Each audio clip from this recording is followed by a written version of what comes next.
Hello everyone, this is Shadow. Due to copyright restrictions on YouTube, I can't publish many of the audiobooks you love.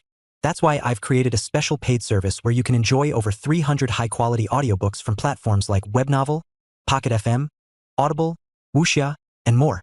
Each novel comes as a one-time purchase, no subscriptions, no hidden fees. After payment, you'll receive full access via Telegram, along with all future updates for that novel. You'll find a wide selection of your favorite genres and titles, always in premium audio quality. Check the full list of available novels in the description. DM me now to get your favorite stories in audiobook form and start listening today.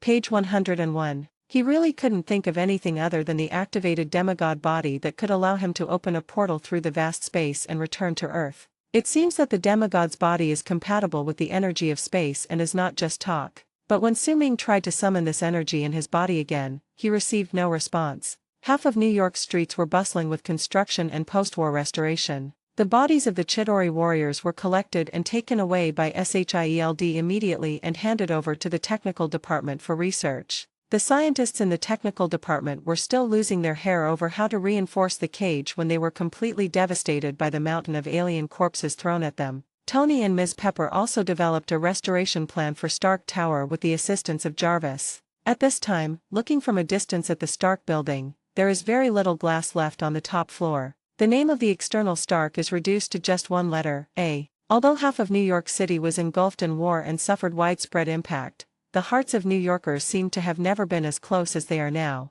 They both became fans of a celebrity group, the Avengers. The only time they disagree is when it comes to which superhero is cooler. Tough guys like Hulk, science and engineering guys see Tony as their role model, and those who are fascinated by the myth look at Thor's armor and hammer, unable to calm down for a long time. But even when they were arguing, they never mentioned the Scarlet Silver Duke. It's very simple, you can't spray it at all. Even a keyboard warrior like this could only close the interface silently and say, "Next." In this war, Mr. Silver played a role in turning the tide, and this performance was far ahead even among the Avengers. Citizens might argue over whether Thor is more handsome or Hulk is more powerful, but they never dare to compare Su-Ming. The eyes of the masses are objective. They knew that it was Su-Ming who withstood most of the pressure. That devastating sight was like the scythe of the god of death. Intruders would die if they came into contact with it. And there is that terrifying cold air, which is definitely the shadow that haunts the enemy's dreams at midnight. Far away on the other side of space, Thanos did not have much emotional fluctuation about the defeat in this battle.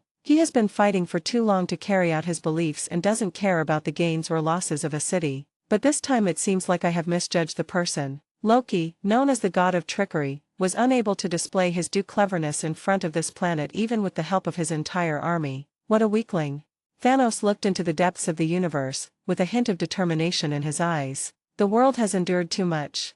The spacecraft turned into a streak of light and disappeared into the depths of the universe. No one knew where it went. This day, click, beep, beep.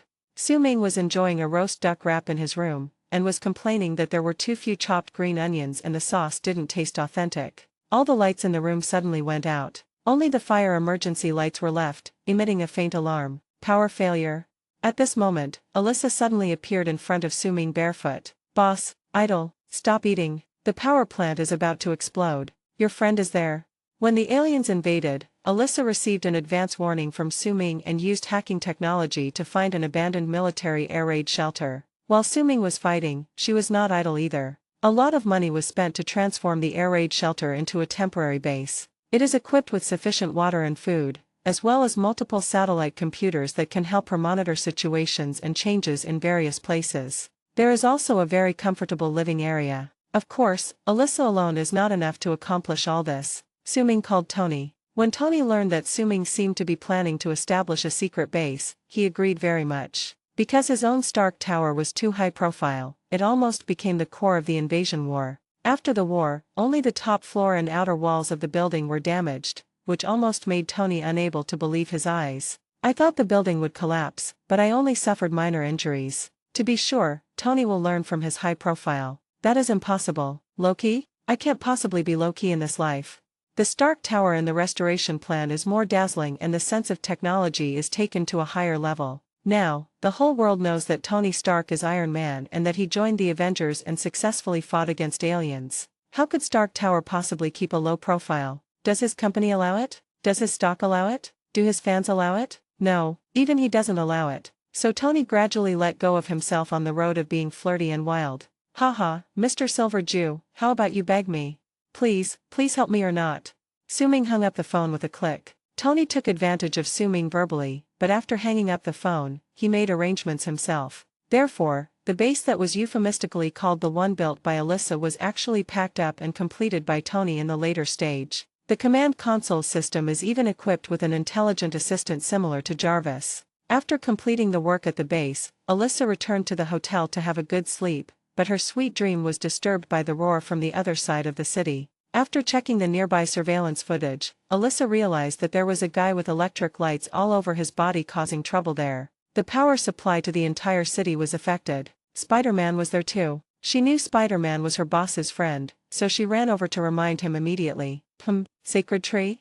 The darkness could not affect Su-Ming's eating rhythm at all. Not to mention the emergency lights, he's been to even the darkest places. After swallowing his mouthful of food, Su-Ming burped slightly. After eating 5 roast ducks, Su-Ming felt a little full. Who else is there besides Spider-Man?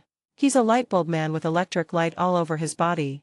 Oh, Su-Ming remembered. Isn't this the guy who short-circuited in Times Square before? How was he released? Peter's friend, Harry Osborn, has reached the lowest point in his life. The top board of directors blamed him for Max's accident and kicked Harry out of the board for conducting illegal human experiments. It has to be said that the Osborn board of directors is indeed a cradle of traitors. His father, Norman Osborn, had already dealt with a large number of board members. But it wasn't long before the newly promoted director, who was known as his confidant, kicked his son out. This perfectly illustrates the saying that when people leave, the tea gets cold. Of course, Harry was unwilling to sink into despair. In order to get revenge, he used his identity to successfully sneak into the laboratory and turned off the controller on Max. The two men, who had a common enemy, quickly reached a consensus. That is to make Spider-Man's life worse than death. Just before the guards rushed over to forcibly take Harry away, Harry injected a beam of electricity into Max's body. Max also successfully broke free from his restraints. Thorn dash. There was a flash of lightning, and all the guards and researchers in front of him fell to the ground at the same time. There were burn marks all over his face. Only the doctor who had abused him at that time was left. What greets him is Professor Yang's electric shock treatment. Not only that, the directors of Osborn Group were dealt with one by Harry, who was leading Max. With Max's help, Harry finally got the spider toxin he had always dreamed of. Chapter 115 update? That's it? System maintenance completed. Su-Ming in the darkness was shocked. Oh my goodness, the system maintenance is finally complete. I've been waiting so long. Su-Ming, who was anxious to study the system, didn't care about the battle between Spider-Man and Electro in the power plant. It's just a power outage, it won't have much impact. Don't think that just because you participated in an interstellar competition you should join the ranks of superhero volunteers. Su-Ming has never had any motivation for anything that is not profitable. Besides, he knew that Spider-Man had a way to deal with Electro. At this moment, what could be more attractive to Su-Ming than a crazy spending spree in the system? He waved his hand to signal Alyssa to go back and rest, but Alyssa still stood there, looking at him with more and more surprise. Su-Ming realized that the room was too dark due to the power outage and Alyssa couldn't see his movements at all. Just as I was about to speak, I heard Alyssa's exclamation. Oh, boss, you're glowing. Okay. Page 102. Su-Ming was a little confused by Alyssa's words. His eyesight could ignore ordinary darkness, and he did not notice the changes in his body for a while. Su-Ming subconsciously looked at his body and felt very strange. At this time, a faint light emanated from his hands, flickering. If it weren't for the darkness of the power outage, it would have been difficult to find. How is this going? Su-Ming hurried to the bathroom and looked at himself in the mirror. Su-Ming's skin, which was exposed to the air at this moment, emitted bursts of faint light, like the flashing breathing light of a mechanical keyboard. But Su-Ming didn't feel anything strange. Maybe it has something to do with the system that has just been maintained. Su-Ming realized that there had been no changes in his body recently, but the system started to glow as soon as it completed maintenance, so he was afraid that it was related. Thinking of this, Su-Ming sent away the curious Alyssa and returned to his room to study alone. The spider venom injected into Harry made him feel worse than death, and the unforgettable pain almost made him lose consciousness. At the same time, his body was also mutating. A strong desire to survive drove him to crawl towards the biological armor on the side. The moment he put on the armor, the system immediately detected the highly toxic components and quickly provided him with detoxification treatment. No one could have imagined that this wild biological mutation could be stabilized by the biological mecha studied by Osborn. Obviously, the combat capability of this mecha is not outstanding. Harry Osborn not only survived, but also mutated and awakened his evil personality. The green eyes were full of ambition and aggression. Another Green Goblin was born. Peter Parker and Gwen have been getting really sweet together lately. When he discovered that his father chose to sacrifice himself for the sake of duty, Peter was able to understand his father. But this does not mean that Peter gives up the opportunity to pursue happiness. The previous conversation with Su Ming eliminated Spider-Man's inner melancholy. Seize the moment. This is the lesson Mr. Su taught him. He has already missed out on a happy childhood and will not allow the burden of Spider-Man to deprive him of love. So he made a decision that was completely opposite to his father's, that was to take back Peter Parker's own life. Even if it means giving up the identity of Spider-Man for Gwen, he is willing to do so. He confessed his love to Gwen in a high-profile manner. A giant "I love you" was woven on the bridge using spider webs. Enjoy the sweet time together. I want to follow you. I'll follow you wherever you go. I'll follow you for the rest of my life. Peter felt like he owned the world as he held Gwen in his arms. At this moment, the lights of the entire city began to flicker violently, and then a huge explosion occurred at the power station. In an instant, the entire New York City was plunged into darkness. Peter realized that the changes in the city at this moment were exactly the same as what happened in Times Square. It is inferred that Max is responsible, but every time he got close to Max, the web shooter in his hand would be broken. At this time, the top student Gwen used the kindergarten physics knowledge to insulate the transmitter, instantly solving the problem. When Gwen wanted to go and help, Peter used a piece of spider silk to stick her hands to the car. 1 second he was praising me as a genius, and the next second he just dumped me here? Gwen looked at her hands fixed to the car in confusion, and she was so angry that she blurted out, "Peter."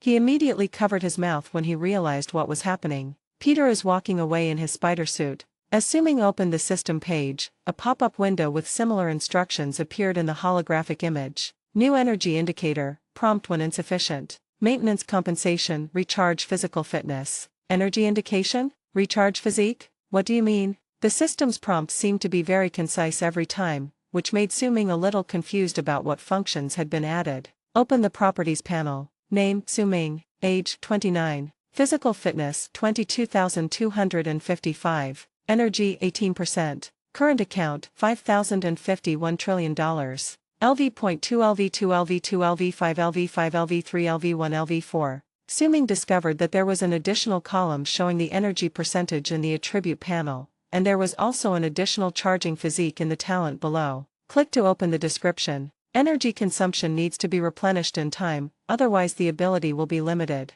I think I can understand if I have a recharged physique.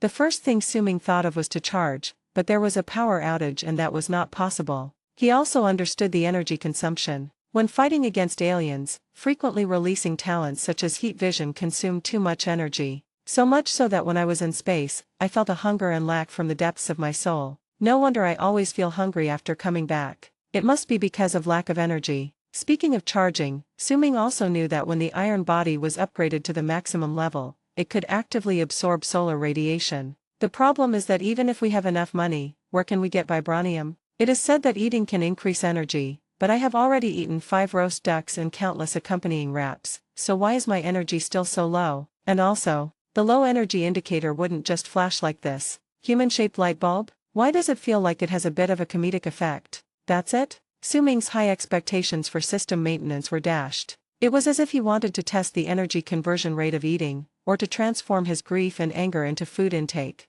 Su Ming picked up the family bucket next to the roast duck and started to eat it fiercely again. Peter swung the spider silk in his hand and quickly locked onto the high-speed lightning in the darkness. At this time, Max has fully adapted to his own abilities, and he can even move freely in the city's power grid. Peter wanted to repeat his old trick and break the water pipe to spray him again to cause him to short-circuit. But Max was prepared and released electric current to counterattack accurately. The powerful electric current formed a force field in the air, which blocked the gushing water column. Peter's battle in the rain ended there. The battle soon became intense. Although Peter's transmitter, modified by Gwen, could now withstand high-voltage current, he still suffered a lot. Physical attacks seemed to be less and less effective against Max now. Max transformed into lightning and quickly moved through the equipment in the power plant, and the entire area was flashing with violent electric light. Peter's speed was not slow at all. He swung the spider silk and moved around. But it was of no use, not a single lightning bolt struck, all of them were hit.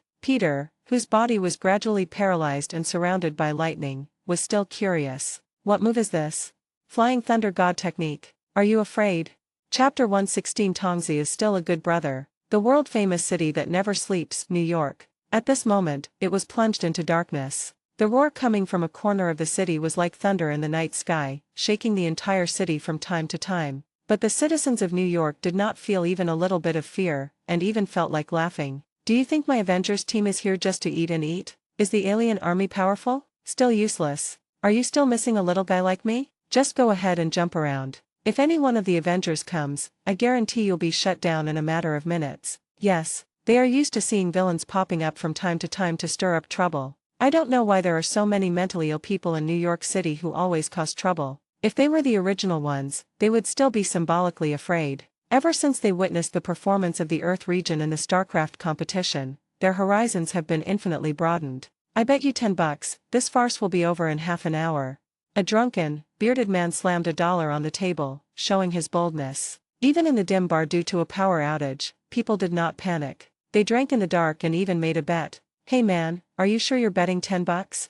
Those with good eyesight could clearly see the banknotes in the big man's hand under the dim candlelight. However, they didn't know that the Avengers, whom they had placed their hopes on and regarded as their backing, were not there at all. Thor had already taken Loki back to Asgard. Page 103. Captain Rogers followed Nick Fury, Hawkeye, Natasha and others back to the headquarters in Washington. Tony Stark is on vacation abroad with Miss Pepper. Dr. Banner found another suitable retreat in Africa and enjoyed a pastoral idyll. It is worth mentioning that Dr. Banner's greatest pleasure every day is watching the black guy on a bicycle carrying bananas speeding by in front of him. It was a kind of freedom and excitement that he would never get. So, there is only one Su Ming in New York now, and he is not yet a member of the Avengers. At most, he is a non-staff employee, employed on a contract basis. Crack, crack, gulp, hiccup. In the dim and silent environment, the only sounds were those of teeth chewing bones and swallowing. There was a hint of terror in the occasional exploding lightning effects. When Su Ming finished the fifth family bucket, including the bones and meat, he couldn't eat any more. The hotel did not provide garlic service. He wiped the greasy corners of his mouth and looked at his hands again. The faint light like a breathing lamp has not faded yet. Is it so inefficient? Opening the system interface, Su Ming frowned. Eating can obviously replenish energy, but Su Ming was almost sick of eating when he realized that the progress in the displayed bar had only increased by 1%. 18% became 19%. I can't say it's useless. The light on his body is still flashing, so eating is not fast charging. I thought that not only would my natural abilities be restricted by energy, but I would also have to spend a lot of time eating every day. Su Ming always felt that the system should not be able to perform such low-end operations. But lack of energy is indeed a problem. He could even imagine that one day in the future he would release heat vision to defeat the enemy, but due to lack of energy, he could only warm the enemy. It's embarrassing to think about it. I'm afraid by that time, even hot coffee will be a problem. Not to mention freezing breath. Even if you chill a Coke, there might not even be any ice chips. What about the magnetic field? I don't know how much this energy can affect my talent. Obviously, eating without doing anything will not achieve the desired effect. Su Ming had other thoughts. Regardless of whether it was what he had guessed, this seemed to be the first time the system had given him something. Is it worth looking forward to? How about, try touching the switch? There is a power outage, so it's useless to touch it. Putting this idea aside for the moment, Su Ming decided to deal with his greasy hands first. While washing my hands, sparks suddenly came out of the socket on the wall and the lights in the room suddenly flashed. This was caused by Max activating the Flying Thunder God technique and instantly pulling the voltage to full capacity. A flash of light appeared in waves across the buildings of the city. Many wires did not meet the standards, so all the fuses were scrapped. Click. Su Ming's eyes lit up as he was thinking about recharging his physique. He immediately seized this opportunity and inserted his finger into the socket without caring whether his hands were covered with soap bubbles. Crack dash. There was a flash of lightning, and the room became dim again. Don't say it. Don't say it. Su Ming was surprised to find that he was no longer shining. The energy suddenly increased from 19% to 21%. Su Ming's first thought was, the energy low point is really 20%. At the same time, he also understood the meaning of charging physique. The situation where someone else gets an electric shock is called charging. I just don't know if there are other ways to charge. Well, the problem is coming. Where is the most electricity? Power plant. Do you want to recharge? No. Obviously, I was going to help that sunny and cheerful boy. You can't ignore a good friend when he's in trouble, right? Su Ming's figure flashed and flew out of the window. The hotel's bathrobe rustled in the strong wind, revealing his long white legs. Power plant. Max's powerful electric current was visibly transmitted from the spider silk shot by Peter. But the moment the lightning reached the wrist, it disappeared into thin air. Oh, thank my Miss Gwen.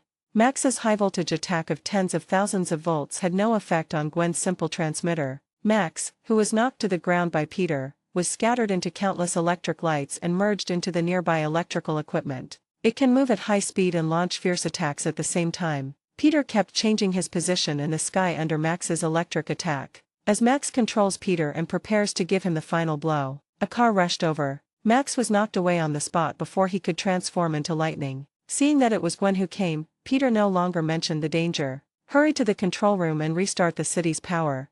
Since Max is a large power bank, let him charge it enough this time. It stands to reason that a power bank can explode if it is overloaded, so there is no reason why a mutated human body like you can't explode. Max, who stood up again, was extremely angry. Shouting, roaring, and chasing Peter, all kinds of moves were used without any cost, bombarding him indiscriminately. Peter could only rely on his agility to dodge continuously, shooting spider silk while dodging. If you really can't dodge, try to minimize the damage. Gwen needed time to run to the control room. Wow, it's quite lively.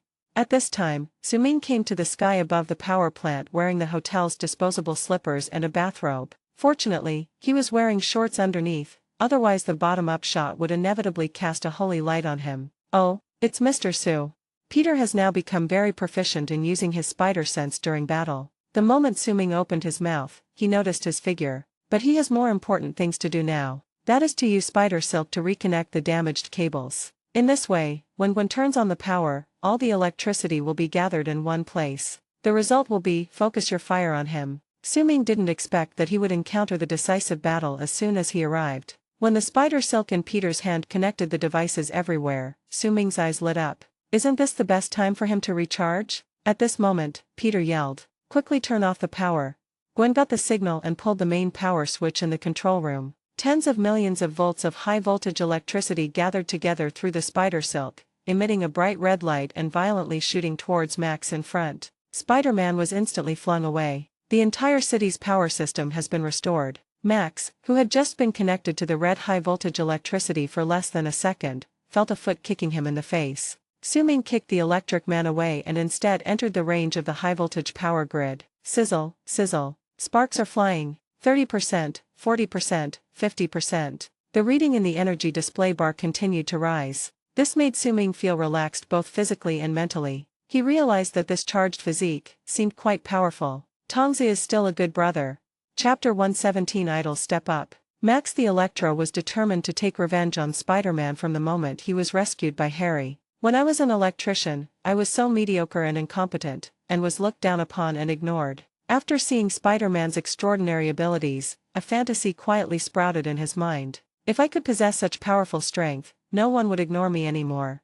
And when he really possessed the ability to control electricity, the first thing he did was to fill the emptiness in his heart. A total nouveau riche mentality. Just like the first thing an ordinary person does after winning the lottery is to pay in full for the thing they have been longing for. Luxury cars, villas, technicians, etc. But spending money doesn't affect others, but Max's actions pose a threat to the entire city. This is also something that Spider-Man, who is determined to protect the city and fight riots, cannot tolerate. Page 104. In the battle just now, Max had the upper hand and pinned Peter Parker to the ground. But when the resentment in his heart was about to be wiped out with his own hands, an impolite foot stepped on his face. When he was an ordinary person, no one stepped on him. What's more, the situation is different now. He has become a thunder god. Being a sensitive person, his anger level exploded again. Su Ming didn't care what Max thought. Even if I knew, I would still laugh it off. You're the god of thunder? Then who's that guy calling me, old friend? Can the god of thunder be electrocuted?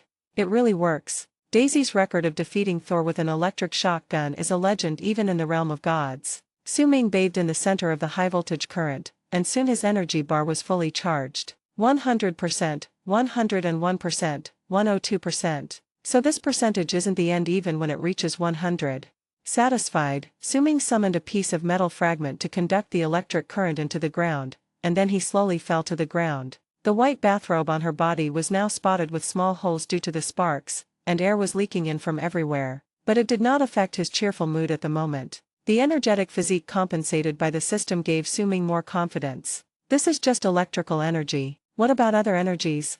Su-Ming thought about it and looked at the only slipper left on his feet. When he kicked the electric man away just now, the pure cotton slippers instantly burned to ashes on Max's face. Combined with the subsequent charging, his current appearance is mainly abstract. But his body was safe and sound, and he was even full of energy. A pair of eyes are particularly bright in the dark night. Crack dash. The electric man turned his anger towards Su-Ming. A thunderous move submerged Su-Ming in a sea of lightning again. Having just been exposed to hundreds of thousands of volts of voltage, Max's angry attack was nothing but a tickle to Su-Ming. 103%. It even gave him 1% of his energy. I wonder why a flash of lightning in the hotel charged him up to more than 1%, but now it only charged him 1 point under such a fierce attack. The only explanation is that this energy bar is similar to a car's gas tank. The lower it gets, the weaker it gets. Su-Ming was fine, but the bathrobe he was wearing could no longer hold up and the hem instantly caught fire. This is not good.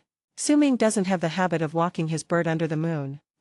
A breath of cold air extinguished the flames on his body, and condensed into an icicle that led Max's lightning into the ground. Some students who are good at physics would like to ask, since ice has very poor conductivity or even no conductivity, how can it act like a lightning rod? That's because Su-Ming mastered the temperature while condensing the icicle, and there was a thin layer of water film on the surface of the icicle. No more gossip. Over there, Spider-Man Peter Parker was sent flying by the high-voltage electric shock and was trying to get up. The electric man was humiliated and was furious. At this time, Su-Ming finally turned his attention to Max with LED visual effects. Then he looked at his burnt bathrobe, which barely covered his private parts, and said with a somewhat unhappy expression, "You, my little comrade, are a little rude." Although Max didn't know what comrade meant, he understood the following words. There was a flash of lightning on his face, and the blood vessels in his head suddenly shrank visibly under the penetration of the lightning. "I'm so angry." Speaking of impoliteness, is there anything more offensive than stepping on someone's face? Are you polite to run out in a bathrobe in the middle of the night? Is it polite of you to abandon the technician? Have you paid the bill yet you come here to cause trouble?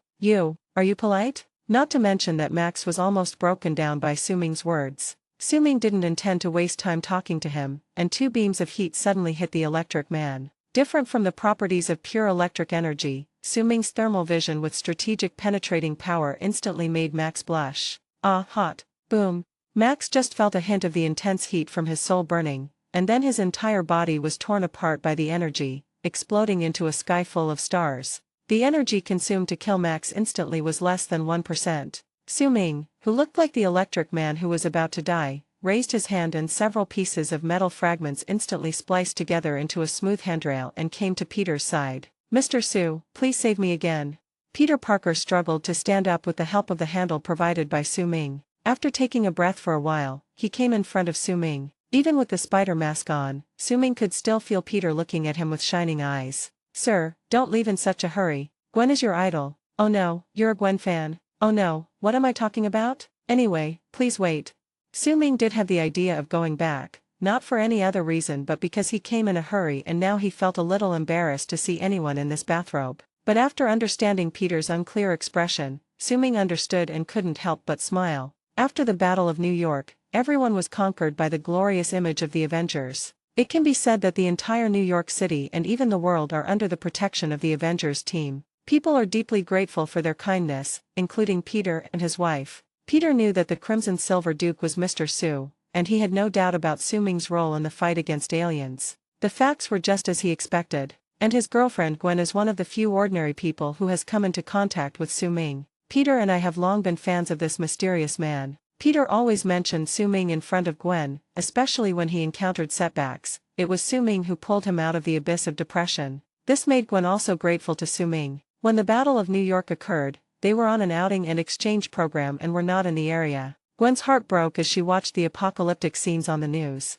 Her family was there. When she returned home and heard her father tell her that he had been rescued several times by the Avengers in one day, Gwen felt even more grateful to Su-Ming. She had repeatedly told Peter that if he had the chance to meet Ms. Su again, he must give her a chance to thank her in person. Of course, it would be even better if I could get an autograph. For Spider-Man, this is a good opportunity to fulfill his girlfriend's request. Peter was also very excited to see Su-Ming again after a long time. What's more, Su-Ming just now, like a god descending from heaven, forcefully dealt with the troublesome electric man. This gave Peter an extra layer of idol filter for Su-Ming. Gwen walked out of the control room and saw with her own eyes that Electra was blown into a sky full of light and shadows by a swift ray of light. I couldn't express how worried I was about Peter. She was also curious about who this person who suddenly appeared was, but her eyes immediately searched the entire place for her beloved. I saw Peter reappear in my sight and chatting enthusiastically with the mysterious man. Gwen, realizing who that person might be, had been looking forward to meeting her idol from afar.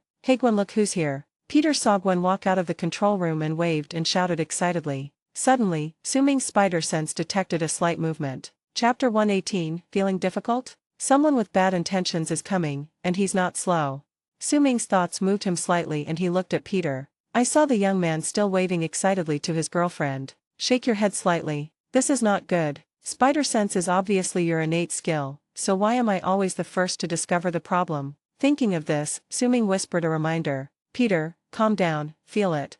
The little spider obeyed Su-Ming's words. After a slight pause, he concentrated and began to sense. Suddenly he looked up somewhere in the air, exactly in the direction of Gwen. Without saying a word, he threw up the spider silk and flew over. As Peter ran towards Gwen, the new Green Goblin Harry Osborn stood between them on a glider. Harry's face was extremely embarrassed at this time. The genetic mutation caused by spider toxins made his originally handsome and noble face look a little scary. The teeth also become ugly. At this time, the clever Harry finally realized that the Spider-Man in front of him was his good friend Peter Parker. No one but Peter could make Gwen so desperate. Thinking back to when he had asked Peter for a blood sample from Spider-Man and was rejected, he felt so desperate. But even the despair of being unable to change one's fate is not as great as the pain of being betrayed by the person one trusts the most. Harry smiled. The more you endure, the angrier you become. If you take a step back, you'll explode right where you are. The Green Goblin's hidden personality is like the Mind Stone at this moment,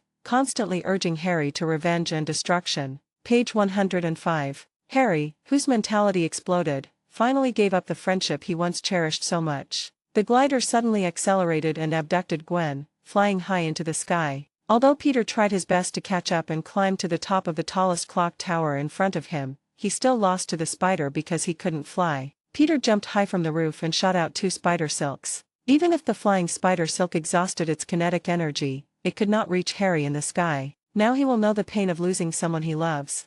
At this time, Harry is dead and the Green Goblin is in power. Harry, with a hideous smile on his face, was now filled with the pleasure of revenge. The scene of the death of Norman Osborn, his father, whom Harry regarded as a hero, kept hitting Harry's mind. He threw Gwen down from the sky without hesitation. Peter jumped high from the roof again, stretched out his hands to catch Gwen who had just fallen less than 10 meters. But gravity caused them both to fall to the ground. Clank rack dash. The glass on the bell tower dome was shattered by Peter's body, and the two fell on a steel bridge. Of course, Peter was still at the bottom. Although Gwen was rescued immediately, a pumpkin bomb fell next to them. Boom! Peter could only block with his body again. The steel bridge exploded and Gwen fell again. A spider silk almost wrapped around her wrist, stopping her fall. Gwen could do nothing at the moment and could only try her best to cooperate with Peter's rescue and look at Peter with her big watery eyes. "I hope he is safe and sound." Spider-Man immediately started fighting with the Green Goblin. Fortunately, the terrain of the bell tower is complex, and the agile Peter took advantage of the situation and quickly gained the upper hand. But the aftermath of the battle continued to affect Gwen who was standing by. Gwen fell again with the broken building and was once again pulled by Peter with spider silk. This also gave the Green Goblin, who had come to his senses, an opportunity to take advantage of and instantly pin Peter against a large gear. Seeing that the spider silk was about to be cut by the gears, Peter could only ignore the pain and stick one foot in the middle of the gears. But what no one expected was that the powerful force destroyed the entire gear set. Gwen fell down with it. This was her third fall of the day. Pushing Harry away, Peter dived down desperately with his eyes bloodshot. At this moment, all he could see in his spider mask was Gwen's falling figure, which was so sad. The spider silk shot out from his wrist, the tip of which was in the shape of an arm reaching out to hold his girlfriend. Su-Ming had actually sensed the Green Goblin's presence a long time ago. He knew it even without sensing it, but he did not take any action. "You're feeling unhappy, aren't you?" "Humph. Fortunately I came." When Suming was watching this movie, he wanted to complain to the screenwriter. The road is narrowing, grandson. If heroes were so miserable, who would want to be a hero? And super. Since I have come to this world, how could I allow such a stupid thing to happen? Didn't you see that even Gwen's father was saved by me, let alone Gwen? This is why I've been against the superhero identity from the beginning. Everyone in the world can be saved, except for one family member. These screenwriters probably haven't realized the value of the word family in the live broadcast room. Cubixie saved so many people, but now she has to endure their complaints, doubts and even backstabbing. Fuck you. If you ask me, apart from family and friends, I love everyone else to death. Saving someone is a favor, not saving someone is your duty. Stop using moral blackmail. Things like the greater the ability, the greater the responsibility, are just high-sounding rhetoric. Why haven't I seen anyone complaining that Bill Gates didn't share his money with you? Although I saved your life not to make you feel grateful, but you should at least say thank you, right? But in this place that claims to have freedom of speech, it seems that the meaning of freedom has been completely misinterpreted. So many people who were rescued were easily misled into turning against their saviors, who were accused of being heartless and ruthless. Marvel's screenwriter is also der. The worst one here is Peter. My parents died when I was old enough to understand, and my uncle also died after I awakened my abilities. I was thinking about having a good relationship, but my girlfriend died. Most of them died in front of me. What's going on? Can I just use a knife alone? If Peter had turned evil a long time ago, how miserable could he be even if he was doomed? He must make up for this stupid thing today. No one can do it, I said. But, it seemed like I was saving a famous scene, but my image wasn't worthy of such an awesome thing. Thinking of this, Suming quickly walked into the center of the first floor of the bell tower while observing the situation in the sky. In order to ensure that he could cover for Peter, Suming decided to get the actor in place first, and then try to save his own terrible look. At the same time, Suming didn't know how their relationship would develop in the future after saving Gwen, so he deliberately took action at the last moment, so that Peter and Gwen can understand what it means to cherish. It's hard to say what the young man is thinking. Don't just raise your hand to help him resolve the crisis, or the two of them will break up later. This is not the ending that the majority of viewers want to see. Since you are doing it, do it well. Listening to the chaotic sounds of fighting on the rooftop, Suming felt that time was almost up. Transform. At this time, Suming shouted playfully and activated the magnetic field at the same time. The metal fragments that rained down from the sky seemed to be summoned. They flew towards Suming's body. As metal fragments of different materials continue to fuse and deform in the air, impurities are eliminated. Gradually, a set of armor with a metallic luster appeared on Suming. The Monkey King's golden chain mail armor and lotus silk cloud walking boots were successfully recreated with Suming's mastery of sketching and magnetic control. Of course, there are some flaws in the color. In addition, Suming's hair is too short, which is not suitable for further restoration of the phoenix wing purple gold crown. But even so, in a blink of an eye, Suming successfully transformed from the image of a creepy uncle. The chainmail pieces remain tightly connected even without laces running through them. This is the advantage of magnetic control. The dark curtain falling from the sky was not wasted and was draped behind Suming, became a cloak. Before Suming could fully appreciate his new outfit, a figure fell straight down on his head.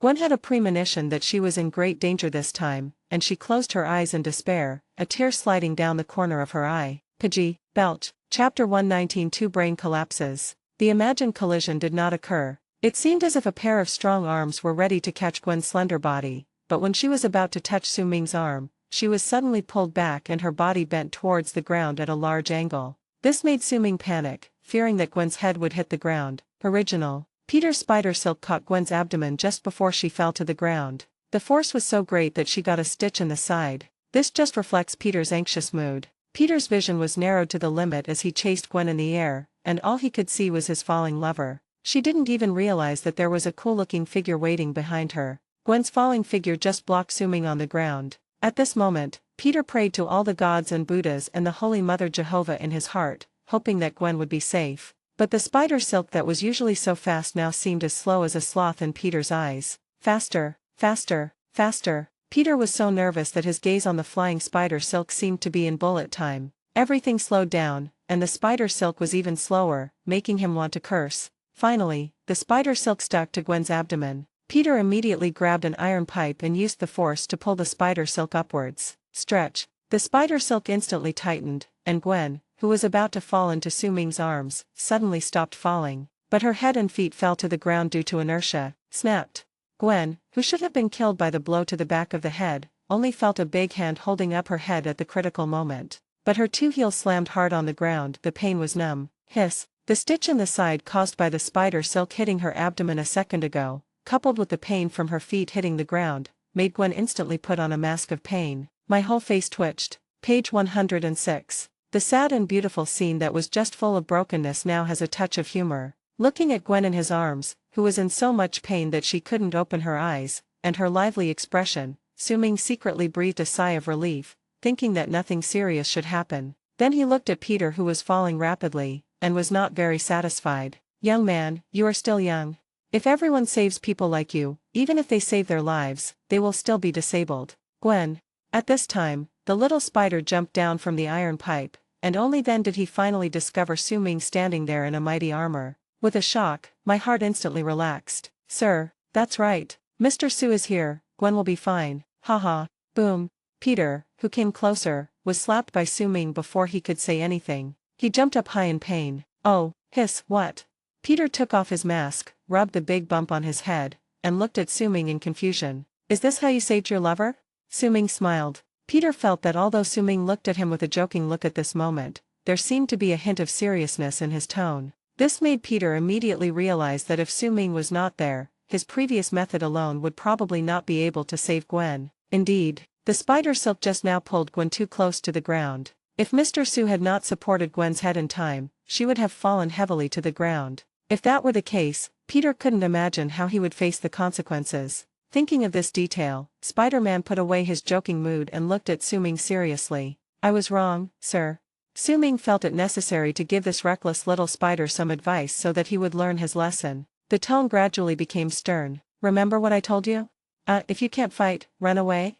Peter obviously didn't understand what Su-Ming wanted to express at the moment. On the night Norman Osborn died, Su-Ming said many things that opened his eyes, but which one was he referring to now? How could Spider-Man remember it? For many years, as a top student, Peter has received admiration and affirmation from teachers and professors. How many years has it been since you felt this kind of suppressed tension caused by making a mistake but not being able to figure out the cause? The last time I got into a fight was in elementary school, when my uncle severely criticized me. The air grew quieter, which made Peter Parker more and more uneasy. Boom. Another blast. Ah, hiss, frog fun, it hurts.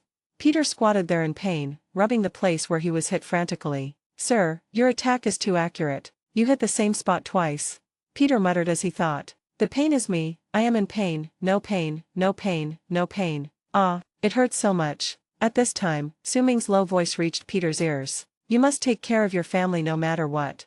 Su-Ming said nothing more. It is a rare opportunity for a young man to temper his character. After all, in the established plot, Gwen really died here. Su-Ming planned to take this opportunity to deepen Spider-Man's impression. He could grow without having to kill anyone. How good. These words exploded in Peter's ears like a missile, making him feel so much emotion that he squatted there in a daze for a moment. Yes, superheroes may save many people's families, but who will save and protect the superheroes' own families? Every time I hope Gwen can stay in a safe place so that I can feel at ease. But it seems that several times, at critical moments, it was with Gwen's help that we were able to turn things around and win. Since when did I start to regard Gwen as a fighting partner? She is obviously just an ordinary girl. Apart from being kind, brave and beautiful, she has no ability to protect herself. As a person who has undergone genetic mutation, spider sense, strength bonus, super recovery, there are too many abilities that are different from ordinary people. But he still puts his family in danger every time. Especially this time, when he was chasing Gwen in the air, his spider sense had already vaguely conveyed a bad premonition. If it weren't for Mr. Su, I would really have lost Gwen today. It's not just Gwen, there are also some guys who are watching his family in the dark, with a covetous eye. Thinking of this, Peter broke out in a cold sweat on his back. He was so scared. Mr. Su did tell himself that it was okay to be a superhero and save the world. You must ensure the safety of your family. This matter seems to have been overlooked by myself. The families of superheroes should not only be protected, but also given special protection. But no organization or institution chooses to do so. After all, superheroes are still a blank from a legal perspective. The idea that the greater the ability, the greater the responsibility is just superficial. Most people probably think that the greater the ability, the greater the threat. Peter carefully pondered Su-Ming's point of view. The more he thought about it, the more right it seemed to him, and his eyes became brighter. he knew what he should do. First, he will not shy away from the risks and challenges that come with his abilities. But from now on, he has to find a way to properly protect the family he cares about. At this time, Gwen in Suming's arms had recovered and was looking around blankly. As his eyes turned, they met Suming's gaze, and he immediately recognized his idol. Her breathing accelerated with excitement. Gwen was about to speak when she saw Suming shaking his head slightly at her. Then he looked at Peter, who was squatting on the ground, thinking about something. I instantly understood that the two people seemed to be communicating something important. He shut his mouth obediently, but the pain in her feet made her frown slightly. Suming noticed this carefully, and casually cut off the spider silk stuck on her body, and gently placed Gwen on the ground. Gwen exhaled lightly, and a cool mist of air covered her feet, relieving her swelling and pain. I understand, sir.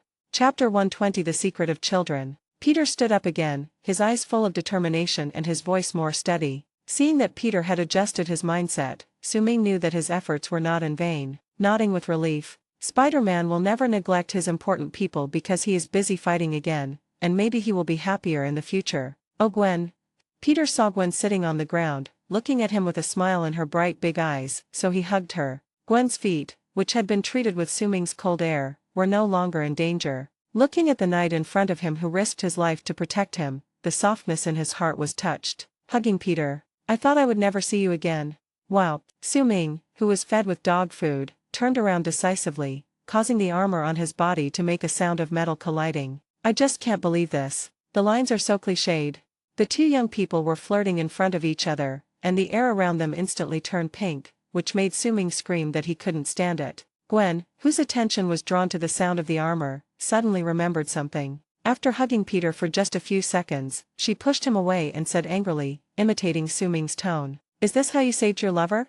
As soon as she finished speaking, she could no longer hold back her laughter and started shaking with laughter. Peter was embarrassed and touched his nose, feeling deeply ashamed. But in the blink of an eye, his expression returned to firmness, and he looked at Gwen seriously. I will never put you in danger again.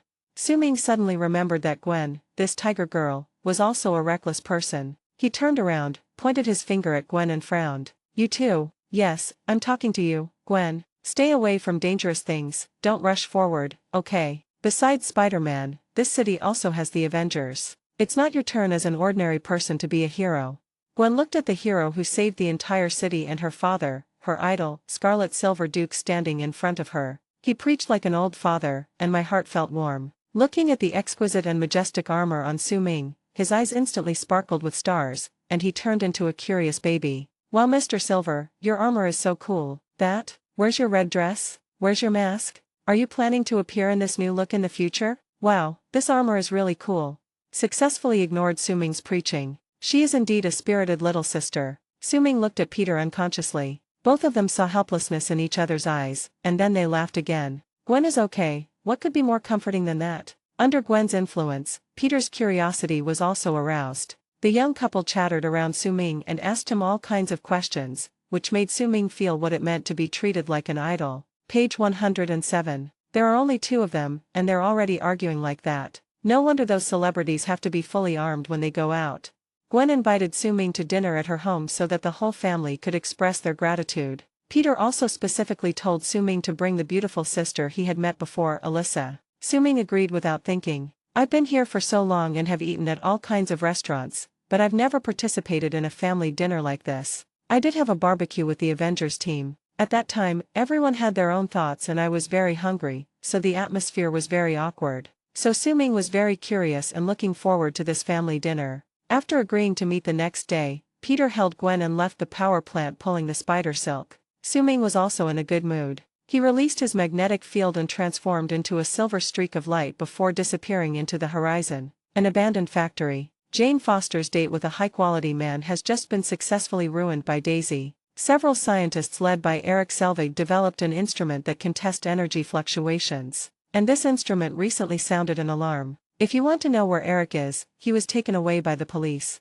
When the mad scientist Eric discovered that the equipment was moving strangely, he concluded that an alien invasion-like incident would occur again. He came to the vicinity of Stonehenge with a homemade energy detection device. In order to prevent his clothes from interfering with the equipment, Eric stripped himself naked and walked around Stonehenge, observing the equipment in his hand. This move successfully attracted the attention of Uncle Hat and made headlines. To be honest, white people's skin is indeed white, but it is hairy. Following the guidance of the instrument, Jane and Daisy brought the interns to an abandoned factory. After meeting a few children and revealing his identity as a scientist, the children decided to share the secrets he had recently discovered with Jane and the others. The boy threw the bottle from the patio on the stairs, and the next second, the bottle disappeared out of thin air. This leaves Jane, Daisy, and the intern stunned. Then, the bottle fell from the sky again and disappeared again, repeating this cycle endlessly. My sister Jing. This phenomenon, which was far beyond common sense, ignited Jane's scientific research spirit, and she picked up a Coke can and threw it down. Strangely, the Coke can never reappeared. The intern was so surprised that he dropped the car keys in his hand. Several people stared up into the air, mouths wide open, waiting for the key to fall. Daisy, you just lost my key. At this time, the instrument in Jane's hand showed abnormality again, and the values on it continued to increase. The last time this happened was when Thor came to Earth. Following the direction indicated by the instrument, Jane came to a corridor, and suddenly a mysterious force brought her into another space. This place seems like a dark altar, with a strange boulder placed in the center, and a faint red light revealing from the cracks. Jane walked forward curiously and boldly put her hand in. The next second, the red light, carrying a mysterious power, penetrated into Jane's body. Before Jane could react, she fell to the ground and fainted. Duan. Su-Ming returned to the room and reshaped his armor into a large golden cudgel figurine and placed it in the corner. She tore off her tattered bathrobe and lay down beautifully in the bathtub. Ah, comfortable. Taking a bath and thinking about what had happened recently, Su-Ming knew that the wonderful adventure was gradually beginning. And I seem to be having a lot of fun, and it seems that I have taken a successful step in playing with Marvel. The only thing that bothered Su-Ming was that he almost couldn't come back from space. It's time for a comprehensive strengthening. Su-Ming first analyzed his own talents. Attack, heat vision, freeze breath, and magnetic field all seem to consume a lot of energy, but now that I've found a solution, they're no longer a problem. So far, the attack seems to be quite effective. Defense, the demigod's body seems to have shown the ability to tear space apart, but it cannot be retracted and released freely, so let it go for now. The iron body is strong enough to withstand strategic-level attacks, which means it can withstand nuclear weapons. Logically speaking, its hardness is quite good, but Su-Ming knew that although he now possessed seemingly powerful abilities, but in front of a truly strong person, one is still at the mercy of others. Little do people know that in the Marvel world, there is almost no equal competition, and it is almost always a one-sided crushing. Su-Ming felt invincible in front of Odin. He is the God King. Mentioning the God King, Su-Ming opened the system and clicked on the upgrade interface. Demigod body, God King body. $10 trillion plus array of infinite energy 2/6. Nima. The corner of his mouth twitched. To upgrade this demigod body further, in addition to money, one needs to collect 6 types of infinite energy. Does that mean it requires the energy of 6 infinity stones? 2/6 means that I have now collected both types of infinite energy, the cosmic cube and the mind stone? Su-Ming was just about to complain about how difficult it was to get infinity gems, but the progress displayed by the system kept reminding him that it didn't seem that difficult. It seems that making money is more difficult. Chapter 121, Exchange for the Power of the Black Emperor. Su-Ming lay in the bathtub, studying the system and talent, occasionally releasing thermal vision to increase the water temperature, feeling so comfortable. Open the Properties panel. Name, Su-Ming. Age, 29. Physical fitness, 22,255. Energy, 103%. Current account, $5,051 trillion. LV2 LV2 LV2 LV5 LV5 LV3 LV1 LV4. Seeing that the age column had unknowingly become 29, Su-Ming couldn't help but sigh that time flies. It feels like not long after I traveled through time, I'm already in my 30s. As long as you have money in a system, lifespan shouldn't be a problem. Putting aside those messy thoughts, Su-Ming continued to study his talent. Little do people know that when they upgrade to a demigod body, their lifespan far exceeds that of ordinary people. Now, if Su-Ming wants to upgrade a few of his talented skills, magnetism control requires URU metal. The Man of Steel requires vibranium. The demigod body requires 6 types of infinite gem energy, and there are still 4 types missing. Heat vision and freeze breath don't require anything extra, but I don't have enough money. There are 2 choices before us. One is to upgrade all existing talent levels. I wonder if that will unlock anything interesting. The other is to exchange new talents in the system mall to continue expanding your abilities. Su-Ming's mind was full of new talents and new skills. With a balance of over 500 billion, I can definitely exchange it for a similar talent. So, Suming browsed through the system mall, his eyes focused on the high-priced talents. I have never been so generous before. As he watched, Suming discovered a problem. These high-priced talents in the system mall are either extremely powerful, visible to the naked eye, or they exceed the ordinary people's understanding of strength.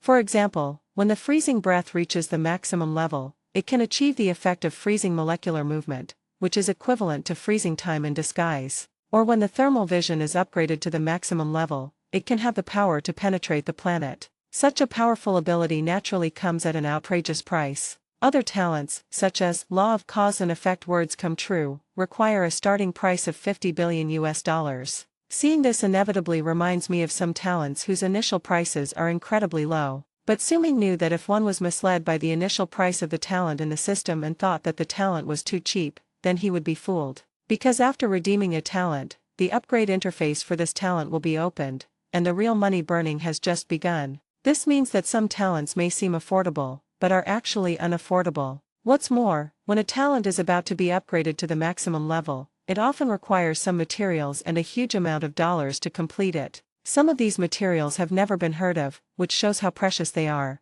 In short, cheap talents are not necessarily weak, but expensive talents are definitely strong. The causal series also has some abilities involving space and time, and the prices are extremely high. Suming vaguely felt that even if he exchanged it, he might not be able to upgrade it. So the question is, these seemingly incredible abilities are often very weak at low levels. The price/performance ratio is not high. Therefore, with his current financial resources, Suming still doesn't dare to exchange for abilities that have sky-high starting prices, even if they look really good. Suddenly, Suming's attention was attracted by a talent. Black Emperor Energy Throughput, $80 billion. This seems a bit like the energy-recharged physique given by the system. However, the energized physique can only absorb pure energy, just like the electrical energy that has been tested. The Black Emperor's ability in memory is to absorb any form of energy and release it freely. Isn't this the perfect advanced version of the energy-recharging physique? The kinetic energy of bullets, the thermal energy of explosions, and even the atomic energy of nuclear submarines can be absorbed. If he had it, Suming wouldn't have to worry about running out of energy in future battles. Bullets, punches, energy cannons, and even crashes to the ground can draw energy from it. The more you generate energy, the more you can release it at will and control the progress. Isn't this a perpetual motion machine? Page 108. Good stuff. Suming's eyes lit up. The Black Emperor's talent can just make up for his current shortcomings due to energy constraints. Some people may ask, since we already have an energy-recharged physique, wouldn't it be redundant to acquire the Black Emperor ability? No, recharged physique is just an additional setting after the energy indicator appears in the system. After all, releasing energy without charging it is a kind of bandit logic and does not conform to the law of conservation of energy. It only allows Suming to replenish energy through his body, and does not mean that he can absorb any form of energy. At least there is only one way of charging that we know of at present: electric shock. You can't go to the power plant every time you run out of energy. Therefore, Black Emperor's talent is tailor-made for Suming at the moment. From then on, Suming no longer had to worry about not having enough energy. We have no guns or cannons, but the enemy will make them for us. Following the principle of choosing the right one over the expensive one, Suming thought about it and decided to buy it decisively. Exchange. $80 billion. Exchange successful. Account balance $4,971 billion. As soon as the system prompt sounded, Suming felt the temperature of the hot water in the bathtub, which he had just heated to almost boiling, suddenly drop. In a blink of an eye, it dropped back to normal body temperature. Suming clearly saw faintly trembling transparent ripples in the water flowing into his body. That's the heat energy of the bath water being absorbed into the body. This phenomenon made Suming think of something interesting. If you release thermal energy to heat water, and then your body absorbs that energy back, or just release heat vision on yourself, what happens? With his ironclad body as his foundation, Suming began a series of bold experiments. Raise your hands, focus your eyes on the palms, and release your heat vision. Z-OM-. The thermal vision, which is concentrated with high heat and penetrating, instantly hits the palm of your hand. At the same time, the air near the palm of the hand twisted and vibrated slightly, and the energy of the thermal vision was absorbed by the palm of the hand. In less than 2 seconds, Suming realized something was wrong. Because he had just exchanged for a new talent and had not yet upgraded, the energy of his thermal vision was too strong and quickly exceeded the threshold of energy absorption. A wisp of black smoke slowly rose from the palm of Su-Ming's hand. Hiss, gulp. Stopping his gaze, Su-Ming shook his slightly stinging hands and plunged them into the water. It was as if a red-hot iron block was dropped into a bathtub. A sound was heard, and a cloud of water mist rose up, approaching the boiling and bubbling water in the bathtub. This time, the body does not absorb the heat from the water. I knew it. Seeing that the energy absorbed by the primary energy throughput was so limited, Su-Ming knew that the talent that had not been upgraded was useless. Then the talent upgrade interface opened. Energy throughput level 2, air-to-air bomb array equivalent absorption/release, $200 billion. Energy throughput level 3, tactical nuclear weapon equivalent absorption/release, $800 billion. Energy throughput level 4, strategic nuclear weapon equivalent absorption/release, $3,200 billion. Hiss. Su-Ming knew that upgrading this thing was expensive, but he didn't expect it to be so expensive. He took a deep breath after seeing the upgrade price. Other people's strategic level talents are worth tens of billions at most, but how come this talent's strategic level talents are worth hundreds of billions?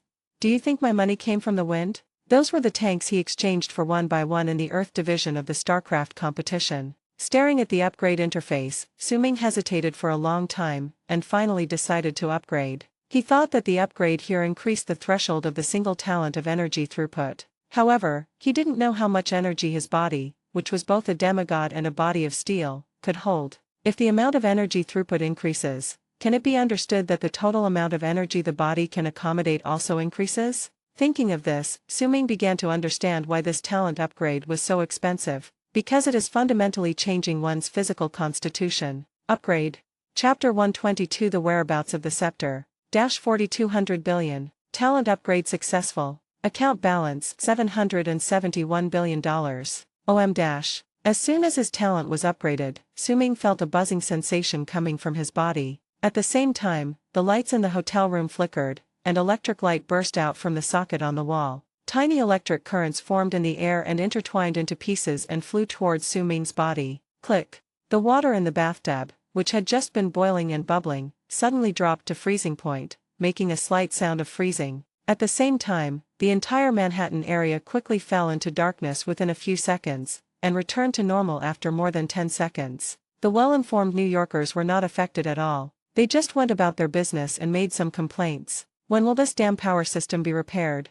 The instigator, Su-Ming, walked out of the bathtub. After upgrading the Black Emperor's talent, there was a moment when his body frantically and uncontrollably plundered all kinds of energy around him. But this state did not last long. Su-Ming opened the attribute panel and found that the energy value had changed from 103% to 68%. So, Su-Ming's guess was confirmed. The recent upgrade allowed him to passively absorb the surrounding energy, and the energy in his body was no less than before the upgrade. But this much energy could originally reach 103%, but now it has become 68%. What does this mean? The body's peak energy storage capacity is increased. In other words, the energy equivalent of strategic weapons accounts for less than one-third of the total energy that Su-Ming's body can store. This discovery made Su-Ming exclaim that he had made a profit. If the energy indicator and physique were not turned on, the energy that Su-Ming could absorb relying solely on the power of the Black Emperor would probably be very limited. It's different now. The new talent fills the gap in energy charging channels and greatly increases the upper limit of physical energy storage.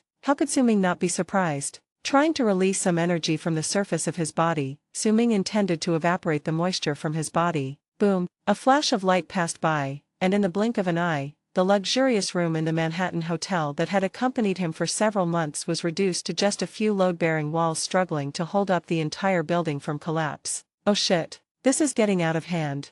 The dilapidated room still had the outline of a room, but the original facilities inside had all been reduced to pieces. Su-Ming felt extremely awkward standing in the middle of the room. Radiating cracks at his feet extended across the wall. Ahem, boss, are you okay? At this time, Alyssa, who had something to do with Su-Ming, heard a loud noise suddenly coming from Su-Ming's room, ran over and asked, covering her nose. Su-Ming realized that he had made quite a big noise this time, and the hotel manager was frantically calling the police. It won't be long before this place will be surrounded by police and firefighters, so it's not advisable to stay here for long. Seeing that Alyssa was also here, Su-Ming went to see the newly built base. What? With a wave of her hand, Alyssa flew into Su-Ming's arms. The next moment, the two flew away from the broken window frame. Only the dusty waiters were left in the corridor staring at each other. Thor destroyed the Rainbow Bridge, cutting off the connection between Asgard and the other 9 realms. Asgard's army was unable to go to the 9 kingdoms for support, so rebel forces from all over the country took the opportunity to gather and launch a rebellion. Just like Loki and the Chitauri invading Earth was one of rebellion. Fortunately, he was successfully defeated by the Avengers and Su Ming. After the war, Thor brought the cosmic cube back to Asgard to repair the Rainbow Bridge. Many people don't understand how Thor could travel to Earth when the Rainbow Bridge had been destroyed. In fact, this was not explained in the movie, but the official released a comic about Thor explaining that Thor was teleported to Earth by Odin using dark energy. Dark energy is actually a powerful spell that consumes one's own vitality and causes great harm to one's body. That's why Odin only sent Thor to Earth. After the war, Loki was taken back to Asgard by Thor to await Odin's decision.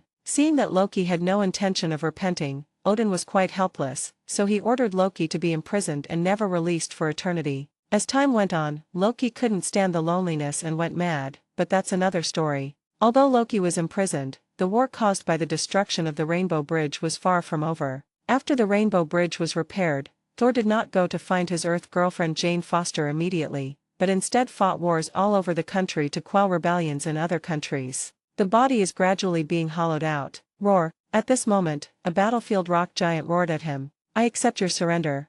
Thor had messy hair and a tired face. He tilted his head and squinted his eyes as he looked at the extremely arrogant guy in front of him. This statement caused the stragglers of the rebel organization behind the giant to burst into laughter. Thor also laughed and thought to himself, these country bumpkins probably don't know how hard Mjolnir is.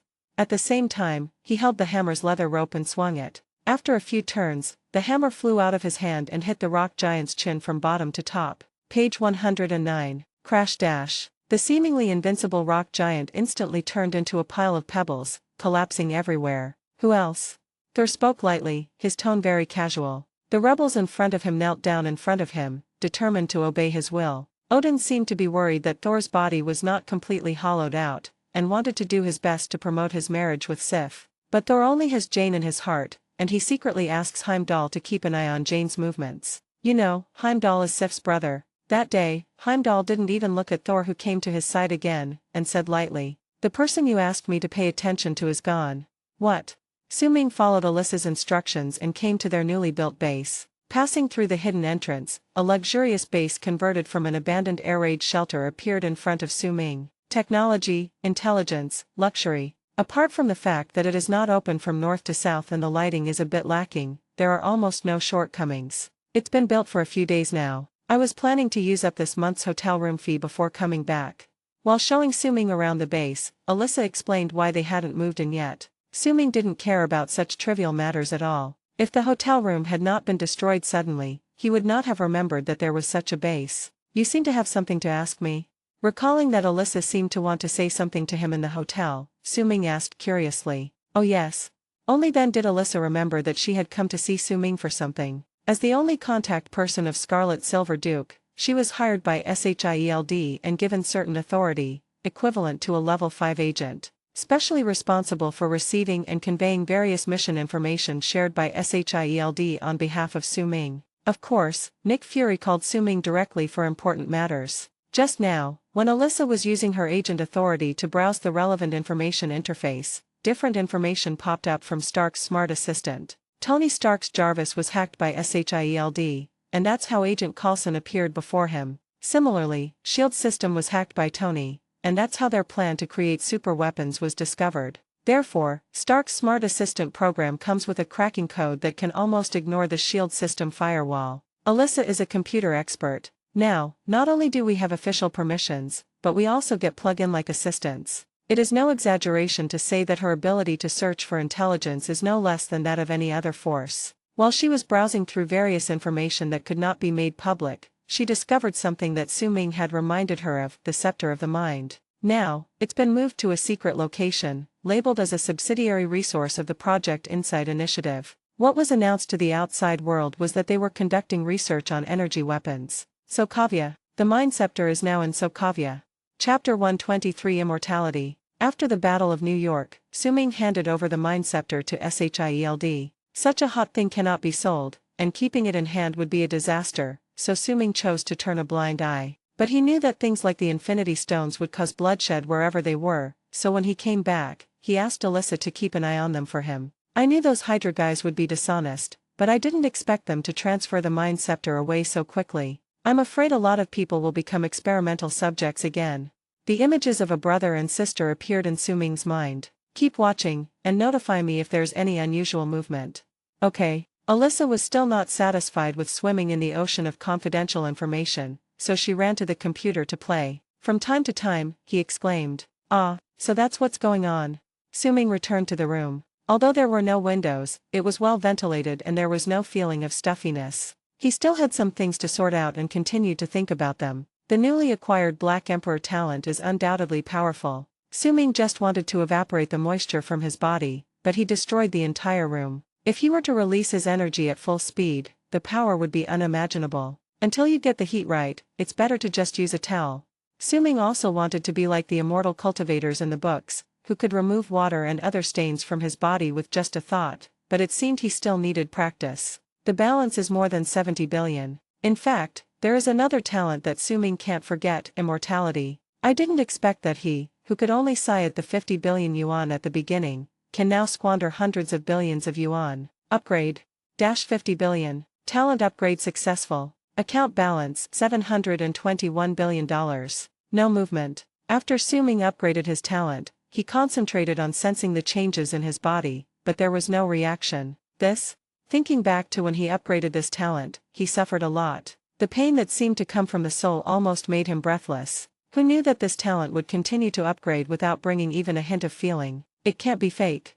At this moment, Suming couldn't help but wonder what this immortal body meant. After waiting for a long time without any feeling, Suming opened the system interface and clicked on the talent description. You have escaped the pursuit of death forever, but that's all. Just one sentence. What do you mean?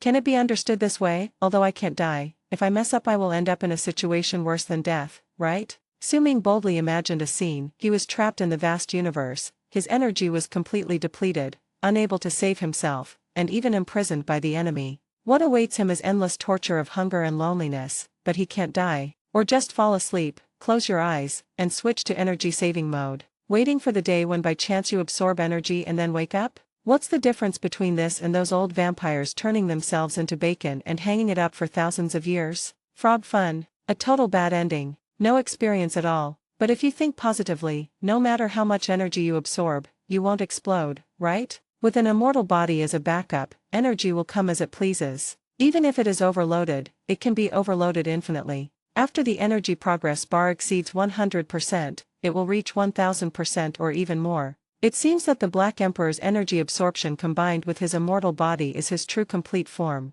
Fortunately, these talents now belong to Suming, who, after exhaling a breath of foul air, Suming felt that he finally had some confidence. There have also been subtle changes in mentality. Although he still chases money, the sense of crisis that always lingers in his heart has been largely eliminated. At least now Suming won't be easily defeated by ordinary players. Thinking of this, the image of the brother and sister appeared in my mind again, mainly the sister. If there's anyone who can pose a threat to me, she's definitely one of them. This was also one of the reasons why Suming asked Alyssa to keep an eye on the Mind Scepter. Wanda Maximoff, the future Scarlet Witch. I need to find a chance to intervene, otherwise, if she gets too carried away, something terrible could happen. Hydra used the Mind Scepter to conduct experiments, and the siblings were the experimental subjects. I have to find time to go there.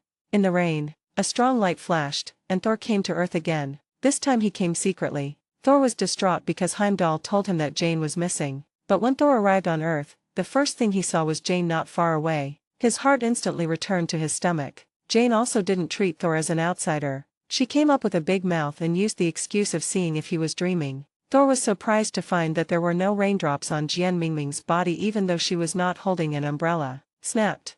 Another loud one. Where have you been? Thor had no choice but to explain patiently. After all, most people would have no objection to the reason of quelling the war, and Jane didn't have any objections either. That's not a bad reason. At this moment, all fear and anxiety disappeared, leaving only the deep longing and love for each other. At this time, the police came and wanted to take Jane away, on the grounds that they had trespassed into private property. But when his hand approached Jane's arm, a burst of red energy shot out from Jane's body, knocking all the nearby police officers away. Seeing this, Thor realized the seriousness of the matter and immediately took Jane back to Asgard. A strong white beam of light carried the two of them flying towards the horizon. Daisy unconsciously walked towards the runes left on the ground, looked at the direction they disappeared in, and opened her mouth wide. Oh, shit. Daisy wanted to try something so cool happening right before her eyes. Page 110. Odin is unhappy with Thor for taking the initiative to bring mortals to Asgard, but the important thing now is to find out what happened to Jane. Asgard's royal physician operated on Jane, using all the light effects and burning money, but still could not find out what was wrong with her body. At the critical moment, it was the knowledgeable Odin who revealed the secret. Jane was invaded by ether particles. Odin took several people to the study and told them about the ether particles. The heavy rain did not last long and finally turned cloudy around noon. Su-Ming was wearing a well-fitting suit, and next to him was Alyssa, who was wearing a casual dress. Knocked on Gwen's door. When Alyssa knew that Su-Ming was going to take her to a family dinner, she felt very curious and excited. You know what, after walking alone for a long time, I sometimes miss the feeling of reunion. When Alyssa was still not satisfied after changing more than a dozen sets of clothes, she finally changed back to the first set of clothes at Su-Ming's suggestion. The main focus is one. Gwen's mother Helen Stacy and her husband George prepared a big lunch and invited Peter and Aunt May. When Su-Ming appeared in front of everyone with Alyssa, no one showed any flattery because he participated in saving New York. Instead, they warmly welcomed the two into the living room, like old friends. It's just that Gwen showed great interest in Alyssa's makeup. Although Peter wanted to join in the men's conversation, Aunt May assigned him to help in the kitchen. George secretly took out a cigarette while chatting with Su-Ming on the rooftop. Give me one, too, Inspector. The guests followed the host's wishes. There were women and children in the room, and the male host was in a good mood and wanted to smoke a cigarette. They have already hidden on the rooftop. If Su-Ming doesn't accompany George with a stick, won't George look too pitiful? Snapped. Hiss foo. After helping Su-Ming light the cigarette, George, who had been feeling very nervous, instantly relaxed. The two smiled at each other, revealing a look that showed they understood. Hey, Gwen, Peter, sorry I'm late. At this moment, a young man's voice came from the door. Chapter 124 Marvel's First Mage. Ned Leeds is Peter's best friend, a tech geek and a humanoid plug-in. If you are fooled by his chubby, dark and somewhat honest appearance and think that he is a silly boy, you are totally wrong. By observing the details, he was the first to discover Peter's Spider-Man identity and became his logistical support in his operations. When Peter mentioned that they were going to have lunch with Su-Ming, Ned pestered Gwen and cried and begged to join them. Because of his passion for technology, Ned has repeatedly mentioned Tony Stark as his idol, but he knows that in Peter's heart, the one he admires more is the Scarlet Silver Duke. Whether it was Iron Man or Silver Julep, Ned finally got a chance to get close to the superheroes. Even though this was Gwen's family dinner, he still came here with a thick face. When he walked in, Peter pulled him over to help. Not being able to see New York's popular idol at the first sight made him feel like a cat's claw. Hurry up and pack up, we'll see you soon. Peter, who was also helping in the kitchen, looked at his best friend's innocent fat face and could not help but comfort him. I also want to have a good chat with my husband. Wasn't I also dragged here to work? You guys just work with me. Regardless of the fact that the two boys were silently speeding up in order to get in touch with their idol as soon as possible, George glanced at his family and friends in the room from the balcony, exhaled a puff of smoke, looked at Su-Ming seriously, and sighed. Mr. Silver Jew, thank you for everything. Su-Ming directly pinched out the cigarette but with his fingers. Good people don't deserve a bad ending, do they? Although George wanted to agree with Su-Ming's words, he couldn't say the same thing because he had seen all kinds of social situations. The gold belt for murder and arson. Thinking of his comrades who died in the gunfight, although George also wanted to save them, the reality was obviously more cruel. But some good people have already met their end. Su-Ming looked at the loneliness on George's face as the memories came to him, and shook his head helplessly. Even a superhero can't save everyone, so how can you, a detective, do it? Su-Ming did not intend to discuss this issue with him in depth. Inspector, friendly reminder, wear a bulletproof vest when you're on duty. In free America, gunfights happen every day, and that's no joke. Hearing Su-Ming's simple and crude suggestion, George nodded and laughed. That's a really good idea indeed. What George was most grateful to Su-Ming for was that he saved his daughter. This gratitude was even stronger than when he saved himself. Dinner is ready. At this time, Gwen's cheerful voice came, calling out to everyone. Ned finally saw the legendary Crimson Silver Jew. Hello, my name is Ned Leeds. Where are your suit and mask? The little black fat man's face turned red with excitement. He stood in front of the dinner table, looking at the man in front of him and was hesitant to sit down. At the warm invitation of George and his wife and Gwen, several people sat down one after another. Su-Ming recognized Ned, the technical person in charge, and glanced at Alyssa, who was also proficient in computers, and said with a smile, "You're welcome. Actually, there are some coincidences in that outfit and mask. You may not know this. Originally, I had no intention of creating such a high-profile outfit."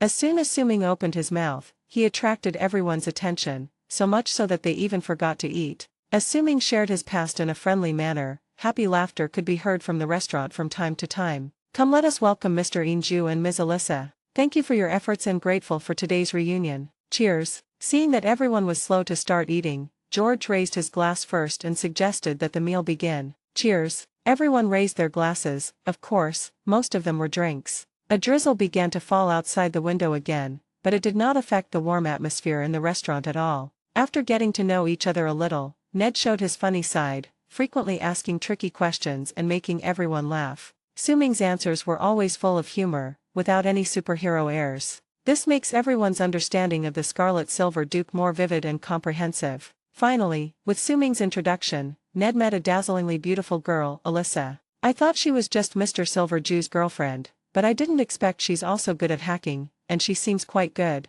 Ned, who was originally hesitant in front of Alyssa, suddenly became more charismatic when talking about his area of expertise. A few hacker-related questions were thrown to Alyssa, but she answered them cleverly. Although no one could understand what they were discussing, it could be seen from Ned's increasingly unpleasant expression that Alyssa's level was not yet comparable to that of Ned, a tech geek. What a person is good at is often what he likes. When Alyssa was working solo as a bounty hunter, she taught herself hacking skills and even reached the level where she could easily browse the behind-the-scenes information of the underground black market. With the addition of Stark's technology and S.H.I.E.L.D.'s authority, Alyssa's technical level has been systematically enhanced again. Of course, it's not something that Ned, a tech geek, can compare to. Seeing that he was crushed by Alyssa in all aspects, Ned experienced a brief sense of frustration. Then with shining eyes, he pestered Alyssa to become her apprentice. And when he heard that Su-Ming and his team had a secret base, he was even more eager to try it out and see it for himself.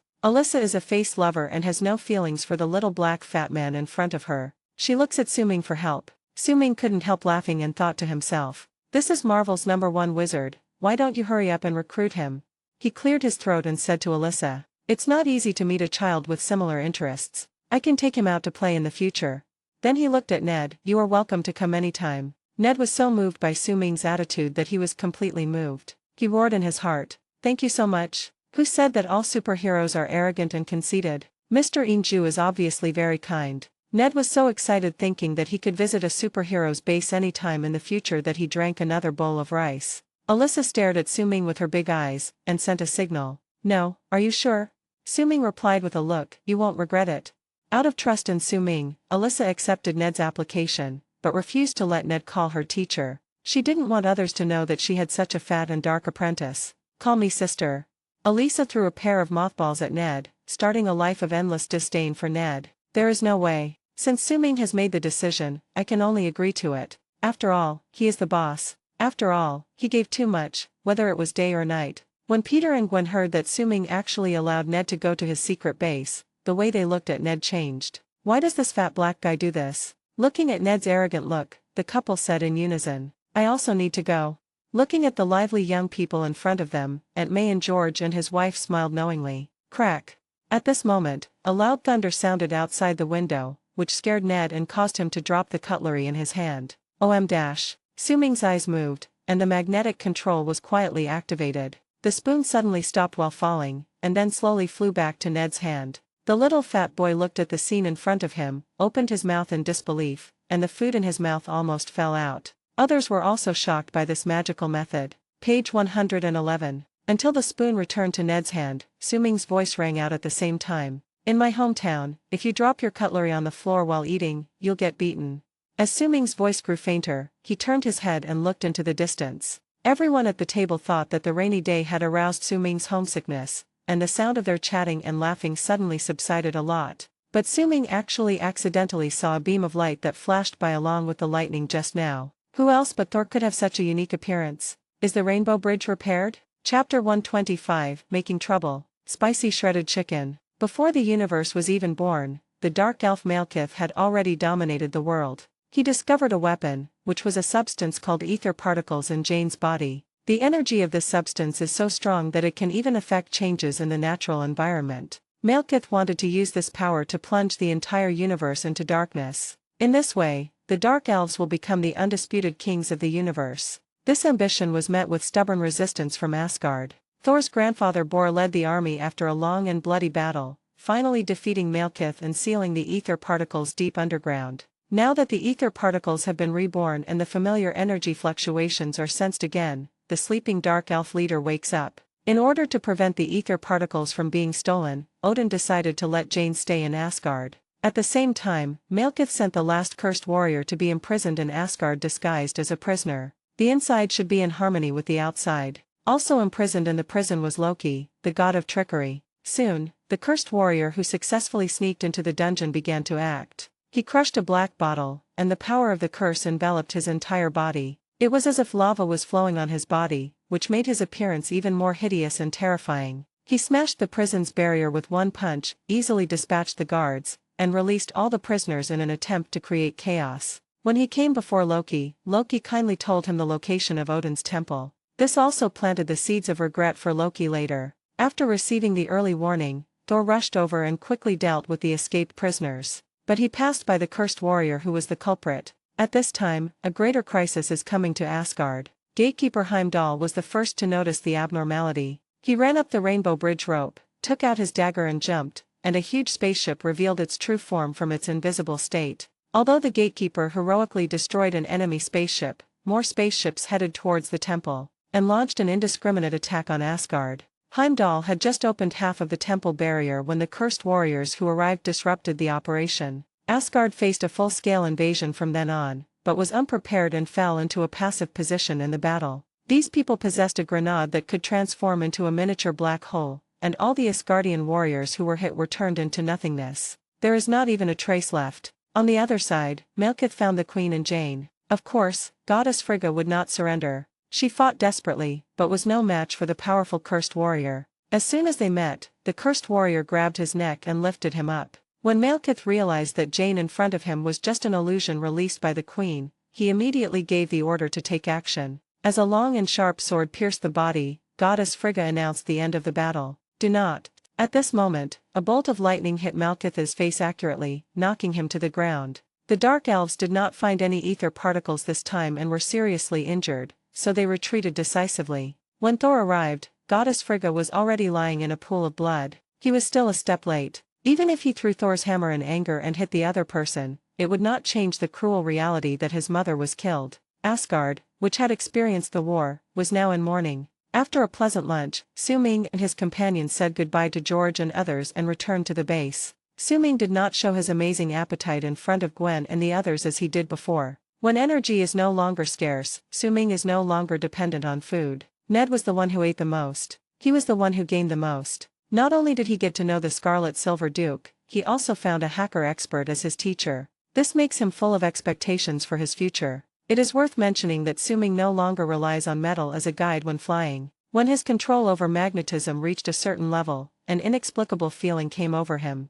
He seemed to be able to sense the strength of the magnetic field around him and even intervene. The largest field around is the Earth's gravitational field. Su-Ming tried to change the magnetic field exerted by the Earth on himself, and was surprised to find that his body was getting lighter and lighter, and in the end he actually flew up. After returning to the base, Su-Ming asked Alyssa to contact Jane to confirm whether it was Thor who had just come. This big brother is really nice and a real person. Anything you get from him is far more valuable than Earth's specialties. But the call never got through. Su-Ming asked Alyssa to contact Daisy again, and this time the call finally got through. Just now, Jane and Thor flew away in front of a bunch of people using a beam of light. Such a fun thing, but they didn't even take me with them.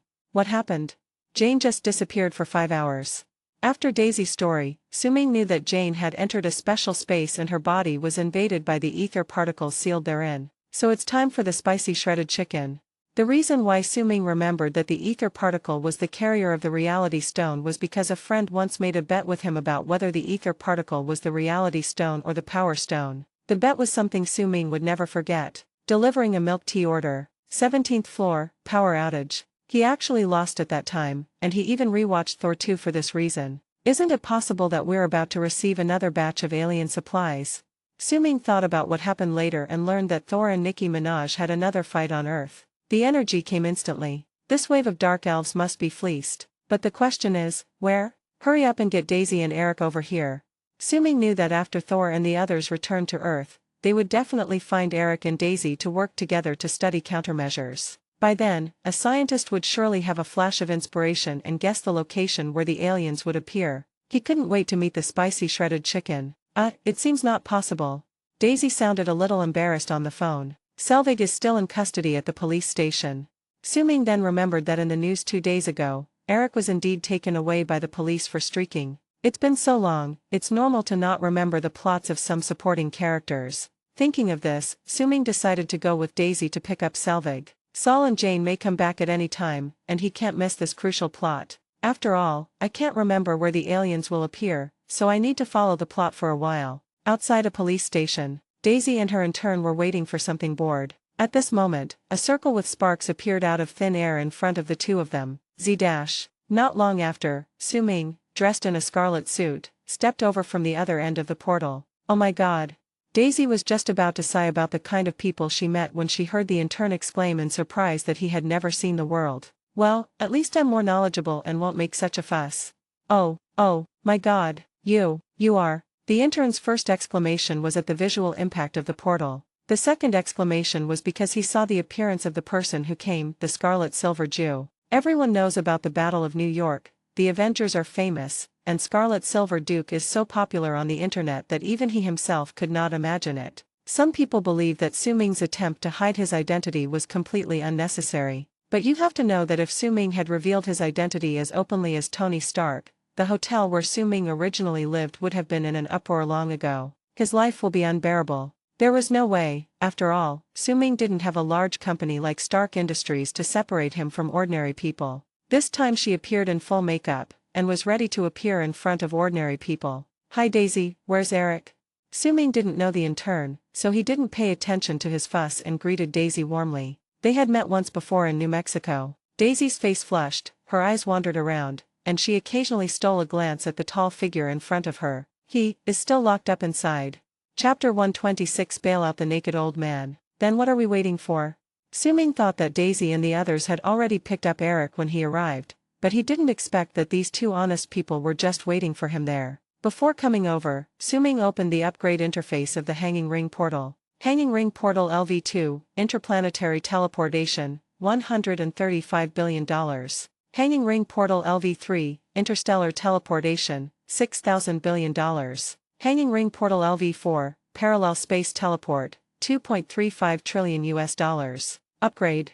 Page 112. $135 billion. Talent upgrade successful. Account balance $586 billion. The upgraded portal can connect to a place or a person through mental sensing, and then directly open the channel to the destination. By studying his talent, Su-Ming realized that continuing to upgrade the portal would allow him to travel across interstellar distances and even break through the barriers of parallel space. But Su-Ming didn't have enough money, and he didn't need to upgrade this talent to such a perverted level for the time being. At this time, the value of Marvel's #1 mage was revealed. After Ned accidentally mastered the portal, he was able to summon 2 other Peter Parkers from parallel space. That's a later story, let's not talk about it for now. This time, Su-Ming activated the teleportation by imagining Daisy's appearance, and it was unexpectedly effective, bringing him directly to Daisy. It's just money that suffers. When a man in a classic suit and mask appeared at the police station, all the police officers turned a blind eye and even looked at him with disdain. Oh my god, another crazy fan of Silver Duke. After the Battle of New York, the masses excitedly took to the streets to protest, and among them, Su-Ming's appearance was the best restored. So at a glance, among the 10 Avengers cosplayers, there are at least 5 Scarlet Silver Dukes, tall, short, fat, thin, male and female. But to be honest, this imitator has something quite good. He has a good figure and a good temperament. If he were an internet celebrity, I would definitely vote for him in the imitation contest. A passing detective looked at Su-Ming leaning against the wall calmly, wondering who he was waiting for, and thought so in his heart. Su-Ming was happy to be free. When he first entered the door, he was a little worried that he would be surrounded by enthusiastic police officers. Now it seems that he was overthinking it. Come to get your father, Selvig, right? The police officer in charge of the delivery of the items looked at the embarrassed intern in front of him. No wonder, if I had a dad who ran naked, I'd be embarrassed too.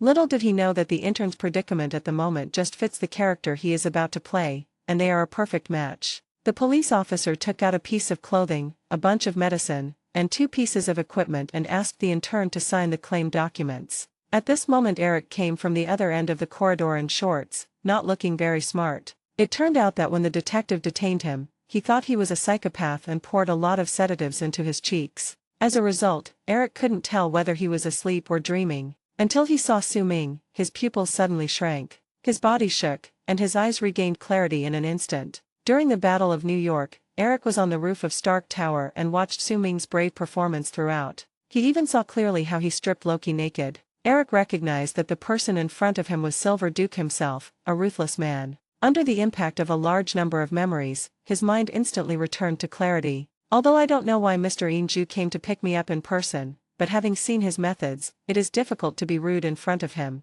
Mr. Inju, you're here. It's an honor. After wiping his hands roughly on his shirt, Eric extended his hand to Su Ming, showing the same attitude as when he was trying to get investment for a research project at a cocktail party, with a proper smile and elegant manners. But with his messy hair, haggard face and wrinkled shorts, he really doesn't look very gentlemanly. Su Ming smiled slightly when he saw this and shook Eric's hand. My friend seems to be in trouble, and I can't just sit back and watch. Eric suddenly realized. Yes, when Thor first came, Su Ming didn't make things difficult for him and even helped him, not to mention the Battle of New York later. If these two were friends before, they should be brothers now. Your arrival makes us feel extremely relieved. After exchanging a few polite words, the few of them walked out of the police station. Dr. Selvig, your instrument keeps beeping. The intern followed the others holding an energy-sensing device. After a few steps, the instrument made a sharp sound. It started. It's earlier than I expected. Eric realized that abnormal fluctuations in space had begun to affect reality. Wait, what started? Daisy looked confused. Walking out of the door, looking at the black flocks of birds flying across the sky, several people felt an oppressive sense of impending storm. Suddenly, the flock of birds disappeared in the sky. Where did they go? Daisy asked subconsciously. Suddenly, hundreds of birds swarmed up from under their feet. Su Ming narrowed his eyes and saw clearly the invisible portal in the sky. At this time, here, some portals connecting random spaces will appear from time to time. This is exactly what the reality stone's energy causes. It seems that Spicy Chicken Strips has successfully obtained the ether particles. Su Ming said secretly. Ah, what the hell is going on? What are you laughing at? Daisy was startled by the sudden appearance of a flock of birds at her feet, and noticed that Eric was now showing a psychotic smile. It's so comforting. This world is even crazier than I am. All the police officers in the police station were attracted by this incredible scene. One by one, they leaned over the window to watch the flock of birds moving in strange directions. Eric was now very sure that he was not a mental patient. He walked to the trash can and threw the large bag of medicine in it. Take me to Jane's lab. At this time, Su Ming waved his hand and opened a portal. The circle of sparks grew larger and larger and appeared in front of people. The interns were still shouting, but Daisy had already become numb, and Eric looked at Su Ming with surprise. Let's go, it's faster this way. Su Ming asked a few people to go through the portal, and on the other side of the portal was Jane's laboratory. When the portal with a visually explosive effect disappeared in front of the police officers, they suddenly became noisier than the flock of birds that had just flown by. Thank you so much. He is the real one. Who? Silver Jew. Crimson Silver Jew. The one standing in the corridor just now. Isn't that a brain-dead fan? Have you ever seen a crazy fan with that kind of magical ability? Wang Tifa. I actually ignored Mr. Inju. I was wondering why they look so alike. I even wanted to vote for him. God, forgive me. The police officer who had just thought Su Ming was an internet celebrity was now filled with a huge wave of emotion. He never thought that he would meet the superhero Ben Chow in such a remote police station. Thor is determined to avenge his mother. He wanted to take the ether particles deep into the dark planet to lure Malekith out, but was opposed by Odin, because they could not bear the consequences of that horrific weapon falling into the hands of the Dark Elves. As long as Jane remains in Asgard, the Dark Elves will naturally come again. Even if Odin exhausts the power of the last Einherjar, he will keep the ether particles in this land. Odin was firm, but it did not shake Thor's determination for revenge. After a solemn memorial ceremony for the goddess Frigga and the warriors who died in the war, Thor came to the Asgard prison. Loki never imagined that a casual remark of his would lead to his mother's tragic death. Looking back on his life over the past 1,000 years, the person he loved most was his mother. Revenge for his mother has now become his greatest obsession, and the appearance of Thor seemed to light up a ray of hope for him. Chapter 127. Poor Thor. Asgard suffered heavy losses after being attacked by the Dark Elves. Not only did Asgard lose the mother of the gods, but its defense system was also severely damaged. This means that the temple has lost its protection. If the Dark Elves attack again, Asgard will be devastated. Thor took the initiative to find Odin, hoping that the King of Gods would agree to let him take Jane as bait and attack the Dark Elf planet with other gods. The tactic is to destroy Malekith in one fell swoop while he is absorbing the ether particles from Jane. However, this was opposed by Odin, who would not allow the ether particles to fall into the hands of the Dark Elves. Not only did he oppose it, he also ordered the Rainbow Bridge to be closed. This also cut off Thor's retreat. Now if you want to escape from Asgard, you can only take a shortcut, and the only person who knows the shortcut is Loki. Only then did Thor find Loki in prison. In order to avenge their mother, the brothers reached an agreement for the first time. Loki, who regained his freedom, was refreshed and started role-playing with Thor. Sometimes he turned into a heroic warrior, sometimes he turned Thor into a Valkyrie, and even transformed into Captain America Steve Rogers. But his frivolous words and actions are very different from the real Captain America, and are full of incongruity. Thor was so annoyed that he gave his brother a limited edition bracelet. Under the cover of their friends, the two brothers brought Jane from Asgard, which she had finally escaped from, to the land of the Dark Elves. The two of them staged a self-torture drama in front of Malekith, successfully fooling Malekith into absorbing the ether particles from Jane's body. When the ether particles completely left Jane's body, Loki lifted the illusion, and Thor's originally severed arm reappeared. He summoned Thor's hammer and released lightning to attack the ether particles. But they underestimated the power of the Infinity Stones. After an explosion, the scattered ether particles gathered back to their original state and were all absorbed into Malekith's body. At this time, Malekith's mind was full of plans to bring about the Dark World, so he turned and left. Thor swung his hammer and chased after him, but was slapped away by the cursed warrior. Is this thing so powerful? Thor, who didn't believe in evil, stood up and continued to fight, but was beaten by the cursed warrior to the point of doubting his life. The hammer that was summoned was also knocked aside by him. Although he was a warrior, Thor experienced the despair of a shooter being rushed by Dian Wei. At this time, Loki took advantage of the enemy's unpreparedness and pierced the cursed warrior's body with his sword, but the cursed warrior simply ignored the sword that was exposed in front of his body. He calmly turned around, grabbed Loki's arms and gave him a bear hug. What? Loki cried out in pain as he was pierced twice by the sword. Do not. When Thor saw his brother being stabbed, he also let out a helpless roar. Loki's sword attack was not in vain. He took the opportunity to activate the void grenade behind the cursed warrior. A burst of light flashed, and even a strong cursed warrior was defeated by the killing weapon of his own camp, leaving no trace of ashes. Page 113. I watched as the brother I grew up with turned into a decaying corpse. Thor was heartbroken, but he had to hold back the tears that were about to fall. He had more important things to do. He quickly calmed himself down and took Jane to look for an exit on the dark planet. As a result, in a cave, Jane's phone suddenly rang, which also meant that the Earth and here were connected. They even found the Coke can and Daisy's car keys that had been thrown away earlier. Walking deeper into the cave, I actually arrived on Earth. At this time, Jane's phone rang again. Jane? Oh, God, you finally answered the phone. Daisy contacted them just before the phone went off. Before they hung up the phone, a portal with sparks flashing slowly opened in front of the two of them. Thor looked up and saw Eric, Daisy, an unfamiliar boy, and Destiny on the other side of the space gate. This shocked Thor, who was still a little confused after experiencing the shock of losing his brother, and then he was stunned. How could he be here? At this time, Thor had just been through a great battle and was in a very miserable state, with bloody wounds all over his face. Seeing this, Su-Ming waved cordially from the other side of the portal. Hey Prince, come here quickly.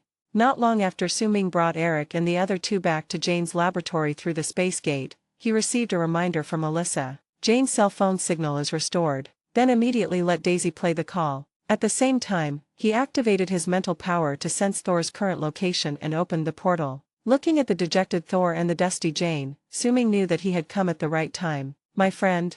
Thor took Jane's hand and crossed the portal, coming to Su-Ming. Looking at Su-Ming in combat uniform, he felt very close to him. The friendship they had gained from several battles against the enemy together made him trust Su-Ming completely. Looking at the familiar face that suddenly appeared in front of him, Thor's nose felt a little sore. Nothing more was said. Su-Ming looked at Thor, who was holding back his grief and wanted to tell him that his brother was actually fine, but he realized that Goddess Frigga seemed to have received a box lunch, so the words on his lips turned into, "Why didn't you tell your brother when you encountered difficulties? The main theme is justice. Why isn't you here? He is not familiar with Jane and the others. It's obvious that Lao Tai is here to help. This brother is not in vain, he came here on his own when he had something to do." Thinking of this, Thor felt warm in his heart, and tears of emotion almost stopped flowing. He sniffed and said with a hint of grievance, "Mobile phone, I don't know how to use it yet." Su-Ming patted Thor, gave him a reassuring look, and said proudly, "Relax, now that I'm here, no matter who bullies you, it will be over if I don't do anything to him." Thinking of Su-Ming's abnormal strength, Thor agreed with it and felt more confident. He regained some confidence in his upcoming battle against Malekith, who possessed the ether particles, and nodded naively. Okay. No wonder Thor almost broke down when he saw Su-Ming. The pain of losing his mother and brother was already tormenting him, and it took great willpower to suppress this grief and prevent it from breaking out. Not to mention that he was beaten by the cursed warrior without being able to fight back, which made Thor doubt his life. After all, even his hammer, Thor's hammer, which always works, has no effect on the cursed warrior. If Loki had not been smart and risked his life to activate the opponent's ultimate weapon at the critical moment, Thor would have had no confidence in defeating the cursed warrior. Oh, my brother. Thinking of Loki, Thor felt grief-stricken again. Besides, there were countless ruthless characters like the cursed warrior in the Dark Elf camp. Thor really had no idea. As for the feeling that Su-Ming just inadvertently revealed in his words that he treated Thor as a younger brother, Thor actually didn't dislike him. I have been an older brother for thousands of years, especially when my younger brother is the cunning Loki. Only I know how much I have suffered along the way. Especially when he was exiled to Earth to comprehend the true meaning of being a king, Thor suffered a lot. Even his old friend Mjolnir didn't recognize him, just to let Thor grow up as quickly as possible and become a king who cares about the world and is responsible. Thor realized all of this later. He understood and comprehended it all, but Thor didn't actually ask himself whether he was willing to do this. Just because he is the elder brother and the first heir to the throne, he has no choice. If God gave him another chance, he would rather be the younger brother. Sol likes the feeling of being happy with his family. Although Su-Ming is hundreds of years younger than him, he is a steady, experienced and ruthless person. If it weren't for the age difference, Thor would have called Su-Ming Big Brother a long time ago. Thinking back to his brother Loki, Thor wanted to say, "You've never been a brother before, so you don't know how unfair it is to be one, but now." Su-Ming appeared when Thor needed comfort the most, making Thor feel even closer to this old friend whom he already regarded as a comrade in arms. Jane, oh my god, you went to Asgard. Eric, wearing only his underwear, hugged Jane warmly. "Where are your pants?" Chapter 128 Polite Hammer. He said it was more inspiring this way. The intern interrupted to explain at the right time. Ever since Eric Selvig unlocked the streaking achievement, he seems to be addicted to that free and unrestrained form. Looking at Jane in front of him wearing a retro and elegant outfit with armor, Eric guessed that Jane had just returned from Asgard. He was very envious. "Okay. We need all of your research, including your research on gravity anomalies. All of it." Jane couldn't wait to get to the point. She knew how horrible and incredible what was about to happen was. Thor regained some of his spirit after receiving comfort from Su-Ming, and hung Thor's hammer on the clothes hanger on the wall at the door. Looking at Eric, whose mental state was obviously not right, he said worriedly, "Are you okay, Eric?" Su-Ming looked at Thor's hammer on the wall and his eyes changed. He had felt the weight of the hammer before, but now he was hanging on it so easily. "It's as simple as hanging a hat. Is this hammer so polite now? Or is this clothes hanger on the wall of Jane's laboratory the real king, a great hermit hidden in the city?" Su-Ming was puzzled by this and could only complain that Marvel's screenwriters knew how to make fun of people. "Didn't your brother come with you?" Eric spoke faster than he thought. He still remembered that it was Thor's younger brother who caused a stir in the city last time, and Thor chased his younger brother and chopped him. The half-naked old man's words once again aroused Thor's sadness, and he said in a heavy tone, "Loki, he's dead. Thank God. I'm so sad." Eric's blurred-out true feelings left Thor stunned for a moment. Then Selvig walked up to Thor, hugged him and patted his shoulder, with a happy expression on his face where Thor couldn't see. This expression also turned into sadness as the hug ended. He is an old actor. Su-Ming next to him almost couldn't help himself. "You must know that it was Loki who instigated the Battle of New York, causing great suffering to all living beings on Earth. Myself and the Avengers have just that impression of Loki. We don't think anything of it. He just has his own ideas and opinions. But ordinary people like Jane and Eric, especially, still know the truth." He hates Loki deeply. Didn't you see Jane slapping Loki with a loud slap when she first saw him in Asgard? A fully armed Asgardian warrior brought back news from the Dark World. It is worth mentioning that the appearance of this warrior is exactly the same as the warrior that Loki transformed into. We didn't find Thor, nor the weapon, but we did find a body. Odin couldn't help but look at the warrior and murmured, "Loki." That's right, it was Loki's body. The warrior said nothing, but looked at Odin with an unusual look in his eyes. Malekith will release ether particles to a point where the 9 realms connect. That would multiply the destructive power. Every time it passes through a country, its energy will increase exponentially, and eventually it will endanger the entire universe. Jane and Eric shared the intelligence they had obtained and guessed. Eric analyzed the consequences based on his own research, and the expressions of several people gradually became solemn. Su-Ming found a wire and twisted it to reveal the metal core at the top, then plugged the other end into the wall socket. A slight sound of electricity was heard, the light in the room flashed, and Su-Ming began to charge. Since I have nothing to do, I might as well test the charging effect of household voltage. Anyway, Su-Ming has made up his mind. No matter what grudges there are between Spicy Chicken and Thor, he must get his spaceship this time. He already regretted destroying the Chidori mothership in a fit of rage before, and he must not make the same mistake this time. You must grab the bargains on spicy shredded chicken. The lights in the room flickered at the right time, turning the atmosphere of the discussion between the few people into a serious one. At this time, Thor said the key. The gathering is only temporary. He must be in the right place at the right time. Page 114. So the question is, how do you know the right location? Daisy asked the same question. The discussion among several scientists sparked inspiration. Eric seemed to remember something and walked to the bookshelf and pulled out a map. That kind of thing happened before, thousands of years ago, and individuals were present at the scene. All those great architects, the Mayans, the Egyptians, they all took advantage of the gravitational effects of celestial convergences and left maps behind. Hula dash. Eric pushed all the debris on the table to the ground, unfolded the map and began to observe. Stonehenge, Snowdon, the Great Orme, these can all be coordinates. As Eric muttered to himself, he used a ruler and pen to draw straight lines on the world map. Finally, the intersection of multiple straight lines appeared, Greenwich. Jane now boldly predicted what would happen. Borders between nations will almost completely disappear, the laws of physics will completely collapse, gravity will become unstable, space will be squeezed, and everything in reality will slowly disappear. As Jane described what was going to happen, a thick shadow gradually covered the hearts of several people. Thor's hammer suddenly flew from the clothes hanger into Thor's hands. Thor's attitude at this time was very clear, one word, do it. Must stop the spicy shredded chicken. Several people saw the determination in Thor's eyes, and they also knew that only the few people present could know and stop the enemy's conspiracy. I instantly felt a heavy sense of responsibility. Let me put on my pants first. Selvig finished speaking, snapped. The lights in all the rooms went out instantly, and finally only a flicker of fire was left on the wire in Su-Ming's hand. Su-Ming's act of privately pulling wires successfully caused the laboratory power to trip. However, his readings on the energy display did not change. Damn, it seems that the household voltage is still too low. Su-Ming's experiment ended in failure, but it didn't matter. It was just a try and there was no danger. But it made Selvig very embarrassed. Because, after turning off the lights, his pants were nowhere to be found. Help me, I can't find my pants.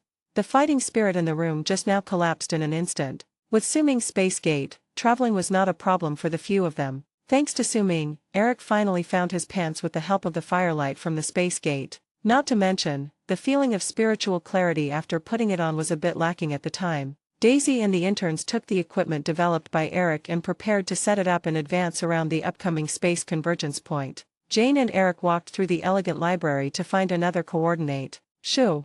The hurried footsteps caused dissatisfaction among the people who were concentrating on reading. At this moment, on the sea not far away, the originally calm space was slightly distorted. The water surface was suddenly stirred up by something huge, and then when it was about to reach the shore, a large spaceship appeared. How can the common people of Greenwich be as well informed as the citizens of New York? When I saw the unusual movement on the water, I immediately imagined the scene of a monster landing, and I ran so smoothly. The spacecraft slid directly into the ground for dozens of meters before finally stopping. Then a red light flashed from top to bottom. Spicy chicken strips led the dark elves to set foot on the land of the earth. Looking at the lights of other kingdoms shining in the sky not far away, Malekith became ambitious. He was just a little bit away from realizing his ambition. At this time, Thor landed in front of Malekith with Thor's hammer in his hand, alert and vigilant. "You don't have to run so far, Asgardian warrior, because death will be visiting you soon." Malekith walked towards Thor with a domineering stride, speaking harshly and shamelessly. At this time, Su-Ming quietly came to the back of the spaceship. Looking at the spaceship towering into the clouds, he smiled mischievously, feeling very stealthy. Valuation. Chapter 129 finally waiting for you. Dark Elf Spaceship Valuation, $1.2 trillion. Su-Ming's hand on the boat trembled slightly. Fuck. The high price of the spacecraft made Su-Ming sigh. Then a hint of surprise flashed in his eyes. It's worthy of being a spaceship. S.H.I.E.L.D's helicarrier is only 200 billion, but this thing is over 1 trillion. Before Su-Ming could take any further action, Malekith moved his long ears and discovered a sneaky red figure behind the spaceship. With a wave of his hand, a large number of dark red particles suddenly surged out of his body, turning into spears that whistled towards him. When Thor saw that his good brother was in danger, he immediately swung Thor's hammer straight at Mala Chicken's back. But the target was wrapped and protected by ether particles, and Thor's attack was ineffective. The particle group around Malekith shook violently, and Thor and his hammer were thrown far away. At this time, the ether particle spear had arrived in front of Su-Ming. There is a tendency to pierce it like a sieve.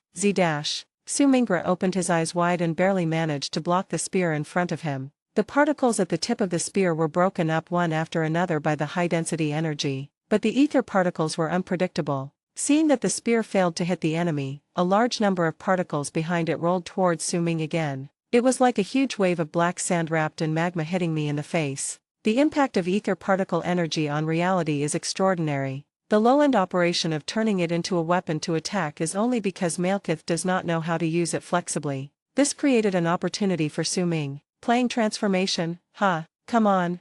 Su-Ming let out a low shout and stretched out his right hand behind him. The magnetic field expanded instantly. All the metal from nearby buildings and roadside cars was summoned in an instant, rapidly rising into the air, deforming and reorganizing, and finally converging into a sword over 20 meters long, with the blade facing upwards, suspended in the air waiting for Su-Ming's next instruction. "When it comes to shapeshifting, I'm your ancestor."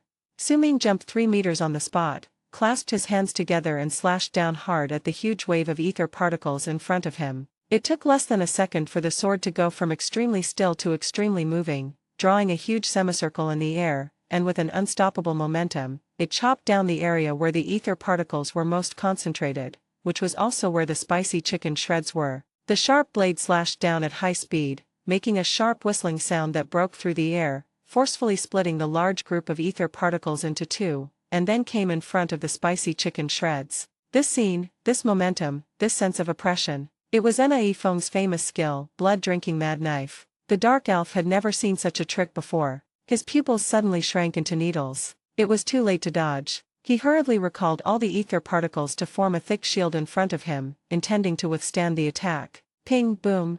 After the loud noise, dust rose everywhere. The huge blade was completely embedded in the ground, leaving no trace. A few meters in front of Su-Ming, there was a straight deep ditch leading directly to the water's edge. The sea water flowed back from the deep ditch, carrying the scattered soil to form rolling muddy water, making a flowing sound. The spicy shredded chicken, which was in the middle of the deep ditch, was not seriously injured at this time, but was also shocked. If it weren't for the ether particles' power to change reality, the Dark Elf King would have been split into two, very symmetrical pieces. At this moment, his legs were deeply embedded in the ground, and his face was full of doubt. "I already possess invincible ether particles, so how could I be pinned to the ground and beaten?" His idea was correct, the ether particles were invincible, but unfortunately he was not very good at using them. So Su-Ming seized this opportunity and caught him off guard. When the metal blade hit the ether particles, a violent collision occurred, triggering the characteristics of the reality gem. The part of the blade that came into contact with the ether particles instantly turned into nothingness and did not actually cut the spicy shredded chicken. But the enormous force passed through the shield and reached the dark elf, nailing him deeply into the ground. Although spicy chicken strips couldn't accept the situation where he was crushed after his comeback as a king, he didn't seem to be injured. The opponent's powerful and heavy moves seemed to be only effective in bluffing people. After the shock and doubt, he believed that he was still invincible, and his current embarrassment was only due to underestimating the enemy and was not counted. Spicy chicken strips instantly regained his fighting spirit and manipulated the ether particles to pull himself out of the ground. He looked at the red figure in front of him and said arrogantly, Your power is limited to this. Your country and your family will be. Dang, bang, bang, doin'. Before he could finish his words, the spicy shredded chicken was blown far away by a huge force. It bounced twice on the ground but continued to move forward. After breaking the stone pillars of a building, it got stuck in the side door of a car. The car that finally caught the dark elf was severely deformed and swayed for a long time due to inertia. It felt a bit like a child's rocking car. What's daddy's name?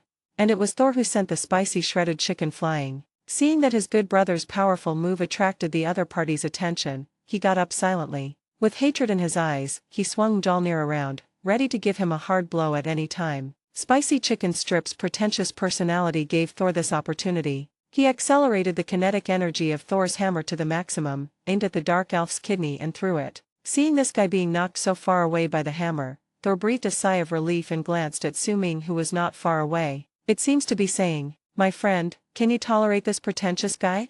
Su Ming looked at the spicy shredded chicken that flew far away like skipping stones on the ground, with an expression of pain on his face. He turned his head and understood Thor's eyes. Respond with the same look. "No problem, buddy." Thor, who had knocked the enemy away, narrowed his eyes and looked at Spicy Chicken Shreds, who was struggling to get up not far away. The desire to avenge his mother could no longer be suppressed. He ran, swung the hammer, and jumped high, intending to give this unfortunate thing another hard blow. Page 115. It would be best if I could kill him with a hammer. Su Ming saw Thor grabbing the spicy chicken strips and beating them, as if he had some deep hatred. "Don't say, it really does exist. Just hand over the battlefield to him." He turned around and looked at the group of dark elf soldiers who followed Spicy Chicken Silk off the spaceship. The soldiers who were caught in the sight trembled violently and did not dare to look at Su Ming. He searched everywhere and saw some civilians who had not run far away. His eyes lit up and he chased after them, shouting, "Bang!"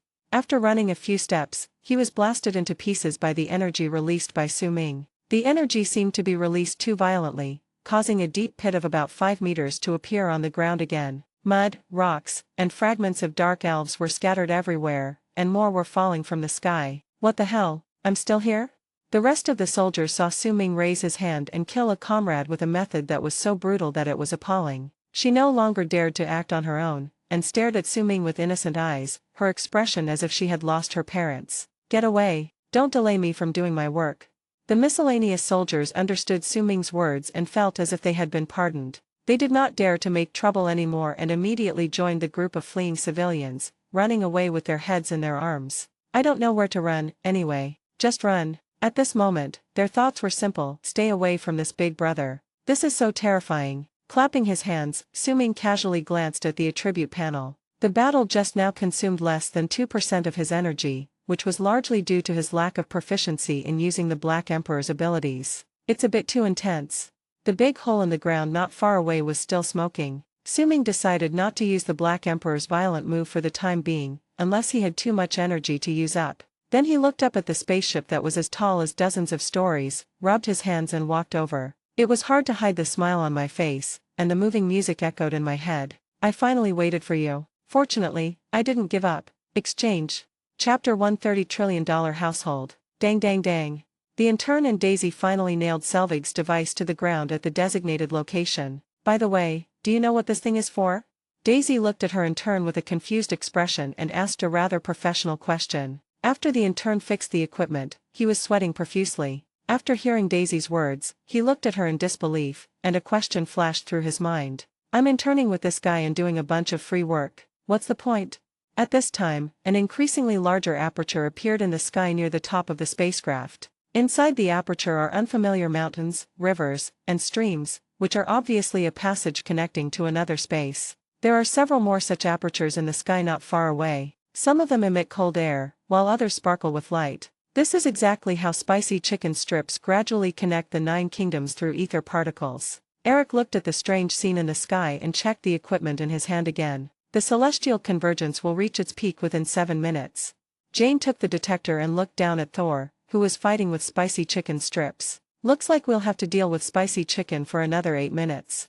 He then turned his gaze towards the dark elf soldiers chasing civilians in the square and twisted the button on the controller in his hand. Brush. Suddenly, the device flashed with white light, creating a circle of blue ripples. The dark elf soldiers who were attacking in the range instantly disappeared from their original position and were teleported to another space. There are many dark soldiers who follow Nicki Minaj to invade the Earth. Su-Ming only scared away a small number of soldiers around Spicy Chicken, and more had already invaded in large numbers. Seeing that Eric's device could actually make the enemy disappear, Daisy, who was holding the phone to keep in touch with Jane, couldn't help but exclaimed, "That's amazing, how did you do that?" She seemed to have a rough idea of what this strange-looking device was used for, but she didn't fully understand it. The interaction between the gravitational field and the weak points of aggregation between countries can produce. Jane was holding the phone between her face and shoulder, and was about to explain to Daisy how the device worked when she heard Daisy's excited cry, "Kill that guy with the sword." Jane twisted the button again as Daisy wished, and a blue light flashed. Daisy and the intern disappeared from the spot. Eric and Jane looked upstairs and realized they were wrong. Their mouths twitched. "Oops, sorry." Daisy and the interns were lucky. Instead of being teleported to another world, they appeared on the other side of the street. Their confused expressions showed that they were unprepared for the changes that had just taken place. What the hell just happened? Bang! Daisy was complaining when suddenly a dark soldier smashed the hood of the old Magotan car in front of them, making a loud noise. "What?" A terrified scream, a little hoarse, echoed through the street at the same time, not Daisy's. The intern was frightened by the sudden change. Exchange successful, plus $1.2 trillion US. Account balance, 12,586 billion. The towering spaceship standing in the square gradually turned into nothingness and slowly faded out of people's sight. Only a deep pit and a large ditch made when waiting here are left to show its former existence. The account was filled with more money than ever before, and Su-Ming knew that he could unlock more powerful and gorgeous talents. The account exceeded 1 trillion for the first time, which was a considerable gain. What kind of ability do you want to exchange next?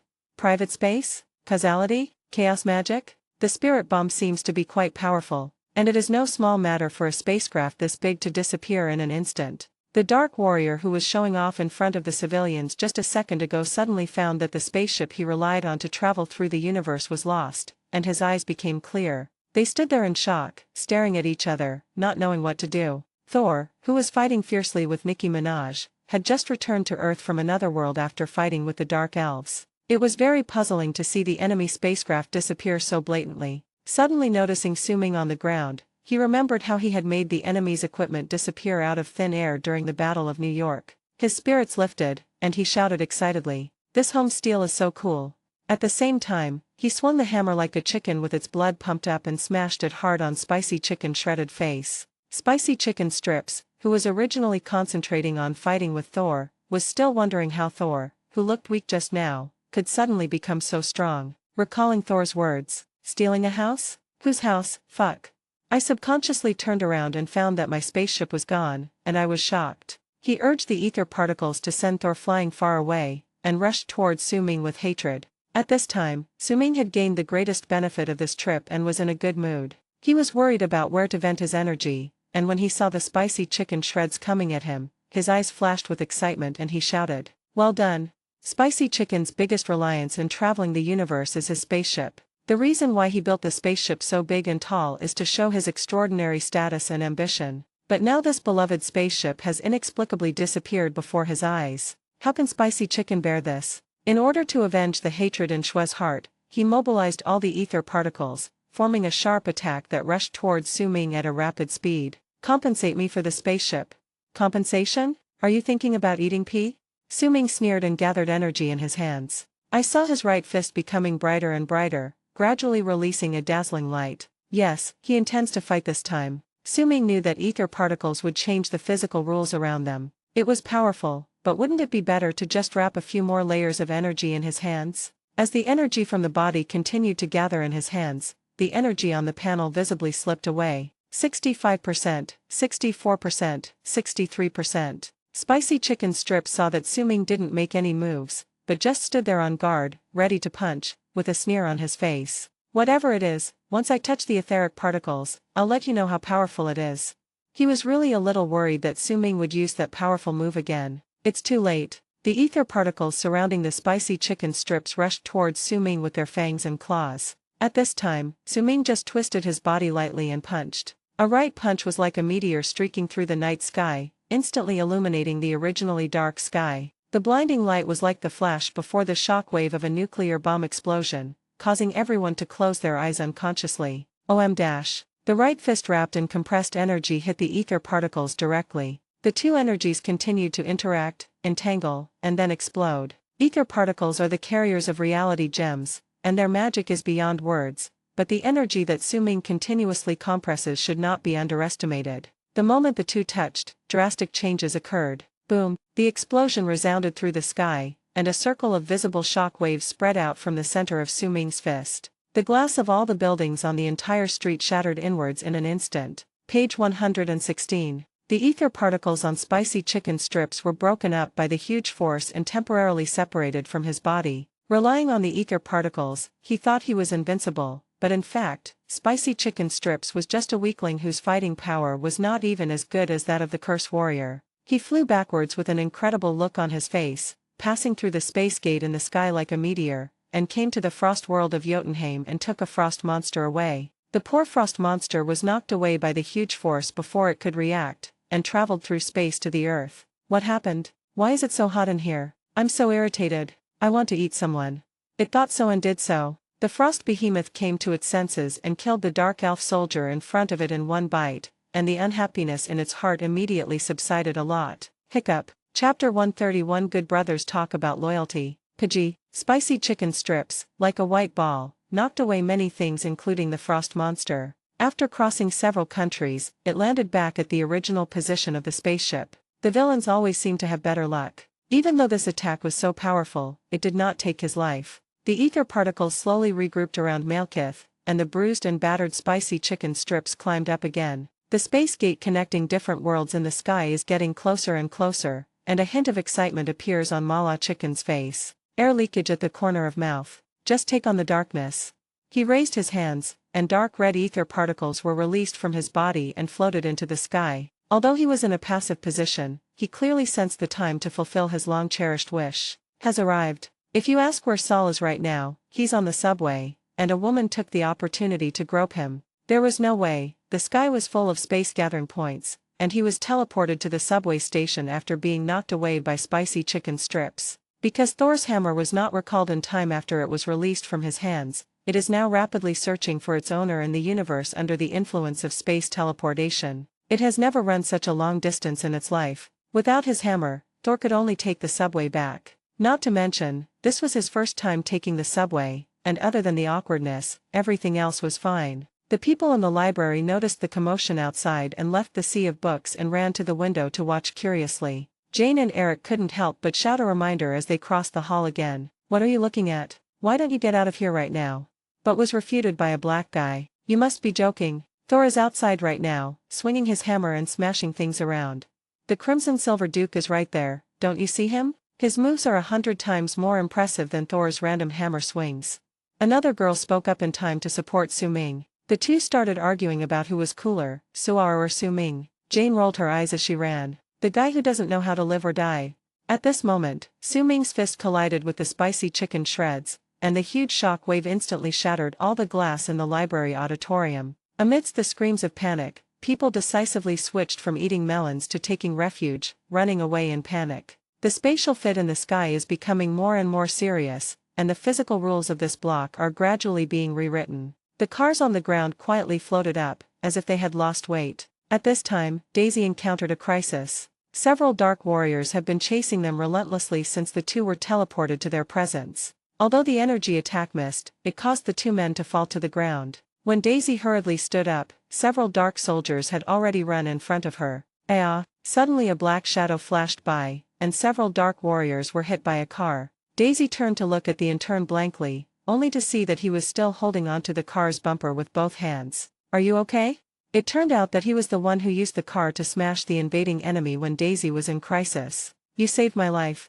Daisy walked towards her timid intern with surprise. Seems like it. The intern threw away the bumper in his hand with a little restraint. Jane and Selvig were also a little anxious at this time. Eric is old and can't run fast. The dark warriors behind him are getting closer and closer. When Jane finally found the opportunity to twist the device in her hand, a blue light flashed. All the dark warriors around disappeared from the spot, and two people kissing each other appeared in front of them. It was Daisy and the intern. At this moment, Daisy was hugging the intern and kissing him passionately, not noticing the changes in the surrounding scene at all. Daisy?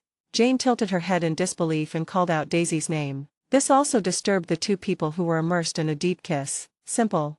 When Daisy saw her old acquaintances Jane and Eric appear in front of her, she subconsciously let go of the intern's hand. Thump! The young man fell to the ground. Malekith ignored Suming on the side and mobilized all the ether particles with all his strength. The spatial aggregation range over Greenwich is getting larger and larger. The scenery of different worlds has been displayed on a large scale above everyone's heads. The ether particles were like a dark red plague, slowly rising into the air, sweeping up the dust of the entire block and drifting towards the portal in the air. It seems to be covering the sky and blocking out the sun. Thor finally rushed back and came to Suming's side, his breathing slightly disordered. "My friend." Just as he was about to ask Suming how things were going, his attention was attracted by the ether particles in front of him that were like a tornado. When Suming saw Thor coming back, he didn't say anything. He just looked at the ether particles raging in the sky and recalled how Thor solved it in the original book. Thor. At this time, Jane, Eric and others also ran over. It's too late, the aggregation has reached its peak. Holding a few space devices that had not yet been fixed, Eric looked at the disastrous scene in front of him, filled with despair. Can that thing of yours stop him? To be honest, Thor didn't have any good ideas. He looked at the device in Eric's hand and asked with a triad attitude. Not here. As a scientist, Eric speaks very rigorously. Thor didn't understand for a moment. Jane added, we can't get near him. This time Thor understood that the device would only work if it was brought close to Malekith. Looking at the spicy chicken strips submerged in the ether particle storm, Thor's eyes gradually became firm. I can. After that, he took some equipment from Eric and trotted towards Baofeng. While they were talking, Suming quietly opened the system interface and took a look at the progress of collecting infinite energy. I found that they are still the same two types, space and mind. We just fought a few rounds with the ether particles, but they don't count as collected. To know, in the battle with spicy chicken strips just now, ether particles appeared in the form of weapons. The ether particles are merely carriers of the reality gem. As a weapon, ether particles do not release much original energy. Therefore, the attacks of spicy shredded chicken mostly appear in the form of black sand. What Suming wants to collect is infinite gem energy, which requires absorbing the infinite energy released by the ether particles in order to meet the requirements. Considering that there are not many opportunities to come into contact with the Infinity Stones, if I miss this time, it's hard to say when the next opportunity will come. Suming looked at the dark red ether particles that covered the sky and released rolling real energy, and a plan came to his mind. Wait a minute, I'll go too. Thor, who had just taken 2 steps, stopped and turned to look at Suming, saying with some concern, brother, it's too dangerous. That's right, even though he is the god of thunder and has the body of a god. Thor was also unsure about charging into the violent ether particle storm, let alone his destined brother who was also immortal. Even though Lao Tai is righteous and wants to stand by me, I can't let you fall into danger. Thinking of this, although Thor felt warm in his heart, he still tried to stop Suming's impulsive thoughts. Brother, don't take risks, I can do it myself. No need to say more. His tone was unquestionable. Suming's eyes kept observing the changes in the ether particles, thinking to himself, if you miss this opportunity, you will miss this shop. Seeing that Suming was so persistent in helping him, Thor was deeply moved. He is not a pretentious person either. His originally worried expression instantly turned into a face full of fighting spirit. Good brothers. Loyalty. Since fate is so insistent, he must have his own plan. Being a lone hero is cool, but who says a lone hero doesn't want comrades? Page 117. Thor tightened the device in his hand, nodded seriously to Suming, turned and looked at the raging red storm with bright eyes. He strode in. Suming's figure gradually merged into the red storm under the admiring gazes of the 3 scientists and interns. Bao, who do you think is more powerful, Silver Jew or Thor? Chapter 132. Deep into the storm. Looking at Thor and Silver Duke who disappeared in the storm one after another, Daisy gently hooked the corner of the intern's clothes with her fingers. Asked an inappropriate question. The intern was originally just interning with Daisy, but unexpectedly gained Daisy's favor in the recent incident. This made him, a contestant who has been single since birth, even more nervous and cherishing. At this moment, he didn't want to let his lover's words fall to the ground, so he blurted out. Of course it's Silver, I mean Thor, oh no, they're both amazing. In the intern's opinion, Scarlet Silver Duke should be stronger than Thor with his fierce means and varied combat methods. But he accidentally saw Jane Foster, who was looking at the storm with a worried look on her face and turned into a wife-waiting stone. Apparently, Jane is Thor's girl. He really didn't want to add to Jane's worries because of his words at this time. It's already this late, what's the point of discussing this? But then I thought about it. Well, now it seems that if I hadn't confirmed my relationship with Daisy, this trip would have been meaningless. Regardless of the thoughts of the people outside the storm, Thor was not feeling well after entering the storm. The dark red energy violently hit Thor's body, making it difficult for him to breathe. The real energy is constantly changing the physical rules around Thor, making every step he takes under immense pressure. Thor bent his waist and held the instrument tightly in his hand, as if he was carrying a mountain or facing the water of a waterfall. With great perseverance, he wanted to get closer to the center of the storm. He couldn't even see the road under his feet, and could only move forward step by step based on the direction he remembered. The steps are hard but firm. Su-Ming had a completely different feeling. Dark red energy flowed around him like a stream, carrying a hint of warmth and even a familiar feeling. The imagined pain and pressure did not appear. Su-Ming raised his exposed hands in surprise. The surging energy was now seeping into his body through his skin. However, this energy was too strong at this time, and Su-Ming's vision was greatly affected. The figure of Thor was about to disappear from his sight. Su-Ming felt no pressure at all and caught up with Thor, who was struggling to move forward in just a few steps. At this moment, Thor, who seemed to be in a desert storm, squinted his eyes and saw Su-Ming walking towards him. He looked so relaxed, as if he was taking a walk in his own backyard, and he looked confused. I wanted to ask what was going on, but it took all my strength to even open my mouth. In desperation, I can only communicate with my eyes. My friend, what's the matter? You're not affected at all?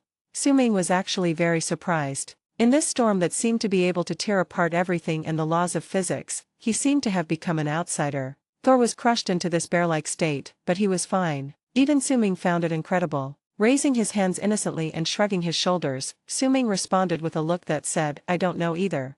Thor was just worried about Su-Ming, but now seeing that he was really fine, he felt relieved and concentrated on resisting the pressure from the outside world. At this time, Su-Ming sensed the changes in his body, a feeling of full energy, just like when he was charging in a power plant. Opening the Properties panel, Su-Ming found that the numbers in the energy display column were jumping rapidly. 59%, 60%, 61%. Super fast charging is just like that. The progress of collecting infinite energy has also reached 3/6. Only then did Su-Ming realize that he could also recharge his body by being surrounded by the energy of the reality gem. The efficiency is even higher than that of high-voltage electricity of hundreds of thousands of volts. The discovery excited him. The punch he just exchanged with spicy chicken shreds consumed a lot of his energy, and now is a good opportunity to absorb the energy. At the same time, he glanced at Thor, who was struggling to hold on, thinking that if he absorbed the energy, this big brother might be able to have an easier time. Then he opened his arms and frantically absorbed the energy from all around. The rolling red sand condensed from energy formed a cyclone around Su-Ming, gradually converging into a concentrated version of a small spiral in the original large storm. Competing with spicy shredded chicken, Thor felt the pressure on his body suddenly reduced, and he almost fell to the ground despite having tried his best to resist. After stabilizing himself, he looked at Su-Ming, who was gradually being enveloped by energy until he could no longer see his figure, and shouted with some worry, "My friend, are you okay?"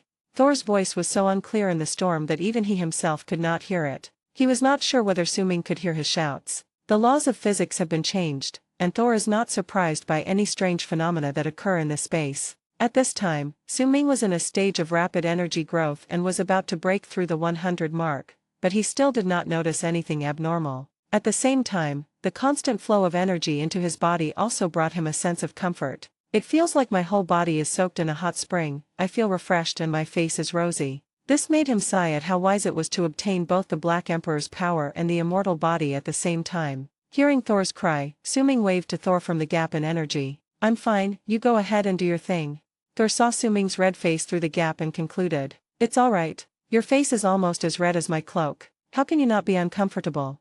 His brows furrowed and then relaxed, clearly a fate that was willing to draw all the energy towards him in order to create opportunities for himself. "Gotta end this quickly." Thor looked at the vague figure of Malekith not far away, a fierce glint in his eyes, and shouted, "Malekith."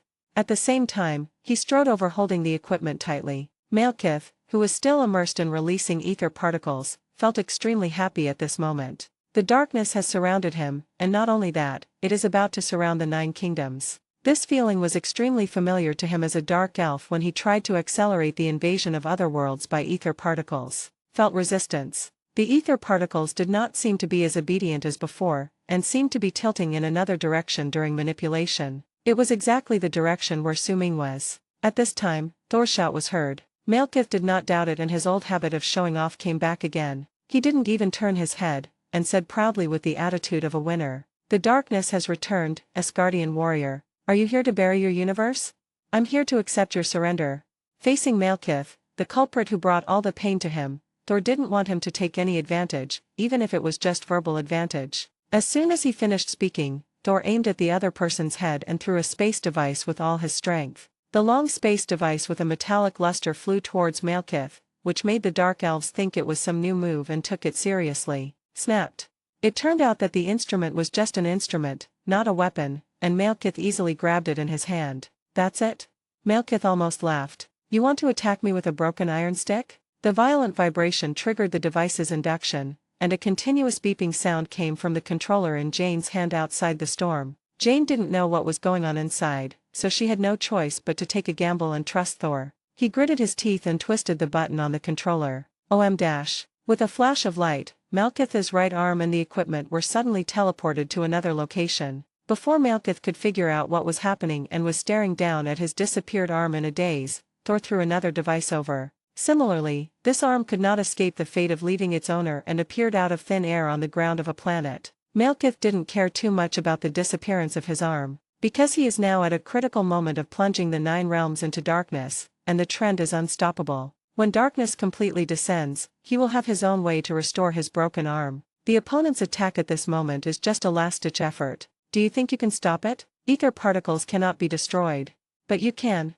Thor suddenly rushed towards Malekith, holding the last set of equipment in one hand. The other hand frantically summoned Thor's hammer. Chapter 133. Leave me alone. Thor's hammer is lost. In the battle just now, Thor and Malekith's battle crossed one space after another, traveling back and forth between various planets. As a result, Thor's hammer kept changing direction according to Thor's position after it fell out of his hand, and eventually circled in the vast universe. This made Thor's hammer, which was panting and chasing its master, a little confused. Fighting, it likes it, but asking a hammer to travel through the universe like a meteor is not professionally appropriate. Meteor hammer? What grade? So, it stopped chasing, just hovering somewhere in the universe, quietly sensing Thor. After confirming that Thor had finally stopped changing positions, Mjolnir increased his speed and flew towards Thor's location, tired and a little angry. After Thor successfully removed Malekith's arms using 2 sets of instruments, he decided to use the last set of instruments to teleport Malekith to another world.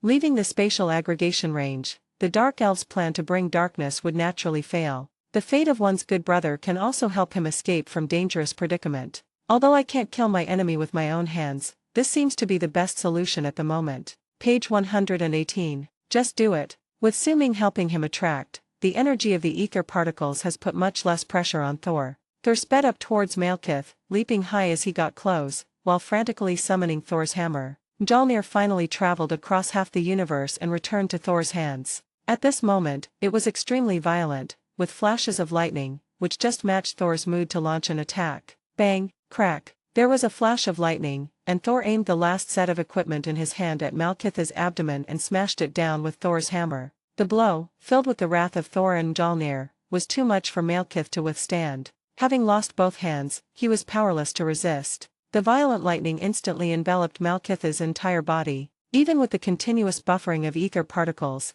Malekith's hairstyle successfully became abstract. The originally elegant black color on the Dark Elf's body was now charred, giving it a disheveled look. Amid the wailing of the Dark Elves, the last set of equipment was like a huge nail, deeply inserted into Malekith's body. Drip drip dash. The sensor sent a prompt. Jian followed suit and twisted the controller's knob again. Oh!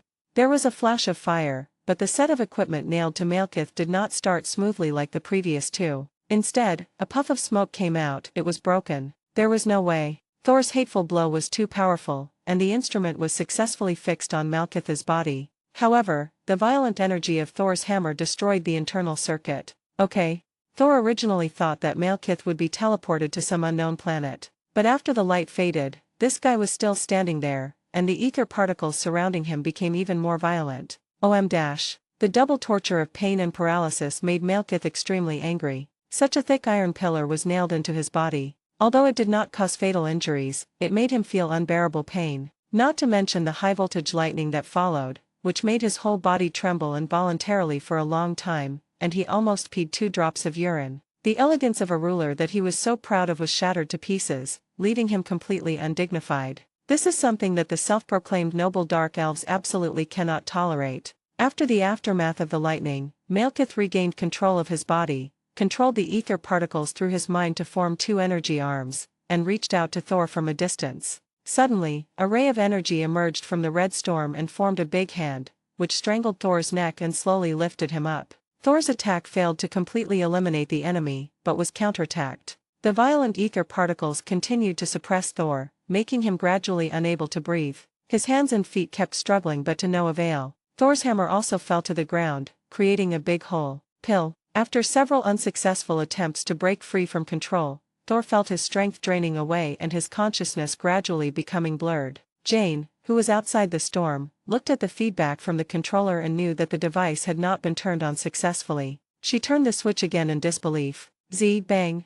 The instrument on Malekith's body flashed a few times again, and after a slight explosion, there was no movement. Completely failed. Malekith controlled the ether particles to suppress Thor while slowly removing the strange things from his body, taking the opportunity to recover from his injuries. Under the call of the ether particles, the 2 arms that were originally located on different planets also vibrated slightly, as if they were about to fly back to their original positions at any time. I won. A victorious smile appeared on his charred face. Suddenly, the entire red storm shook violently, and the tentacles that were rapidly rising and invading various countries stopped. There seemed to be another force within the storm that was opposing Malekith's will, hindering the spread of ether particles. Malekith's expression froze, and he looked up into the air with a look of surprise and doubt. At the same time, increased the driving force. Su-Ming was still working at full speed to absorb the energy contained in the ether particles. The energy reading on the panel has now reached an astonishing 170%, and it still seems unwilling to stop. Although it looked a little scary, Su-Ming still didn't feel anything unusual. Not only that, he gradually discovered that he could also exercise simple control over the ether particles floating around him. For example, his vision was blocked so he couldn't see what was happening on Thor's side. As soon as the thought came to his mind, the ether particles in front of him rolled and tumbled as if a skylight had been opened on purpose, clearing the space in front of Su-Ming. This discovery made Su-Ming's eyes light up. It felt like competing with Malekith for the right to use the ether particles. Su-Ming then deeply sensed the range within which he could control the ether particles and began to secretly wrestle with Malekith. Malekith didn't know that someone on the other side of the storm was vying with him for control of the ether particles, and he wondered, why are these ether particles becoming increasingly difficult to control? The most direct manifestation is that the big hand that is strangling Thor is no longer as strong as it was at the beginning, and there is even a tendency to dissipate. Cough cough. This gave Thor, whose face was flushed red, a moment of respite. Thor was a little pessimistic. He had tried everything but still couldn't completely get rid of Malekith. At this time, Su-Ming probably didn't know that he had lost, and was still struggling to bear the pressure for himself. Thinking of this, Thor didn't care about his own safety. His mind was full of thoughts of asking Su-Ming to take shelter quickly. This is my battle. I cannot hinder fate. Thinking of this, Thor quietly summoned Thor's hammer, intending to fight to the death, at the same time shouting, "Brother, run." As Su-Ming's vision opened up, he saw Thor being severely suppressed by spicy chicken strips. The script doesn't seem to be written like this. He remembered that in the original plot, Thor fell into a coma after teleporting spicy chicken shreds away. When the spacecraft was about to crash down, Eric turned on the device to the extreme and teleported the spacecraft to the location of the spicy chicken shreds. The ending is that Spicy Chicken and his spaceship perished together. Now it seems that the changes are a bit big. Could it be because of me? Spicy Chicken Shred's spaceship has been exchanged for money by himself. Could it be that my intervention caused a butterfly effect, causing the original plot to change? If that's the case, isn't it my fault that Thor is in a passive position now? The more Su-Ming thought about it, the more he felt it made sense, and his expression gradually turned ugly. He has never been in the habit of causing trouble to his friends. At this time, Thor roared at Su-Ming to run faster. Su-Ming immediately understood Thor's intention when he heard the voice. This big brother wants to fight Malekith to the death. How can that work? I haven't exerted much strength yet. Don't rush to risk your life. Prince, calm down. Let me do it. Chapter 134, Straight Blade Strike. Malekith no longer dared to be distracted and continue to control Thor. Because the other force that is competing with him for the ether particles is becoming stronger and stronger. Who?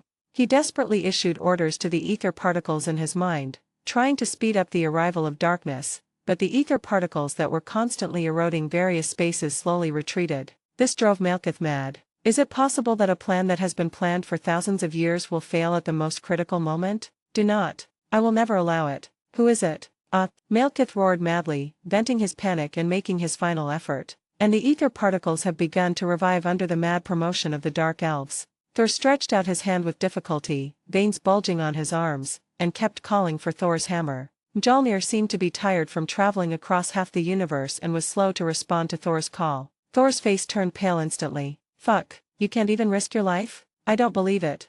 Gritting his teeth, Thor withstood the pressure of Malekith's tight grip on his neck. His eyes widened with anger, bloodshot, and his expression gradually became ferocious.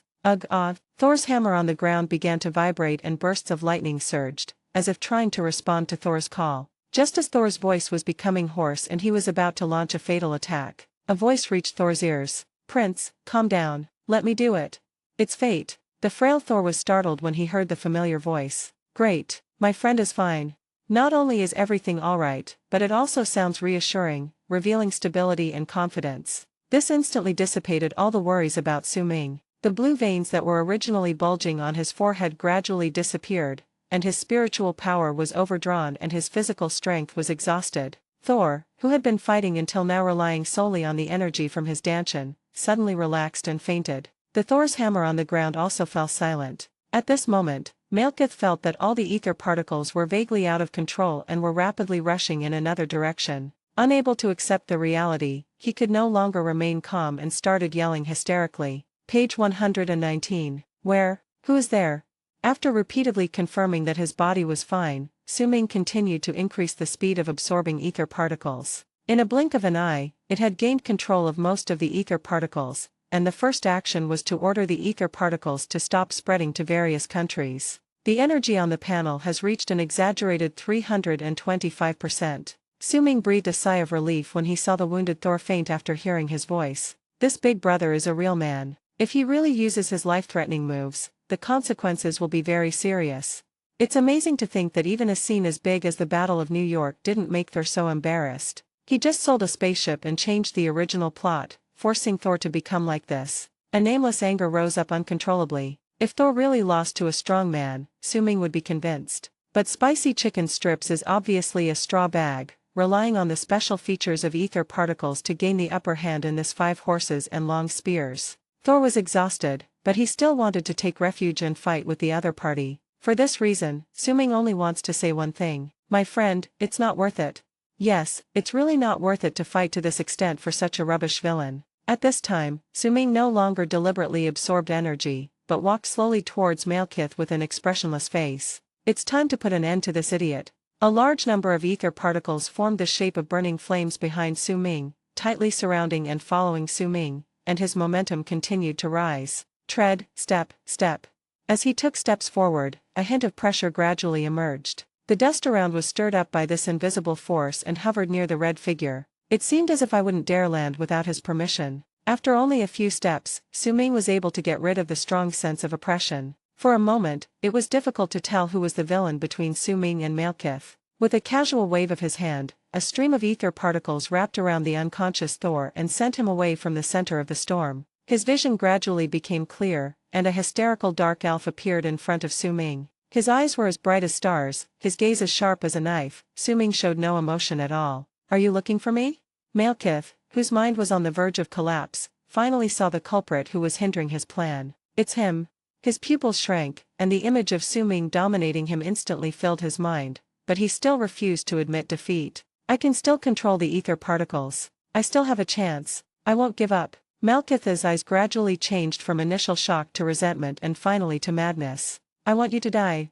As Malekith roared hoarsely, 2 black shadows quickly passed through the space gate and returned to his body. They were the broken arms that had been teleported away. The severed arm returned, and under the influence of the energy of the ether particles, the wound healed rapidly. Malekith waved his hands vigorously, trying to control all the ether particles to brew his strongest attack. Unlike Malekith, who looked as if he was facing a great enemy, Su Ming just stood there calmly with no expression on his face. His eyes were filled with indifference. It was like watching a clown's clumsy performance. Spicy Chicken Strips was surprised to find that his control over the ether particles was significantly enhanced after his arms returned to normal. This undoubtedly brought him a lot of winning opportunities. He stared at Su-Ming with eyes flashing with excitement, and a hint of hope flashed through his heart, because Su-Ming still looked like he had no intention of taking action. If this had happened in the past, the Dark Elf King Malekith would have urged the other party to attack with noble elegance. But the situation is different now. If the ether particles are not spread out at the critical moment of space aggregation, his plan will be completely in vain. So no matter what the other party thinks at this time, whether he underestimates the enemy or has some conspiracy, it cannot change Malekith's idea of quickly eliminating him.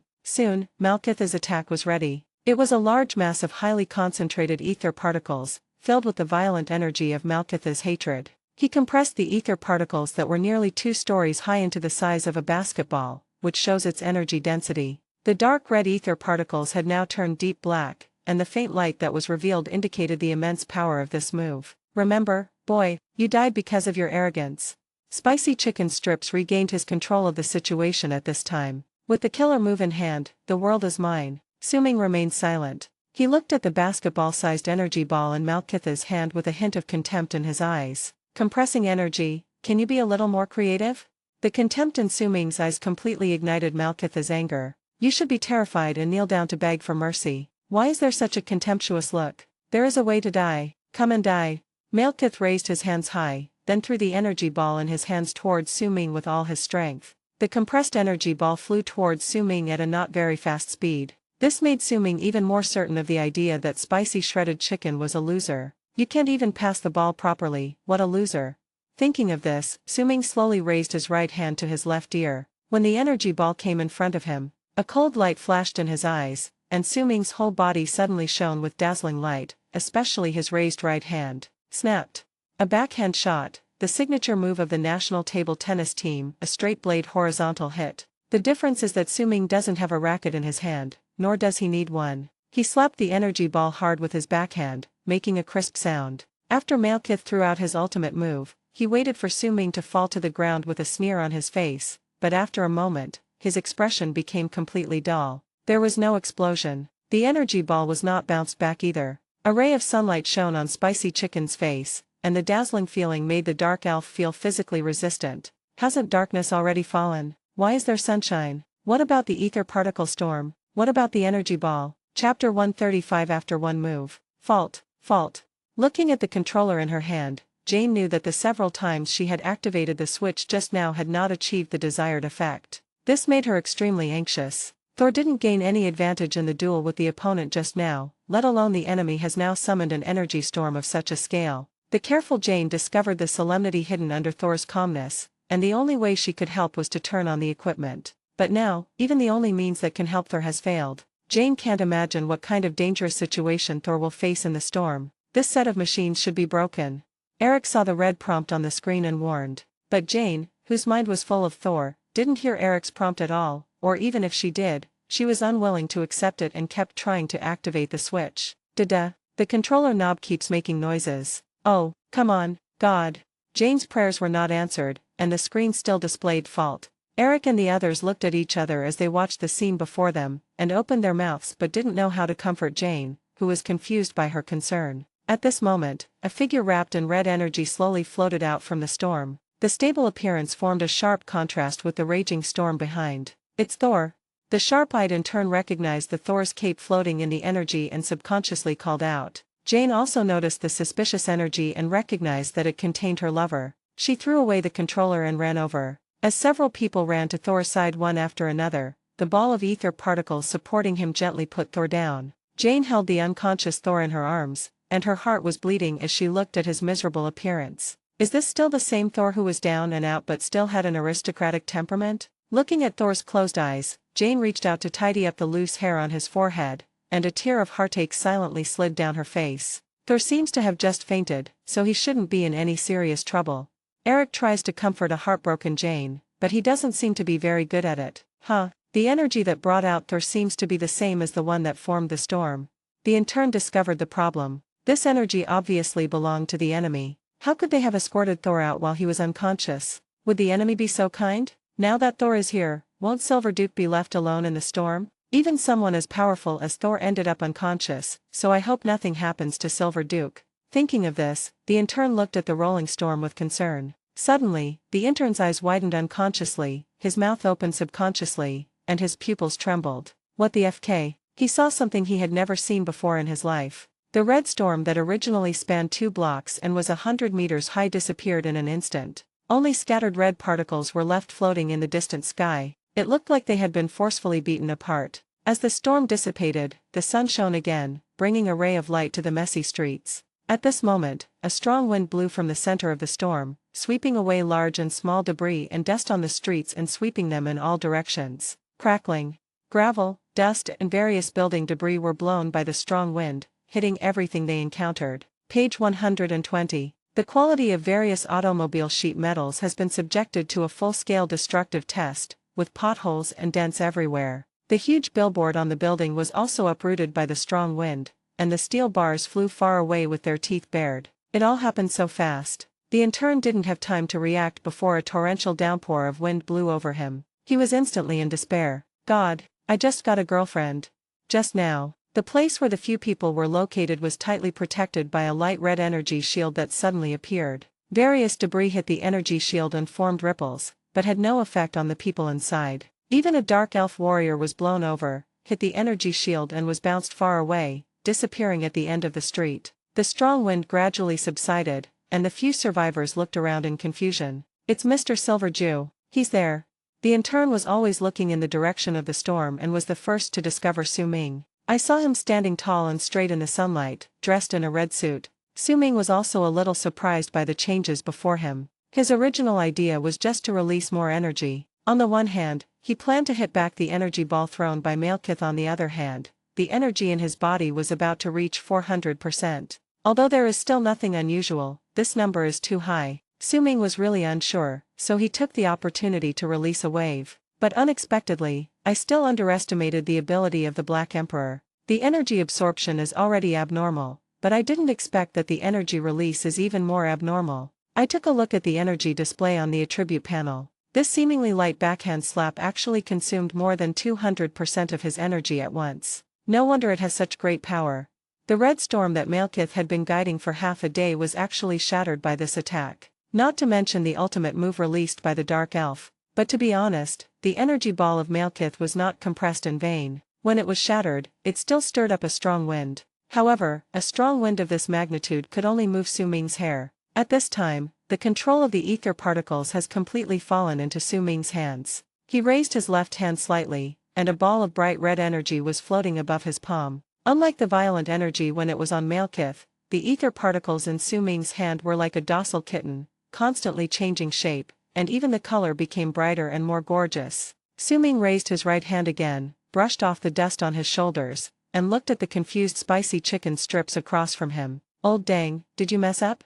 Seeing the movement of Su Ming's right hand, Malekith thought he was going to launch another attack. His body shook instinctively, but he just straightened his clothes. A piercing pain reached his head. This elegance originally belonged to me, mine. Looking at the ether particles floating up and down in Su Ming's hand, Malekith summoned again without giving up. But no matter how hard he tried, the ether particles that he had controlled at will not long ago now ignored him as if they didn't recognize him. Instead, it emitted a hint of flattery in Su Ming's hands, changing into various shapes. Like a poor guy who had been dumped, Malekith instinctively stretched out his arm, wanting to try to keep the scumbag ether particle again. But a horrifying scene appeared. Under Malekith's horrified gaze, cracks appeared again at the broken parts of his 2 arms and gradually widened. Clap. His arms fell off his body one after another and dropped to the ground, his fingers twitching weakly. It's not over yet. The hair of the death rock band's lead singer that was struck by lightning by Malekith is now slowly disintegrating and floating in the air. Like a breeze blowing through a burnt cigarette, it can never be gathered into its original shape again. Every part of Malekith's body gradually turned into ashes, losing its vitality and peeling off layer by layer. Finally, there were only 2 eyes left in the air, staring closely at the ether particles in Su Ming's hand. It was as if I was having my last sweet dream. At this moment, the ether particle somersaulted in Su Ming's hand, looking excited. This caused Malekith's remaining eyes in the air to instantly turn dead gray, then pale, and finally turned into ashes and returned to nothingness. Yes, the entire energy storm was broken up by Su Ming's powerful attack. not to mention a dark elf who had lost the protection of ether particles. His body had already lost its vitality under the impact of Su Ming's energy exceeding 200%, and it was only due to inertia that it did not collapse in the last few seconds. At this time, Thor slowly opened his eyes. Daisy, realizing she had finally overcome the difficulties, and they in turn hugged each other again. Chapter 136 The Cheat Comes. The atmosphere at the dinner table was a bit depressing. The way Jane kept stuffing food into her mouth made it hard to think that she was in a good mood. Eric and the intern stared at the food on the table in a daze. "He'll be back." As another girl here, Daisy spoke up to comfort Jane. But it seems that this sentence is not convincing at all. It has been too long since Thor left last time and returned this time. But, this time, Daisy wanted to make amends, but Jane seemed to be open-minded and said, "He was only gone 2 days this time, wasn't he?" Eric felt that he should say something, otherwise it would be too pitiful for Daisy to face this atmosphere alone. Did he say anything before he left? Yes, he must explain the situation to his father, the king, and it seems he has committed treason, for coming here. Eric immediately regretted asking this question. It would be fine to let Daisy comfort Jane herself. The atmosphere became even more awkward. Saul is gone. He returned to Asgard with the ether particles. Odin ordered the Asgardian warriors to hand over the ether particles to the Elder of the Universe, the Collector, Tanlaya Tavan. He believed that storing both Infinity Stones in Asgard would bring endless trouble to the Asgard, so he decided to hand over the Reality Stone to a neutral collector for safekeeping. Later it turned out that this decision was not a wise one. Thor had the merit of saving the 9 realms this time, and it was natural for him to inherit the throne, but he refused. Through several unusual experiences, Thor realized that he was not a qualified king. He is just a general, not a commander. He can fight in the battlefield, but let him plan and strategize behind the scenes, let him go. So he promised Odin that he would fight to protect the 9 realms throughout his life, but he was always unwilling to inherit the throne. Reluctantly, Odin agreed with Thor's idea, set him free, and did not interfere with his relationship with the Earth Woman. "Thank you, Father." Seeing that Odin no longer interfered with his feelings, Thor felt relieved. Little did they know that after Thor left the Temple of God, a green light flashed. Loki was sitting in Odin's place with the scepter in his hand. The Odin just now was transformed by Loki. He disguised himself as Odin and let Thor go, so that he could continue to transform into Odin and continue to rule Asgard. "So, I want to thank you, brother."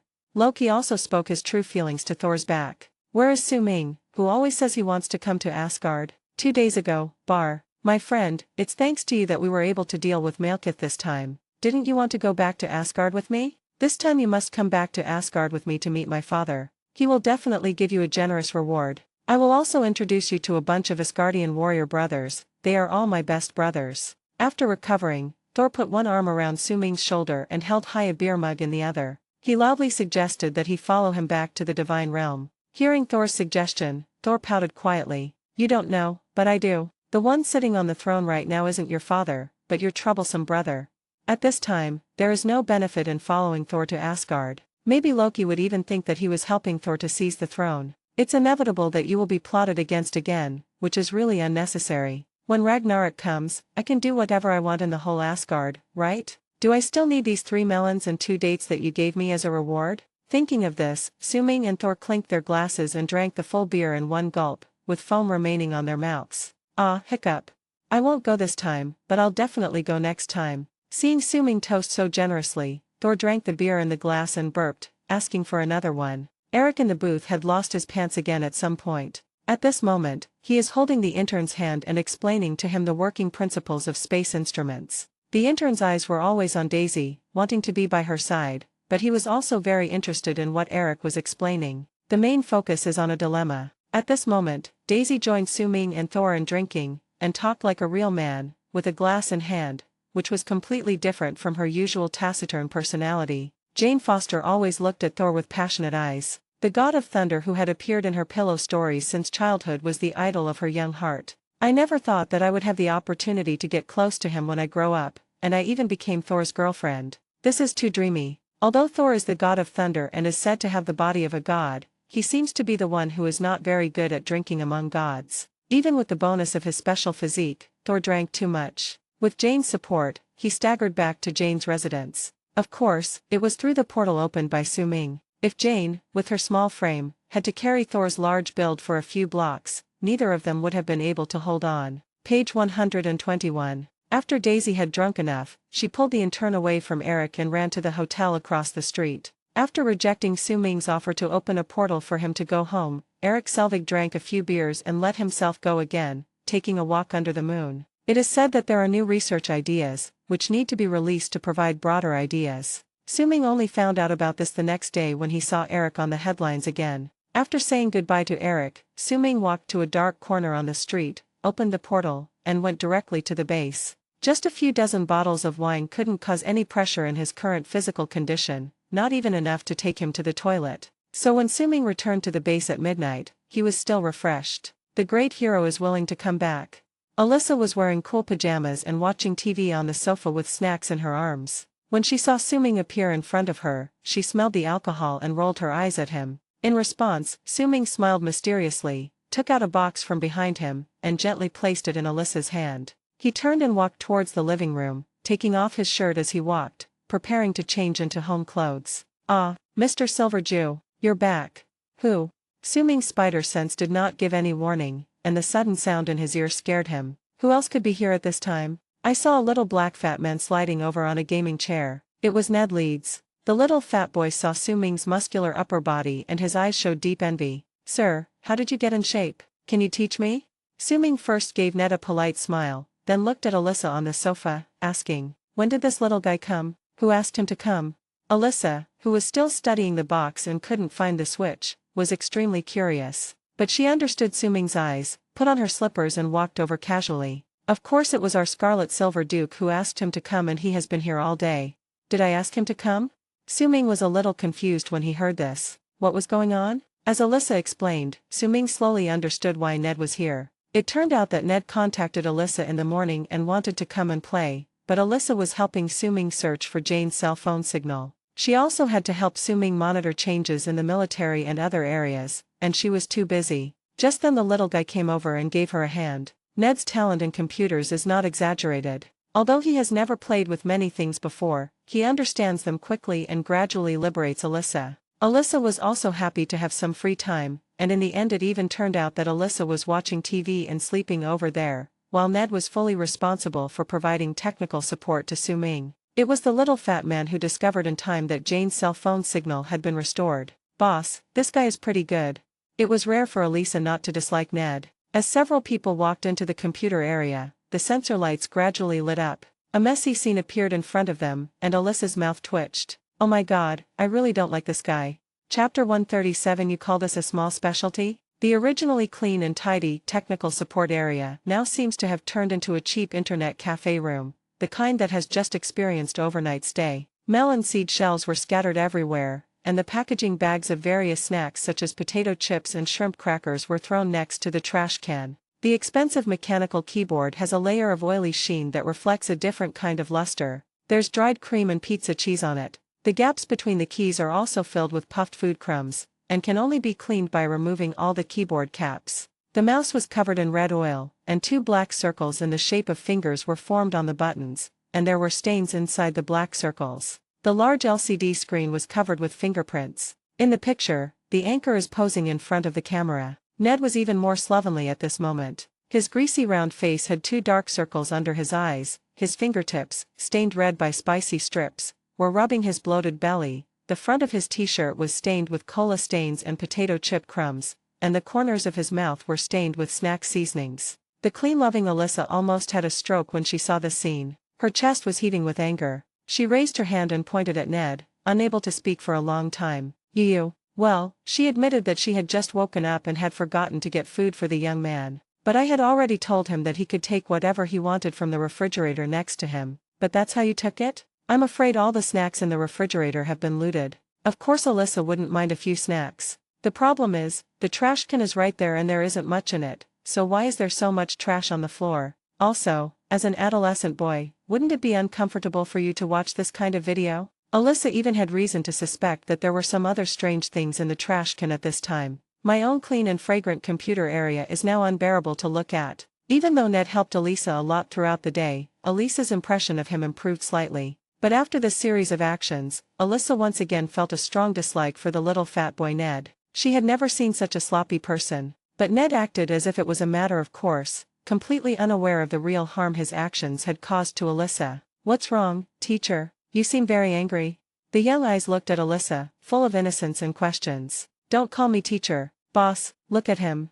Alyssa was broken by Ned's words and stomped her feet in anger. In desperation, he could only complain to Su Ming. When Su Ming discovered that the fat boy was here, he put on a t-shirt inconspicuously to cover up his 8-pack abs. He's not in the habit of showing his abs to a man yet. Seeing Alyssa's pouting mouth, which was big enough to hold a large bottle of Coke, Su Ming raised his hand and smoothed her smooth back. "Don't be angry, open the box and see."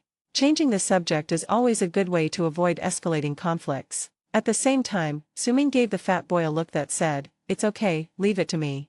Ned vaguely felt that he seemed to have angered his teacher. This feeling was similar to when he was at home. Every time his mother entered his room, it brought a wave of low pressure. Seeing Su Ming coming back, he politely stepped forward to greet him. "I didn't do anything wrong."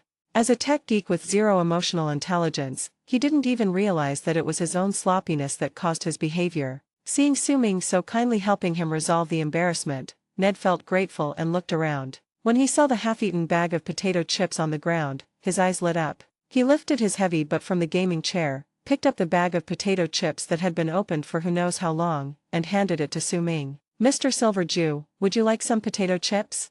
Su Ming's mouth twitched and he shook his head to refuse. "No, I've already eaten, thank you." He could understand if a boy was a bit sloppy, but you being this sloppy was kind of collateral damage. At this time, Alyssa's attention was successfully diverted to the mysterious box. She was curious about what was inside the heavy box, but anything the boss did must be extraordinary. This was the nth time that Su Ming had brought him a gift. From international brands to limited edition luxury goods, Su Ming always brings back 2 bags of soy sauce, with a casual touch. "What good stuff is this time?" Snapped.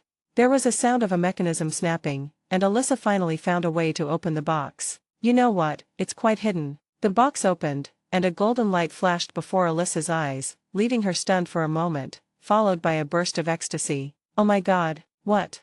Bullion? Such a big gold bar? It should be called brick to be exact." At this moment, Su Ming's voice sounded. "This little specialty is a little lacking in quality, so just accept it.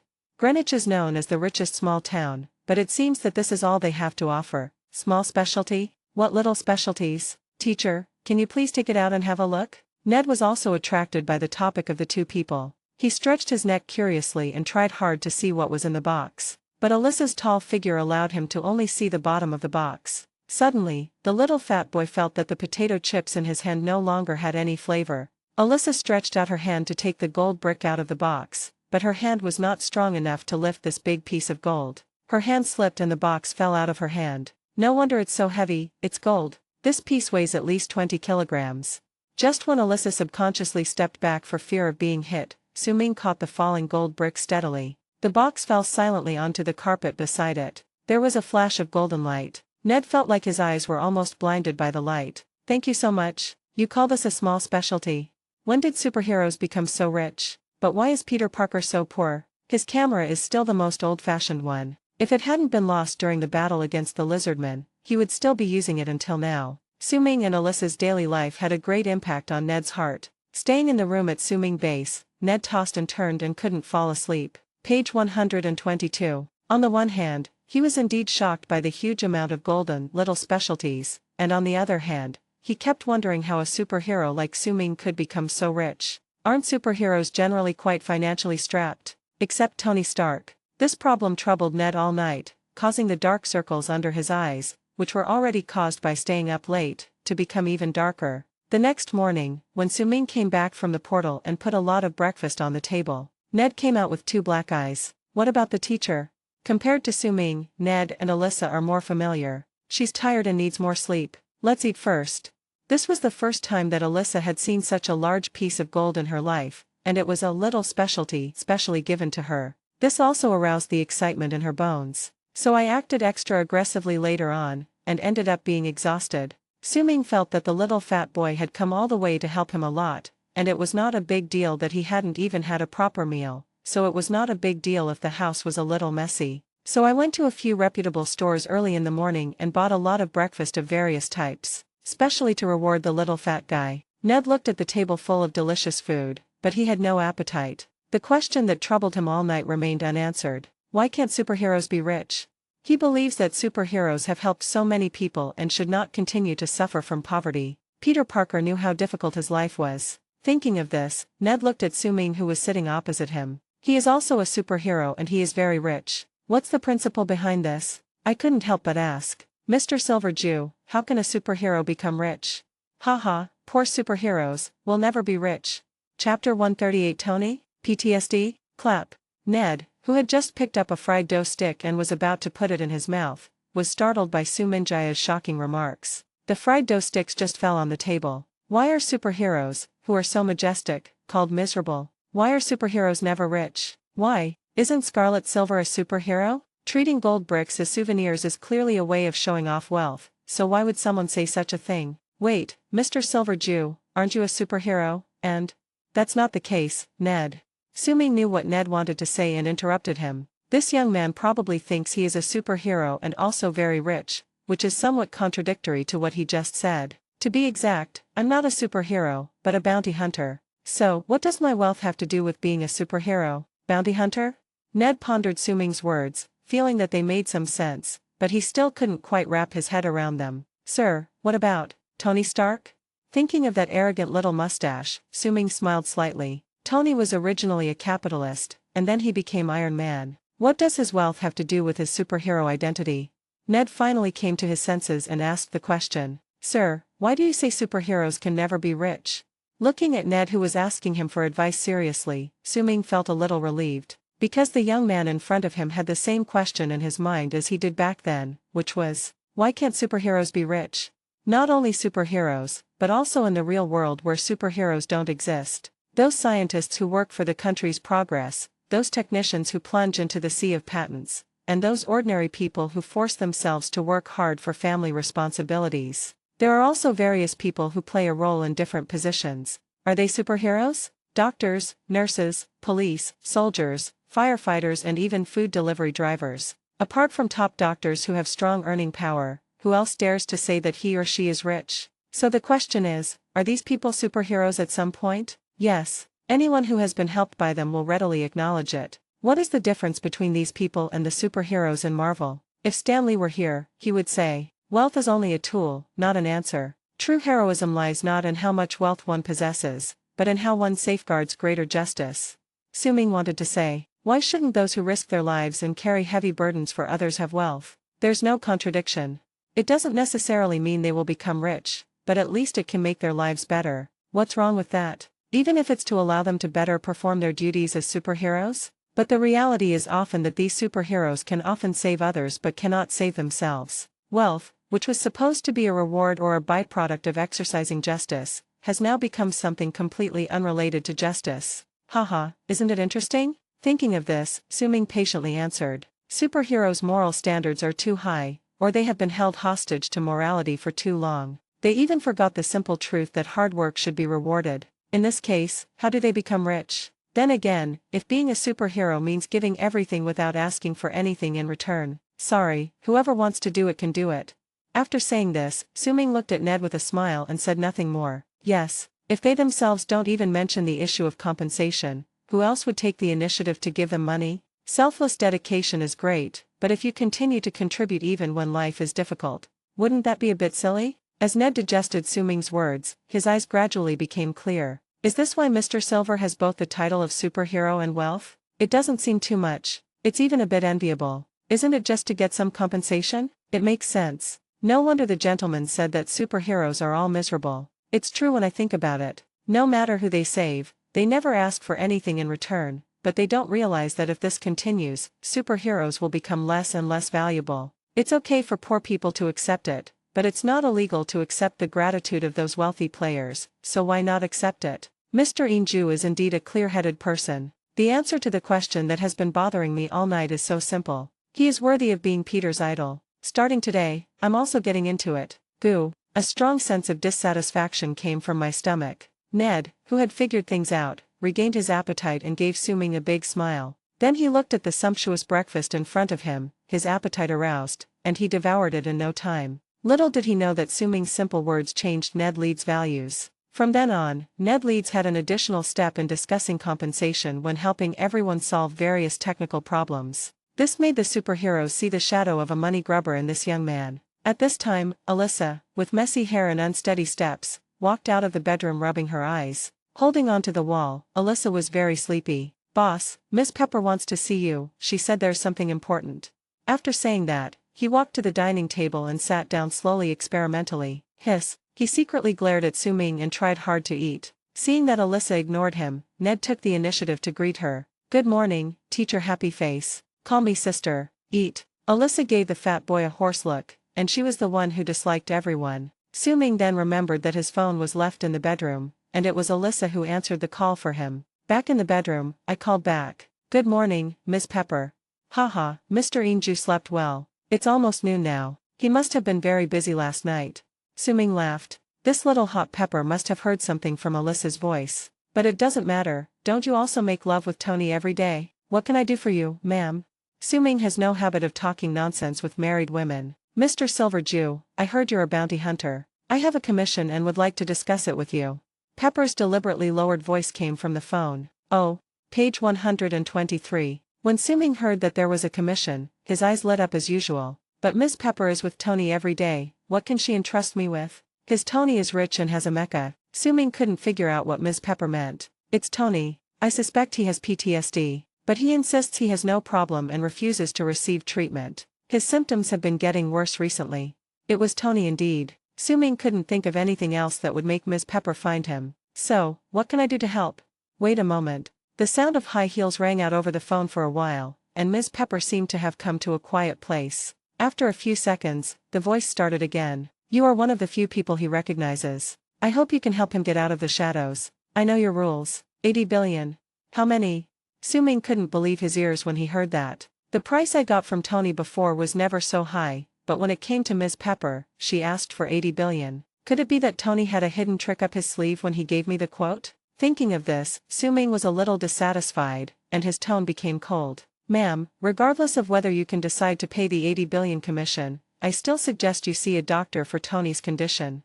Pepper had been in the business world for many years and immediately heard the dissatisfaction in Su Ming's tone, thinking that the price was too low. But in order for her lover to recover as soon as possible, she did not hesitate to add another price. 90 billion. "Sir, I'm sincere." "Why me?" Su Ming heard the determination in Pepper's words and was very confused. Miss Pepper would never tell Su Ming that she had asked around and no one was willing to take the job. When asked about SHIELD, Nick Fury suggested asking Mr. Fate, and his tone was so certain. Chapter 139. Just wait for me. Tony Stark was later asked in an interview, "Among your many excellent mechas, which one are you most dissatisfied with?" Tony narrowed his eyes and fell into reminiscence. "The most unsatisfactory thing, not really. After all, these are all works that I am proud of. However, there was one set of armor that really made me want to destroy it myself. That is Mark 42, the Prodigal Son, also known as the Anti-Tony armor. The Prodigal Son is an engineering prototype. With the iteration of the Mark armor, the ways of arming and transforming have become more diverse with Tony Stark's genius ideas. This engineering prototype was specially developed by Tony in order to experiment with a new type of wearable device, human implant. The free fall from the roof of Stark Tower that almost killed him put too much pressure on Tony's no longer young heart. He was nearly frightened to death. From then on, falling from a high place without protection became a shadow in Tony's midnight dreams. In order to eliminate this hidden danger, he implanted a microsensing chip into his body. This way, he can remotely control the mecha for assembly. Since this technology is currently unstable, various problems will occur every time you wear the Prodigal Son. For example, the mecha module flying towards Tony cannot adjust its posture properly, so it cannot fit perfectly. He couldn't even control the speed at which he flew towards Tony. Tony's vitals were hit hard, and for several days, he could still feel the pain in his lower body. After the Battle of New York, Tony saw real alien technology. This made him feel an unprecedented sense of urgency, and he began to frantically manufacture various types of steel armor. At the same time, Stark Industries' business projects have successfully transformed from arms to clean energy, and no longer eat bloody buns. Although he made considerable progress at work, Tony suffered from severe anxiety due to his long period of self-isolation due to his immersion in research and development. When he wasn't wearing armor, he would feel an inexplicable fear. Even facing young fans who come to ask for autographs makes Tony uncomfortable. Rather than an anxiety disorder, it is more like post-traumatic stress disorder, abbreviated as PTSD. This is a psychological disorder caused by experiencing or witnessing extreme traumatic events, characterized by intrusive symptoms, avoidance behavior, negative changes in cognition and mood, and hypervigilance. Tony currently meets at least 3 of the core symptoms. Only when he puts on the armor will he return to normal. Even when sleeping, he needs the mecha to protect him. Once, Tony summoned a mecha in a nightmare and almost hurt Ms. Pepper, who was lying next to him. Pepper Potts takes her lover's unusual behavior very seriously. Considering Tony's pride, Pepper has no choice but to find a solution in private. After making inquiries from many parties, Pepper called Su-Ming, mainly because the respected director of SHIELD, Nick Fury, once said to him, "As long as you pay, fate can solve any of your problems." Ms. Pepper was skeptical at first, but Nick Fury's tone didn't sound like a joke. Considering Tony's personality, finding someone else might have a worse effect, so he finally decided to bet on Su-Ming. In fact, there is another reason, that is, Tony is not popular. Although everyone expressed their condolences and concern for Tony when they spoke to Ms. Pepper, no one was willing to actually help. "Mr. Fate, you know Tony's character. Anyway, please help." When Su-Ming heard Ms. Pepper's starting offer of 80 billion, he re-examined Stark Industries in his mind. Before, the commissions Tony gave him were all worth hundreds of millions, and he looked like he was in pain. Unexpectedly, Pepper asked for nearly 10 billion without blinking an eye just to help Tony cure a small psychological trauma. Although Su-Ming recognized Ms. Pepper's determination to treat Tony, the difference between before and after made Su-Ming feel a little unbalanced. So the richer you are, the more stingy you become. Thinking of this, Su-Ming's smile faded a little. 100 billion. This is just for the sake of our old friendship. Ms. Pepper's breath hitched on the other end of the line. She didn't expect that this usually harmless Mr. Fatalism would change his expression when money was mentioned, and she was a little angry. At this moment, she instantly understood the subtle gloating tone in Nick Fury's words. 9 billion is clearly a sky-high price, yet you're still not satisfied. Stark Industries is equipped with a world-class medical team, but Tony Stark is a stubborn person who refuses to admit that he has a mental illness and refuses treatment. His abnormality has clearly affected his daily life. A minor ailment that could be easily cured with the patient's cooperation has turned into a thorny issue that cannot be solved even with money. Pepper was also helpless. "Never mind, for Tony. Silver teeth bite. Okay, 100 billion, but you have to make sure Tony is free from that pain." Ms. Pepper seemed to be busy meeting someone else and was silent for only a few seconds on the phone before making the decision. She has been Stark's CEO for some time. Although she is gentle and considerate in daily life, she is decisive and ruthless in the business world and never drags her feet. Yo-ho? Su-Ming was amused when he heard the distrust in Ms. Pepper's words. "My rule has always been that I never refund money, so when did I start providing after-sales service? If you don't believe me, don't come. Stop talking nonsense." After going through so much, Su-Ming is no longer the rookie who was easily tricked by others. "I can't guarantee that. Besides, there are no refunds after the transfer." "What the FK?" Little Lei Jiao's face turned red with anger at Su-Ming's self-righteous attitude. "You're just a third-party seller. Who gave you the capital to be so arrogant? Why don't you provide after-sales service?" "But considering that this is the only way to help Tony at the moment," Ms. Pepper said, "I can endure this wave, just wait and see." At the same time, his impression of Su-Ming was extremely bad. "I hope you can be as awesome as Nick Fury said." Drip, drip, drip. "Oh, the negotiation broke down?" Listening to the busy tone on the phone, Su-Ming didn't understand whether the deal was done or not. "As soon as I sat down at the dining table, I heard the system prompt sound in my head. Plus 100 billion. Account balance $12,686 billion.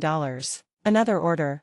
Su-Ming was in a good mood. He couldn't help but smile when he saw Ned looking at Alyssa timidly across from him. In fact, Su-Ming now doesn't lack her 10 billion or 8 million. He is just venting his anger for his past self. Thinking about how Tony bought his life from him for a mere 50 million, Su-Ming wanted to complain about himself back then. What a country bumpkin. At the same time, some can't wait to visit the system mall again. With more than 1.2 trillion yuan, Su-Ming's account balance has reached the highest number in history, which also makes Su-Ming full of expectations for his next improvement. After breakfast, Alyssa went back to her room for a nap. According to Ned's description, Su-Ming opened a portal that led directly to Ned's room. "Oh my god, sir. This trick of yours is so convenient. Doesn't it mean you can go anywhere?" Originally, it was just Ned's emotion caused by the scene, but it reminded Su-Ming. "That's right. After the portal is upgraded, I can go anywhere. All I need is some simple information. Hydra's laboratory, Wakanda, and even Professor X's university, just go wherever you want, right? Ned's unintentional words opened Suming's mind. He even forgot to respond when the fat boy who walked through the portal waved goodbye to him. There's so much to do. I need to plan it out carefully. Muttering to himself, Suming returned to his room. Page 124. System Mall, here I come. Chapter 140 Salary Increase of 2000. Suming now had a slight understanding of the reason why people were constantly pursuing wealth. Because there are so many things to choose from. The so-called financial freedom is also a kind of freedom of choice. For example, he can now choose to upgrade the talents on the panel. You can also choose to redeem new abilities in the system store. You can also choose to upgrade and redeem at the same time. There is only one known attack that is incredibly powerful, Heat Vision LV4, Planetary Destruction. The power to destroy planets is exciting just by hearing about it. But Suming, who had some understanding of the system, was not in a hurry to upgrade. Because he thought of a question. Planetary destruction, although it does sound grand. But the size of this planet is uncertain. If it's an asteroid not much bigger than a meteorite, wouldn't that be smaller than a mountain on Earth? Thinking of this, Suming called Ned. Ned, help me look up information about asteroids. Ned was honored to accept the task. He didn't hang up the phone and sent back the information a few seconds later. Sir, the IAU, or the International Astronomical Union, does not have a strict definition of the minimum size of a planet. However, it is generally believed that celestial bodies with a diameter greater than 1 meter can be called asteroids, while those smaller are classified as meteoroids. For example, 2008 TC3, with a diameter of about 4 meters, it was the first asteroid to be tracked before entering the Earth's atmosphere, and it eventually exploded over Sudan. After receiving Ned's feedback, Suming's guess was confirmed. Sure enough, even if its diameter is only 4 meters, it can still be called a planet. I just don't know what the maximum scale of planetary destruction will be after the system upgrades to thermal vision. This concerns the fate of 1 trillion yuan, so we must be cautious. So, no rush. Since there is no rush for thermal vision, there is no rush for other abilities. After all, there is no bottleneck that needs to be broken through at present. Therefore, Suming plans to acquire a new ability. After browsing the system mall for so long, Suming has long been fascinated by the abilities of the causal series. In Suming's mind, this kind of thing that touches the essence of how the world works is considered truly advanced. I just don't know if the side effects are serious. After all, this kind of supernatural ability has some explanation. Turn to this page in the system mall, which shows Law of Cause and Effect. Words follow the law. LV1, Elementary Word Spirit, 500 billion. Range, small inanimate objects. Effect, temporarily changes the form of an object, movement, deformation, etc., lasting no more than 10 seconds. Limitations, instructions must be clearly stated, and the object must be within visual range. Backlash, loss of physical strength. It was the first time Suming had seen so many explanations for a talent, and he delved into studying it. Stark Tower. Miss Pepper Potts hung up the phone, took a few deep breaths, and tried to calm herself down. There was no way. She had never seen such a strong party before, and she was a little uncomfortable for a while. At this time, Happy came in and reported that a scientist had been waiting for her for a long time. After briefly tidying up her instruments, Miss Pepper received the scientist named Aldridge Killian. Killian said he had a project and hoped to cooperate with Stark Industries. As he spoke, he unfolded a holographic stereoscopic image connected to his brain, and claimed that this technology could use gene editing to enable receptors to carry renewable genes. It can even stimulate the undeveloped parts of the human brain, making humans unprecedentedly powerful. Killian spoke politely and behaved modestly, as if he were not a scientist but a successful businessman. In this regard, Ms. Pepper said, "Have you seen Fate? This is a qualified party B, damn it." At this time, Happy felt that the person in front of him looked familiar. After remembering who he was, he quietly contacted Tony. He thought Tony should cherish the woman in front of him more instead of throwing her into the company to share her brain with another elegant man. Even Happy could tell that Miss Pepper was having a great time with Killian at the moment. He showed Pepper his brain.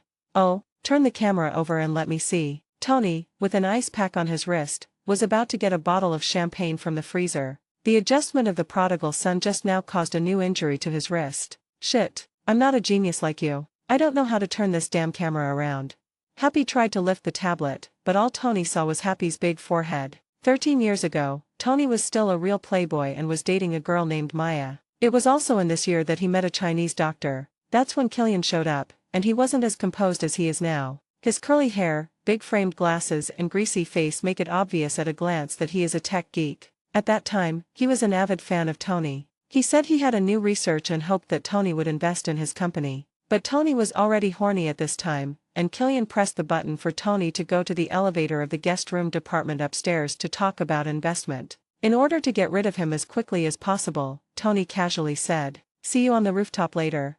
He immediately put this tech geek behind him and spent the night with Maya. Maya is a biologist who is studying something called the extremis virus. It is said that it can be used on the human body to stimulate the brain and regenerate severed limbs. The pot of plants behind them was injected with the desperate virus, which allowed it to grow so lush and fast. Happy impulsively pulled off a branch of the plant, but he didn't expect that it would miraculously recover to its original appearance. Unexpectedly, just as Happy was about to leave the room, the plant exploded. Obviously, the technology of the extremis virus is not yet mature. Tony then had a systematic discussion with Maya about length and depth. Poor Killian was ignored by Tony and waited on the rooftop in the cold wind for a long time. Imagine if you could hack into the hard drive of any living thing and reassemble its DNA. Killian described the prospects of his project to Ms. Pepper. "It's truly amazing, but unfortunately, this technology also sounds promising for weaponization, such as transforming soldiers and private armies." And Tony.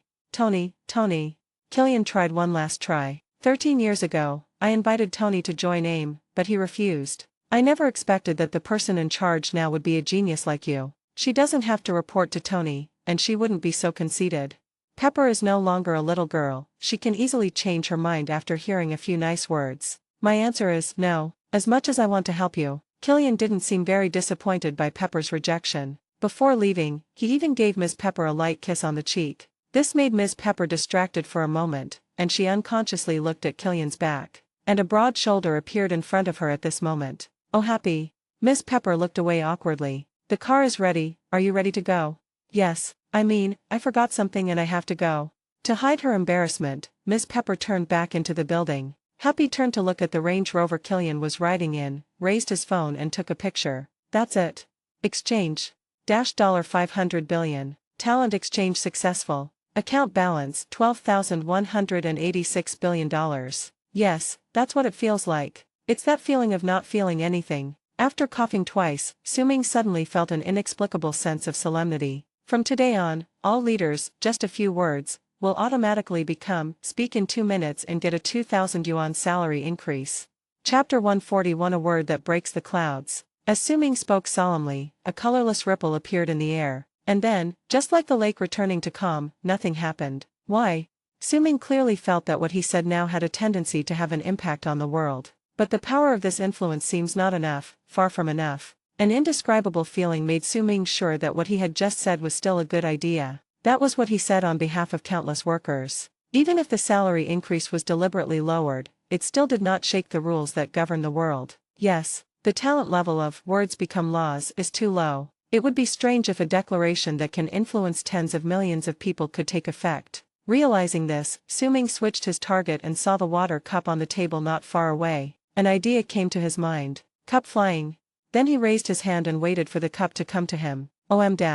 As soon as he finished speaking, a vibration came from his body that only he could feel. The water cup on the table moved slightly and then floated up. The cup slowly rose into the air, as if held steadily by an invisible hand, without a drop of water spilling. Su-Ming, who had just experienced failure, felt that this wave should not be a big problem. After all, the target has been switched to small objects such as water cups. Page 125. If we fail again, the 500 billion will be a joke. Brush. Suddenly, without any warning, the water cup accelerated straight towards Su-Ming's old face. Fuck. Pa. Crash. He blocked it instinctively, and the cup hit his arm and shattered into pieces all over the bed, spilling all the water on his body. The new talent did not disappoint Su-Ming, and its poor performance was completely worthy of its level. But it has been verified that this ability can indeed have an impact on reality. Must upgrade. After wiping the water off his face, Su-Ming opened the upgrade interface. Words follow the law level 2, concrete interference, 2,000 billion. Range affects medium-sized objects, such as cars, buildings, or simple life forms, insects, plants, etc. Effect can change physical properties, hardness, temperature, etc., for several minutes. Limitations: the language must be precise, vague instructions will not work. Backlash: temporary loss of voice or muscle soreness. Words follow the law LV3, law disturbance, 1 trillion. Scope, manipulate natural phenomena, weather, water flow, or group emotions, panic, excitement, covering the scale of a small town. Effect, modify local natural laws, such as making rain flow backwards, or affect individual behavior. The effect lasts for several hours. Limitations, requires high concentration and determination. Backlash, consumes the body's original energy. My goodness, the balance of more than 1 trillion in the account is only enough for 2 upgrades. But looking at the effect of level 3, Suming felt that it was basically enough. It's not because Suming doesn't want to continue upgrading, on the contrary, he wants it too much. Because the keyword for level 4 is rule reconstruction, and level 5 reaching the exaggerated level of original domination. It's simply God. It can be said that only when you reach level 4 or above can you truly make your words come true, which is extremely powerful. Not to mention that the price of upgrading to level 4 is so high that it makes Suming stunned. Just looking at the backlash, I am afraid that Suming cannot bear it. The existence of an anchor point that consumes itself in the plane.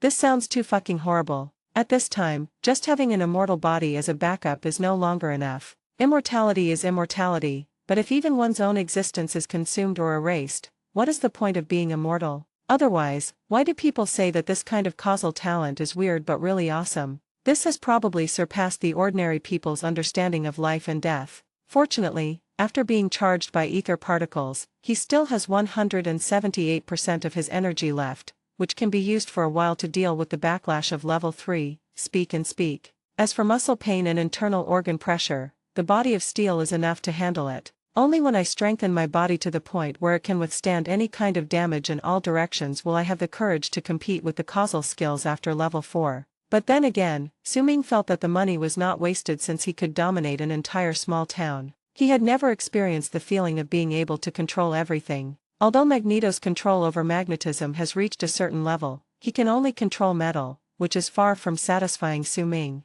Upgrade. $12,000 trillion. Talent upgrade successful. Account balance $186 billion.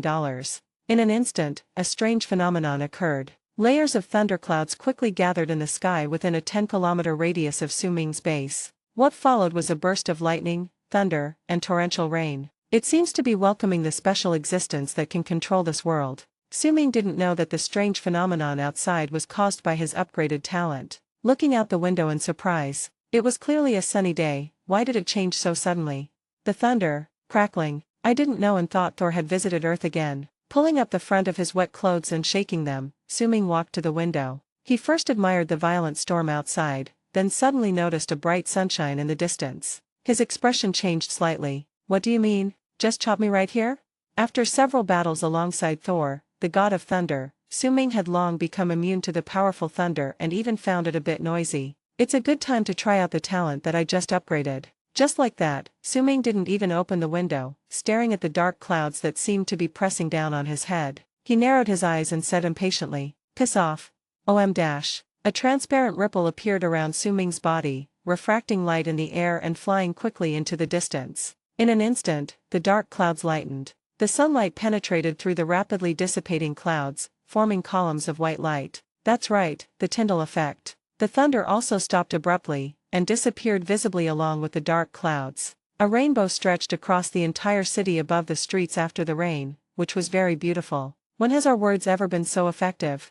Suming looked at the scene in front of him in surprise, and could hardly believe that all this was caused by just one sentence of his. Suddenly, a sense of lack came over me. This feeling is exactly the same as releasing 200% energy instantly when fighting spicy chicken shreds. Open the Properties panel. Name, Suming. Age, 29. Physical fitness, 22,255. Energy, 172%. Current account, $186 trillion. LV2 LV2 LV2 LV5 LV5 LV3 LV2 LV4 LV3. Really? Dispersing the thunderclouds with just one sentence actually consumed 6% of Suming's energy. In terms of energy ratio, it is roughly equivalent to launching dozens of missiles. The energy consumption is not small, but it is handsome. Isn't it so handsome? Suming stared at the rainbow in the sky with his bright eyes. The new talent brought him more surprises than just his ability. It's more about visual impact. Who can change extreme weather with just one sentence? Storm Lady?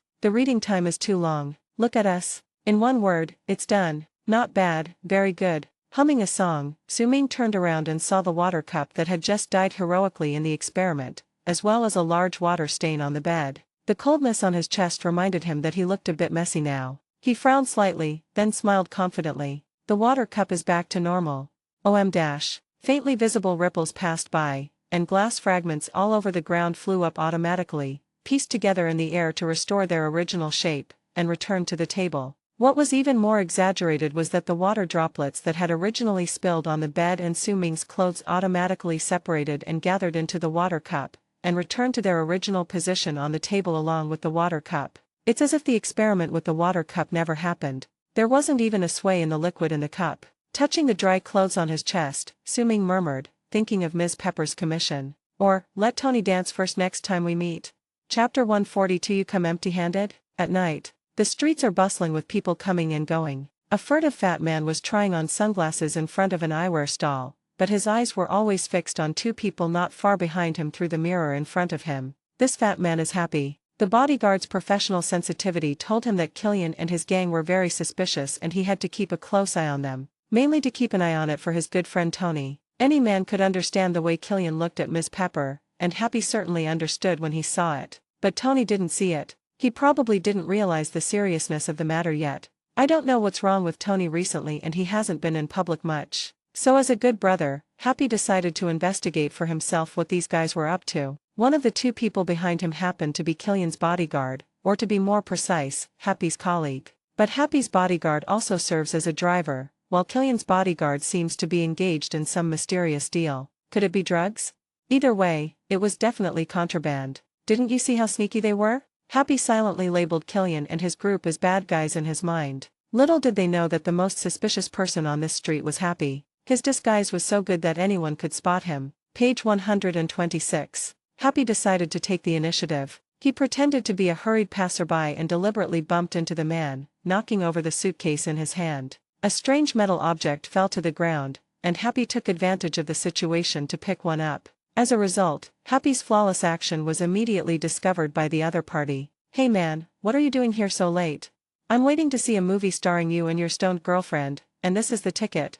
Happy obviously didn't know what it meant to be low-key, and showed off the metal bottle in his hand. When the other person saw that Happy had indeed stolen his things, he reached out to grab them, but Happy held them tightly and he couldn't get them back for a while. Brush. Happy now threw a confident punch, throwing a left jab, but his opponent dodged it swiftly. Happy looked dissatisfied and swung his arm to deliver another powerful punch from behind. Oh, right in the cheek. Brothers who are good at street fighting know that under normal circumstances, this kind of swung heavy punch can basically kill the opponent instantly as long as it hits the cheek or chin. But Happy didn't see the other person fall to the ground. He just twisted his body slightly after being hit hard, and when he stood up again, a red light on his face flowed faintly under his skin. The cuts on his face healed instantly. What the FK? Happy's eyes widened when he saw this. When did his fists become so soft? But he didn't have time to think, he had to deal with the other party. He threw another punch but the opponent grabbed his arm and threw him away. Boom. Happy's huge body flew up 3 to 5 meters on the spot, and then smashed the roadside stall heavily. At this time, the man who was trading with the bodyguard held the metal bottle in both hands, put it to his nose, and took a deep breath. Red energy instantly surged beneath the skin of his face. But he seemed to have overdosed, and his body was unable to adapt to such a large dose. The red glow on his face and eyes grew stronger, and his body became hotter. Savon, save me. Savon was Killian's bodyguard. He turned around and ran away. What a joke, this thing can strengthen your body if you use it less. If you inhale too much, you will explode on the spot and no one can save you. Boom. He was just one person, without any C4 or TNT, but the effect of the explosion was no less than that of a small missile. A huge fireball engulfed a corner of the street. Happy, lying on the ground, had no time to dodge and was hit in the face by the residual force of the explosion. He ended up seriously injured. When the smoke cleared, Savon, who should have been seriously injured, stood up slowly as if nothing had happened. The wounds on his body were healing at a speed visible to the naked eye. He left the scene in style. Only his tattered suit proved that he had indeed just been bathed in the center of the explosion. The next day, while Su-ming was constantly experimenting with his new abilities, the phone rang again. Mr. Fate, Happy was attacked and Tony went there. I'm worried he's in danger. It's time to fulfill our promise. Ms. Pepper briefly described Happy's situation and hoped that Su-ming could come over immediately. She is tied to the company and has no ability. Even though Tony had questioned her about Killian in person before, which made her think that Tony was monitoring her, and she felt a little unhappy. But the incident happened suddenly, and Pepper still hoped that Tony could provide an extra layer of protection. Happy was already seriously injured and dying, and she didn't want to see Tony in danger. Suming expressed his great pleasure in this regard. After hanging up the phone, Suming said softly, "Give me a change of clothes." It was still that familiar faint vibration. The scarlet suit in Suming's wardrobe disappeared from the hanger and was put on Suming neatly in the blink of an eye. Although it is true that he changed his clothes, he did not seem to make it clear what kind of clothes he changed into. The effect of his words coming true was that his red dress was directly changed. "Never mind, bring the mask." Swoosh, bang. With a flash of silver light, the exquisite half-face mask flew towards Suming's face at such a fast speed that it made a crisp sound of slapping his face. Fortunately, Suming had a body of steel and felt no pain or redness or swelling. "I will never let anyone know that I was bitten by my own mask." Thinking of this, Suming waved his hand and opened a portal, and the scene of a ward appeared in front of him. The TV volume is not low. This quarter's terrorist attacks are drawing to a close. Don't worry, the best is yet to come. The screen showed the arrogant declarations of Mandarin, the leader of the terrorist organization 10 Rings. The nurse walked over to Happy, observed his condition, and adjusted the 4 switch. He frowned, picked up the remote control and was about to turn off the TV. "Don't close." Suddenly I was startled by a voice in the corner. Tony Stark was in the corner at this time, and the nurse didn't notice him. Downton Abbey is a regular show on Sunday nights. He loves watching it the most and thinks it's elegant. Tony instructed the nurse about Happy's TV watching habits, even though he couldn't watch any at the moment. His tone revealed worry and hidden anger. "Also, have everyone bring their door cards. He's very stubborn about this kind of thing." With that, Tony slowly backed away, preparing to leave the ward. At this moment, a circle of fire suddenly appeared on the wall where the TV was hung, and a red figure stepped through the portal and came to Happy's ward. "Mr. Silverdew? Why are you here?" Tony, who was about to leave, was slightly stunned when he saw Suming coming over. The nurse was lucky enough to see Scarlet Silverduke and Iron Man appear in front of her at the same time. She was so excited that she covered her mouth and dared not make a sound. It can be seen that the professional quality is very high. He first gave the nurse a look, and after the nurse understood, she quickly left the ward. Then he looked at Tony. "Happy is injured, I came to see." Tony subconsciously looked at Suming's empty hands and said, "I thank you on Happy's behalf, but, you came empty-handed?" After saying that, he looked Suming up and down with an unsatisfied look, which matched his unhappy mood very well. Suming glanced at Happy, who was wrapped up like a mummy on the bed, and laughed. "I think Happy only suffered some minor injuries. It's not a big deal. It's not like he's dying."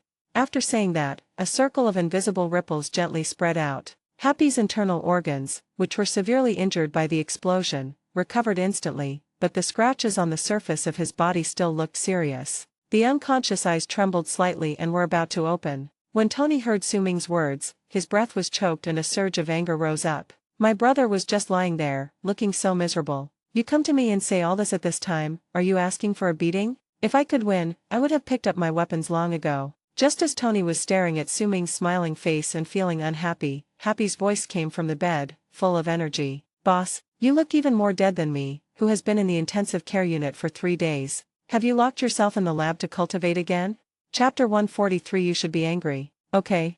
Tony looked at Happy, whose eyes were wide open on the bed, with some disbelief. "Brother, aren't you seriously injured and dying? Why did you wake up so suddenly? The doctor just said you might not survive the night, and it almost made me cry secretly. And now you look just as fate has said, with only superficial injuries. Did Happy awaken some supernatural power? Or is it that this kid, Fate, does what he says?" Tony was almost driven crazy by his condition recently, and Happy's attack made him even more anxious. So now Tony's expression wasn't much better than Happy's. If something really happened to Happy, Tony couldn't guarantee what he could do. To be honest, he almost thought Happy was going to die. This bodyguard and driver who has followed him for many years has long become like a family member to Tony. Especially after the successful development of the armor, Happy has become a mascot. Apart from driving and talking nonsense, he can't do anything else. But he was just used to having such a guy around. Tony came to Happy's bedside with a strange look on his face. Looking at the thick gauze on his body, he was a little confused about Happy's condition.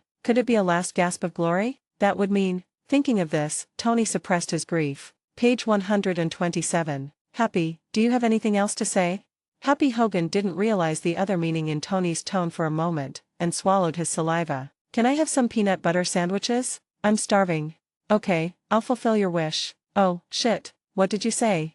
Tony, who thought Happy's time was numbered, was thinking about how to make up for Happy's regrets in this life. I didn't expect that the old friend would ask for food as soon as he opened his mouth. What's going on? The ward fell into a moment of silence. Boo dash. At this moment, the sound coming from Happy's stomach was as deafening as thunder in Tony and Su Ming's ears. Happy looked at Tony with an innocent expression, as if to say, "Look, I've become so skinny." Combined with the various medical treatments he has, he looks cute and silly. Tony unconsciously looked at Happy's belly. A dying person wouldn't react like this, right? Could it be a miracle? Is this scientific? The fact that his old friend recovered instantly left Tony, who was a big believer in science, stunned for a moment. Tony, your good friend's condition has improved. You should be dancing for joy. Why are you just standing there? At this time, Su Ming's voice sounded from the side. Faint ripples covered Tony's entire body. Haha, that's right. Happy is fine. What could be happier than this? Let's go. Tony's mind was filled with Su Ming's voice, and this sentence seemed to have powerful magic. The mood that had been suppressed for a long time seemed to be released in an instant. This is certainly the best news in some time, and congratulations. Tony laughed loudly and actually started dancing, doing old age disco. Like a psychopath. That man is back. Happy was happy for Tony seeing this, because he could feel that Tony was in very bad condition recently. Not only is the domineering aura gone, but the joy that once swept through nightclubs is also nowhere to be found. This is something Happy doesn't want to see. You know, back then, Tony was the king of the amusement park. Seeing Tony so excited because his injury had improved, Happy's eyes suddenly became wet. The bombing I took for helping Tony spy on the enemy was worth it. A few minutes later, there was something wrong with the way Happy looked at Tony. The excitement should have passed long ago, but Tony was still dancing with ecstasy, even doing pole dancing around the floor stand. He hummed an unrecognizable melody, a bit eye-catching. This is not a big problem. They have done things 1,000 times more brutal than this in nightclubs back then, but can we choose different occasions? Also, even though you're dancing, my arm is bleeding. Didn't you see it? Who is the patient after all? Fake. It turned out that Tony's passionate dancing had pulled the floor stand to the center of the room. There is only an floor stand in the ward. Guess what it is doing? That's right, the needle in Happy's arm was ruthlessly pulled out, and bright red blood flowed down and dripped onto the ground. The syringe from which the medicine was continuously flowing out was still swinging in the air along with the floor stand. This medicine is so bitter. I have to ask Happy how he knew that. Because, it was all thrown into his mouth, okay? No one cares. Su Ming watched Tony's performance from the side with great interest. The idea of having Tony dance was accomplished. I told you to cry poor when you were doing business with me, and I'm going to punish you this time without any negotiation. At the same time, I have a deeper understanding of the application of words come true. I just wanted to make Happy recover, and now it seems that this level of change is completely possible. Su Ming had previously considered whether to exchange for a medical skill. Agent Coulson nearly died in my arms. To save him, I carried a grown man across half the mothership before I found a doctor. At least I won't have to work so hard on this in the future. Su Ming secretly observed the energy consumed by healing Happy, less than 1%. No pressure. This means that the energy consumed to restore cell tissue to health is negligible. It's far less energy intensive than dispersing dark clouds and changing the weather, not to mention controlling a person's behavior. Look how vigorously Tony jumps. As expected of the little prince of nightclubs, he does have some skills. Nice dance, but no tips. Boss, Tony, hey, Iron Man. Tony, who was immersed in his own world at the moment, was awakened by Happy's call and stopped. Just now he seemed to hear the whispers of the devil. All the unhappiness in my heart was released all at once through the joy of knowing that Happy was fine. It was cool, but it was still missing some dynamic music and beautiful girls. You know what, I feel a little bit unsatisfied. The depression that has accumulated for a period of time has dissipated a lot. But Tony calmed down and felt that he had had too much fun, which was not good. Cough cough. He coughed awkwardly twice and adjusted his glasses. He glanced at Su Ming awkwardly, and seeing that he didn't react, he felt secretly relieved. Back to Happy's bedside. Oh Happy, I'm so happy to know you're okay. A dry explanation. So you're just going to pull out my needle to help out? Happy's health has basically recovered, and his ability to talk big has returned. He glanced at Tony with a sidelong smile. Tony was so ashamed that he wanted to find a chance to escape from this sure field. By the way, I still have to avenge you, just wait. After saying this, he was about to leave the ward, with a look of relief on his face from having just vented. Wait a moment.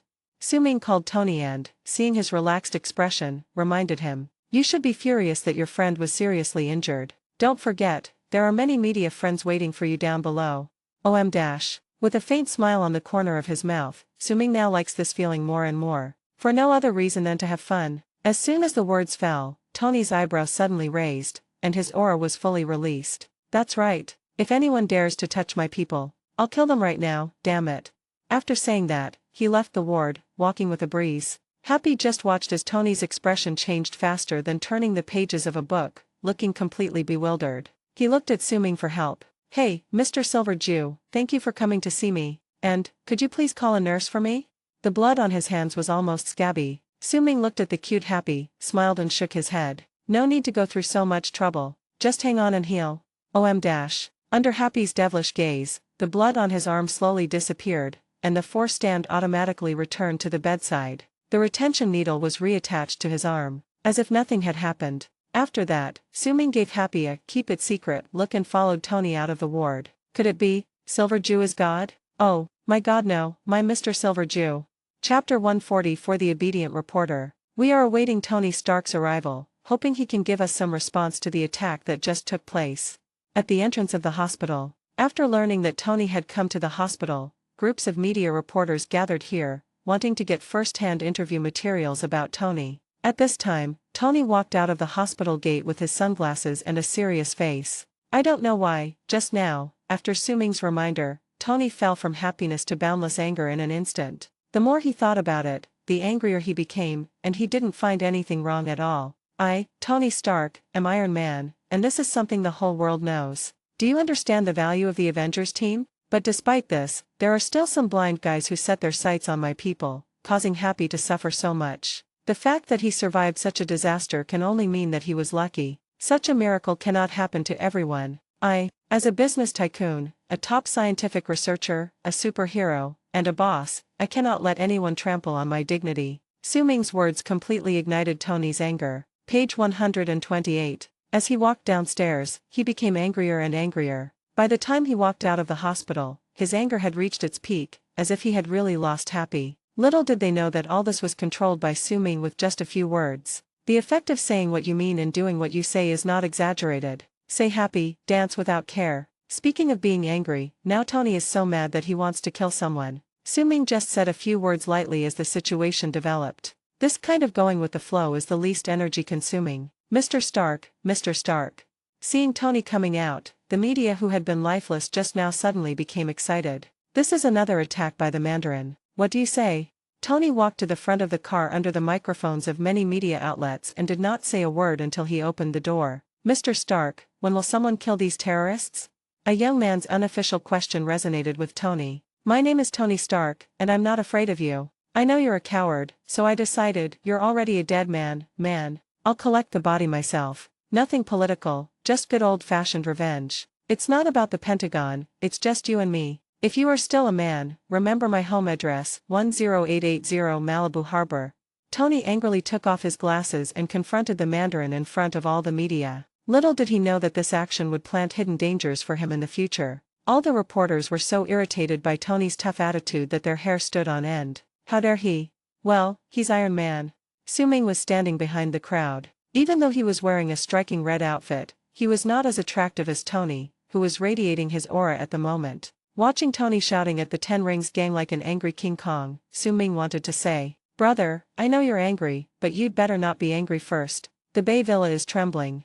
Until Tony smashed the young man's cell phone and promised to get a better one, then drove away in his luxury car. The reporters put down their microphones in disappointment. His body was still reeling from the aftershocks of the situation. No one had ever dared to confront Lord Man in front of the entire world, even if they really deserved to die. Oh, God, the Crimson Silver Duke is here too.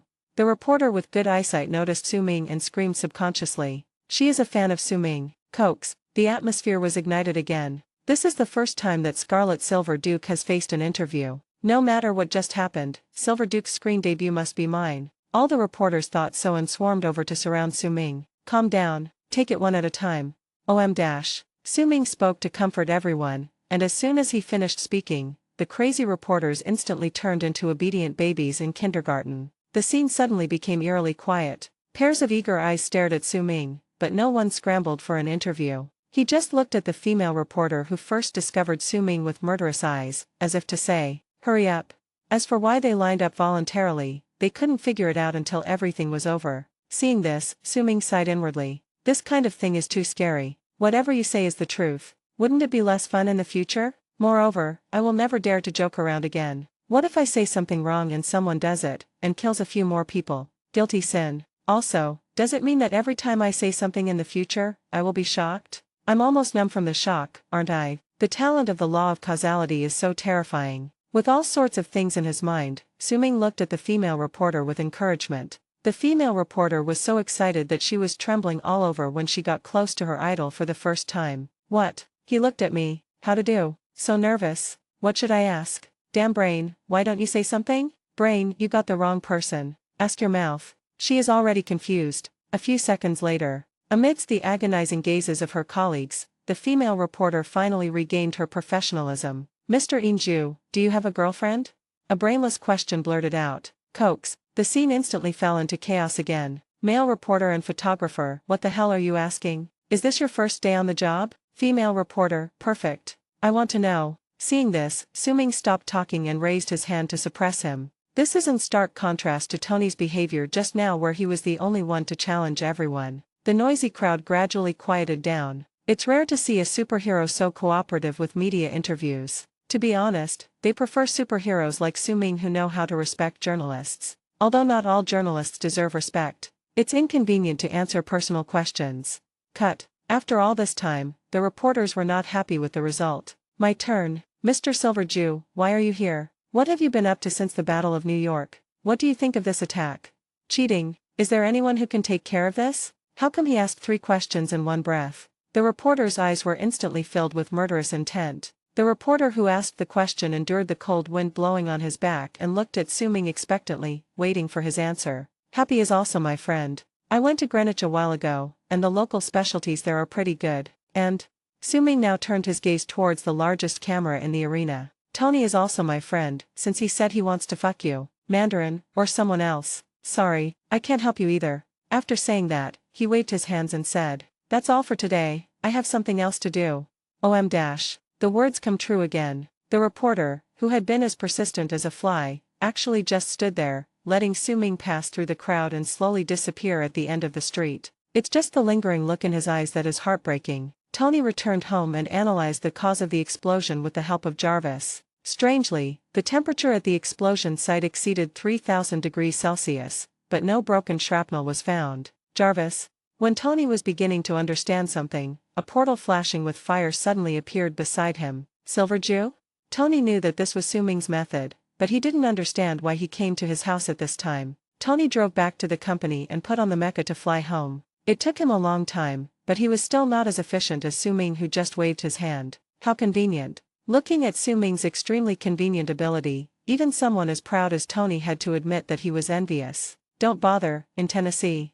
Su Ming saw that several locations including Tennessee had been screened out by Tony and pointed them out directly. You know? After giving Su Ming a blank look, Tony continued his analysis and soon discovered that Tennessee was indeed the most suspicious. Okay, you guessed it right. What can I do for you? Visiting the sick. Tony looked at Su Ming's empty hands again, and said in a teasing tone, are you kidding me? Chapter 145. Come Tony, dance again. Su Ming just looked at Tony without saying a word, but the meaning in his eyes was very clear. What's so strange about that? The patient is talking about you. But Tony Stark, who always lacked tacit understanding with others, didn't understand Su Ming's meaning at all. Well, you're not such a boring person. Tell me, what happened? I knew something was wrong when you showed up in Happy's ward. A few seconds later, Tony, feeling frightened by Su Ming's gaze, spoke first. Although he can make bold statements in front of the world's media, he also dares to criticize senior military officials like General Ross. Page 129. But in front of Su Ming, his aura was obviously weaker. It's not just because we can't beat them. After all, if Su Ming hadn't been there, he would probably have become a piece of garbage floating in the vast space. Moreover, Su Ming's performance as a comrade on the battlefield is absolutely impeccable. Su Ming couldn't help but shook his head. As expected of a science and engineering guy, so straight. I have no problem making eye contact with the alien Thor, but I can't get any signal from you. Looking at Tony's suspicious face, Suming had no choice but to tell the truth. Miss Pepper asked me to come here. Who, Pepper Potts?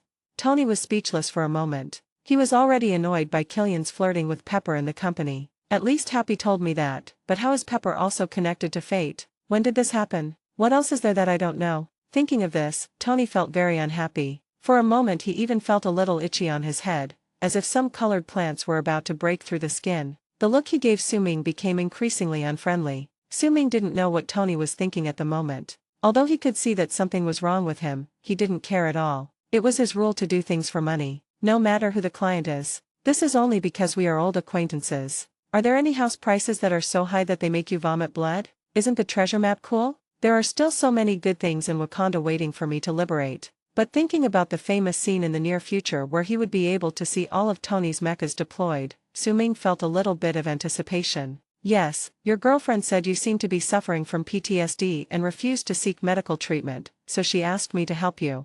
After hearing Suming's explanation, Tony's unhappiness instantly disappeared. So that's it. Indeed, when he was sleeping before, he summoned number 42 in a nightmare and almost hurt Pepper. It also annoyed her and she refused to continue sleeping with me. After that, Pepper had hinted several times that I should see a doctor, but I always turned her down. It turns out all this is because they are worried about me, hee. But what the heck is PTSD? Do I have it? Impossible. How could the knowledgeable Tony not know what PTSD means? Post-traumatic stress disorder? Bullshit. Pepper, that self-willed guy. I'm not in good shape lately. Tony complained about Pepper, but a smile appeared on his face. At the same time, he decided to find an opportunity to give Pepper a surprise. Seeing Suming looking at him with a half-smile, Tony leaned back in his chair and changed the subject. How much is the commission? You know the relationship between Pepper and me. This doesn't count as leaking business secrets. $100 million. Suming replied calmly that $10 billion was just that to him now. The light tone seemed to be saying something insignificant. What, 10 billion? Spendthrift. The ion accelerator we purchased to create the new element was top-notch, right? It was only worth 100 billion. Now, just saying to help me and spending 10 billion without even seeing anything? Okay, Pepper, you know how to spend money. Tony, who had just relaxed in his chair, suddenly jumped up and looked at Suming in surprise. I hope that this time Suming is really teasing me. But looking at Suming's calm expression, it didn't seem like he was joking. No, Stark is rich, but is he going to spend it like this? Don't you know how precious destiny is? Is it necessary to entrust this guy with such a small matter? How can he help me? Also, it's true that Suming is a bounty hunter. He dares to take any order from you. My situation obviously can't be solved by simply increasing my combat power. Absurd. Tony, who had just complained about Pepper verbally, was a little dissatisfied with Pepper's impulsive spending behavior after learning the price. Little did he know that this was all caused by his own bad temper and refusal to receive treatment. Looking at Tony's expression, Suming knew that he did not agree with Pepper's request for him to come here, and it was obvious that he was questioning his ability. Is this okay? Let me ask you, did you enjoy dancing in Happy's ward? Cool. Are you angry about the thought of Mandarin injuring Happy? Gas. But, what does all this have to do with you? Tony was rarely questioned, so he instinctively retorted after answering honestly. What does it matter? Snort. Come on, Tony, one more dance. Suming snorted coldly. Now let me show you what the hell this has to do with me. OM-. After a brief buzzing sound, a transparent ripple visible only to Suming floated towards Tony. Without any warning, Tony suddenly started breakdancing on the spot and couldn't stop. Oh shit, what did you do? Stop it now. Fate. Tony, who was dancing passively, was still clear-headed. At this moment, he felt for the first time what it meant to be out of one's control. Different from the natural dance inspired by his previous mood, this time the movement clearly went against Tony's wishes. The inconsistency between his thoughts and actions makes his dancing look particularly awkward and devoid of aesthetic appeal. Less than half a minute, Tony realized that no matter how happy he was in the hospital, he couldn't dance like that in front of the bruised Happy. It seems that he even broke his needle. What's more, there is an outsider named Fate. Also, I was obviously very happy at that time, but I fell into anger because of a word about Fate. This is also very unreasonable. Happy is seriously injured and dying, so I might say that in front of all the media. But after learning that he wasn't as dangerous as he looked, and he gets mad, that's a real problem. And now the means Suming has demonstrated have explained everything. Tony was horrified. When did Fate master this devilish method? Every time this person appears, he seems to be much stronger than before. This time it is even more outrageous, he is simply beyond belief. It seems that my development of the mark armor is still too slow. The stark reality forced Tony to admit that fate did have the ability to help him. His constantly dancing body made him wish he could dig out a 3-bedroom apartment from the floor. There is a little man in my heart crying out, "Oh please." This dance was popular when I was in school. How many years has it been? It's already outdated, okay? The embarrassing thing is that the dance steps are not fashionable enough. When it comes to personality, it has to be Tony Stark. Tony, who had learned a lesson from Su Ming, was in awe of Su Ming's methods, but he refused to admit defeat. "See, man, as long as I don't want to dance, there's no soul in it, no fun." Su Ming almost laughed. Why was he sweating so much when he was so bored? "Your lower back is soaked, are you so weak? Stop, your dancing is really not that good." Tony finally escaped the fate of being a puppet. He sat back in his chair, panting slightly, and wiped the sweat off his face. He picked up the water cup and gulped down a few mouthfuls. Then he looked up at Su Ming, not knowing what to say for a moment. Ding dong. At this time, the doorbell rang. Tony had something to do, and asked Jarvis loudly, "Are visitors still allowed now? We should be on high alert now. Come on, I just threatened a terrorist." "Okay, who is coming?" Jarvis followed Tony's habit of speaking his mind and responded, "There's nothing I can do about it, sir. It was you who gave the address to journalists all over the world." The scene changes. Page 130. Several helicopters appeared in the sky above Tony's Bay Villa, slowly adjusting their angles as if they were taking aim. The person is not good. Chapter 146. The internet is down. Silver Duke, please make yourself at your leisure. If you have any questions, ask Jarvis. I'll go see who's here. After saying that, Tony went upstairs, and with him went various armor modules. It's really handsome. Su Ming watched as pieces of armor components flew past him, blazing with flames. Catching up to the walking Tony and arming him, he exclaimed in admiration. Then he walked around Tony's laboratory. "Jarvis, can you let me see Tony's suit?" Su Ming had no interest in the world-class scientific research equipment in Tony's laboratory. Now he just wanted to admire Tony's armor. Considering Tony's personality, I asked Jarvis with a tried attitude, "Mr. Silver Jew, I'm also surprised that Mr. Stark didn't deny you this permission. So my answer is, of course, I'd be happy to help." Just as Jarvis finished speaking, an underground mechanism in another area of the laboratory was activated. As the sound of the mechanism resounded, a device displaying dozens of sets of armor slowly rose from under the floor. In an instant, various high-tech armors of different styles and colors appeared in front of Su Ming. He was overwhelmed. "Jarvis, please explain the characteristics of these armors to me," Su Ming said casually. Without the need for his words to be followed by his words, Jarvis immediately responded politely. "At your service, Mr. Crimson Silver."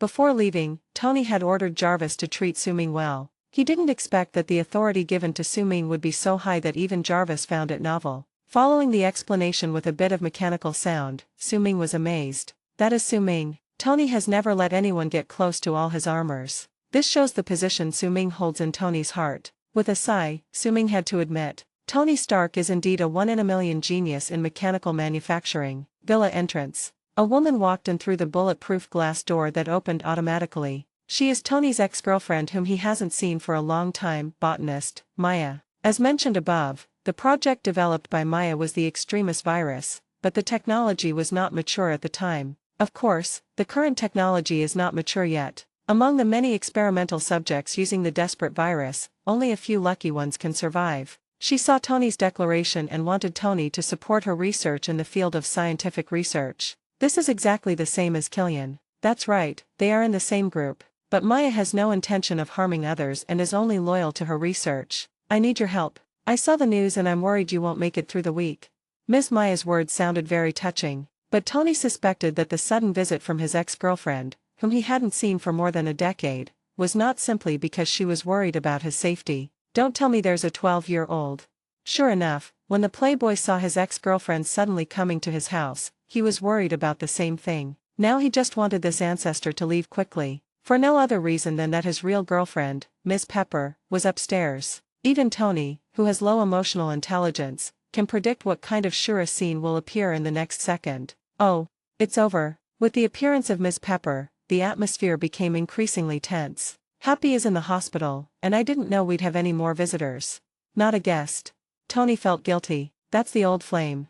Miss Pepper hit the nail on the head. To be exact, it was a one-night stand. Maya is interested in watching the fun and is not afraid of any trouble. That's really your style. Miss Pepper looked at Tony with a big smile on her face, but there was great terror behind that smile. She hated Tony for revealing the address in anger, and planned to pack up and leave here with Tony immediately, not coming back in the short term. But Tony obviously had no such intention. Are you kidding? I gave out my address and then ran away secretly. How can I survive in the future if people find out? So he took off his armor and planned to have a good talk with Pepper. The two started arguing about this matter, and the topic gradually shifted to gifts, and finally to Su Ming. What's the matter with the fateful commission? How did you know? Please, he's downstairs now. What? When did he come? At this moment, Maya, who was left aside, saw the picture on the wall monitor and interrupted the two of them. Should we worry about this? Following the direction Maya pointed, Tony and Pepper looked at the monitor at the same time. A missile with a long tail was seen approaching the Bay Villa, where they were. Tony was shocked and had no time to react before the missile hit the building and caused a violent explosion. Boom! The violent impact instantly blew several people into the sky. A minute ago, Su Ming, who was still studying the functions of various armors, suddenly found that all the armors in front of him automatically lowered again. Radar detected an abnormal intrusion. Emergency mode activated. Jarvis's notification sounded at the right moment. Immediately afterwards, Su Ming's spider sense sent a strong warning. Something is approaching rapidly. That sounds like a missile? Frog fun. Boom. This reflects one thing. The detection range of Tony's family's security radar is far greater than the range of Su Ming's spider sense. Just a missile. If Su Ming had been prepared, there would be 10,000 ways to deal with it. But Su Ming, who was still concentrating on the structure of the armor a moment ago, received an early warning from the spider sense. The missile had flown into the balcony window of the villa. Moreover, missiles are flying faster and faster. When it approaches the target, its speed reaches its peak. Su Ming didn't have any time to react. The entire villa was shaking in the explosion, and countless broken building fragments seemed to be burying Su Ming on the spot. The floor shook violently, and Su Ming experienced what an artificial earthquake was. Since you can't stand still, just fly. Looking at the ceiling crashing down at him, Su Ming rose a few inches into the air and released energy for defense. As soon as the broken ceiling and various shattered building materials approached Su Ming's body, they were instantly turned into powder by the violent energy. Su Ming flew towards Tony and his friends despite the rain of stones in the house. Tony, who was falling backwards in the air, immediately made a very cool gesture. Iron Man's most handsome transformation has appeared. At Tony's call, pieces of armor modules were quickly pieced together on Ms. Pepper's body. He successfully protected Pepper from the rapid attack of countless rocks. But he and Maya crashed into the wall due to inertia. Fortunately, the decoration material on this wall is not particularly hard, otherwise Tony might not be able to get up after just this collision. Even so, Tony's head was buzzing after the collision and the fall to the ground. At this time, a helicopter modified from a mecha flew towards the villa loaded with weapons. That missile just now was just an appetizer. A dash. Tony struggled to sit up and glanced at his ex-girlfriend who was in a coma not far away. I felt some sand and gravel falling on me. Cracks in the ceiling directly above were spreading rapidly, visible to the naked eye. Tony thought to himself, pills. But as soon as he moved, a large concrete block from the ceiling fell down. Boom. At this moment, a steel figure appeared in front of Tony in time and blocked the falling boulder. The mask was opened, and Ms. Pepper looked calmly into Tony's eyes and said, "I'll protect you. The boyfriend is super strong." But how could Tony, who was always so good at arguing with people, let his girl act so pretentiously in front of him? Page 131. I'll protect you first. I told you, we can't stay here. At this time, 3 helicopters launched a formal attack. Missiles bombarded Tony's house one after another. The explosion destroyed the foundation of the house, causing the entire villa to collapse and tilt toward the sea. "Take her away first, I'll find a way." Tony shouted instructions to Pepper, but he himself slipped and leaned against a pillar that was about to fall into the sea. Just now, Tony was surprised to find that everything in front of him was frozen. It's like time has been paused. The internet is down. Chapter 147 The Fall of Genius. The feeling that kept Tony Stark awake at night was back. Even more serious. Because his home was being bombarded by missiles, but the armor was on someone else's body. He was unprotected in a building that was about to collapse, and no one knew better than him how high the cliff below was. He had stood on the balcony countless times, looking into the distance with a glass of whiskey in his hand. Unexpectedly, the balcony steel column that he had never taken seriously has now become his life-saving harbor. Although he was temporarily safe, he was still breathing rapidly and waves of panic kept coming over him. I broke out in a cold sweat uncontrollably. "Hurry, hurry, hurry, Jarvis, Tell me Pepper and the others are safe. Hurry. Without the protection of the armor, Tony's old problem came back. His heart seemed to be gripped tightly by an invisible big hand, getting tighter and tighter. In this extremely painful moment, something magic happened. A transparent ripple floated quickly from the direction of the laboratory and was vaguely visible. As the ripples passed, time seemed to be paused.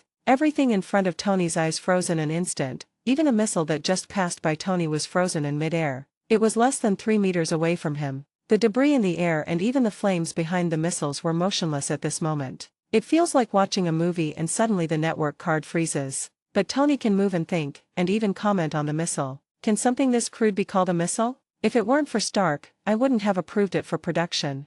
On second thought, if it was really made by Stark, the house would have collapsed long ago. I no longer dislike this missile. Looking at the unscientific changes around him, Tony's eyes rolled and he thought of his other guest. He had just demonstrated incredible skills on himself. If this isn't a miracle, then it's him. The tension eased a little, but he still felt uneasy without the mecha on him. With the appearance of Su Ming's familiar figure, Tony finally felt relieved. Tony, are you okay? Floating in the air, Su Ming arrived in front of Tony in the blink of an eye. It was the first time he saw Tony Stark without his armor in the midst of all the chaos. You know what, he's really no different from an ordinary person. In such an environment, it is inevitable to end up in a disgraceful state. Seeing that the building was about to collapse, Su Ming spoke in time, and the abnormal effect of his words taking effect instantly controlled the situation. You might ask why the villa isn't restored to its original state or the enemy isn't eliminated directly. This time the mission is just to help Tony solve his psychological problems. As for building buildings and killing people, that is another price. Oh, Inju, you came at the right time. I was just about to deal with those guys outside. Tony struggled to stand up, but his foot slipped and he almost fell into the sea. Su Ming was a little impressed. It was already such a long time. If those helicopter gunships outside knew what Tony was doing, they would definitely use their big, thick missiles to point at his face and say, "Still pretending? I'm here to kill you. If I wasn't here, you would have been in a terrible situation today, you know? Stop bragging. You're not even wearing your battle uniform. What are you going to do? Your fists?" "Yes, battle suit, my baby." No one missed his suit more than Tony, especially at this moment. "Sir, Miss Potts has left safely."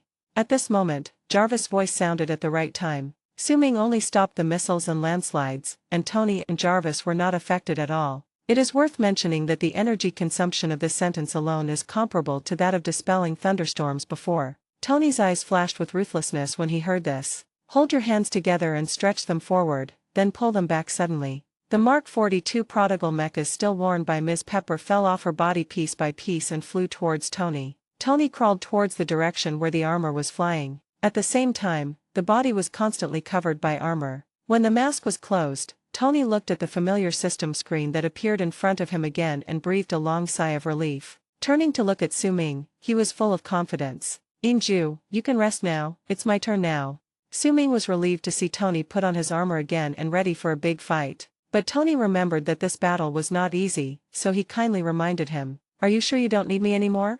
Tony is now wearing armor and has survived the Battle of New York with only a few terrorists and a few attack helicopters. "Pice off is awesome." Waving his hands, he said proudly. "These guys dared to come to my house, so they must be prepared to pay the price. Just stop. Just wait and see how I deal with them."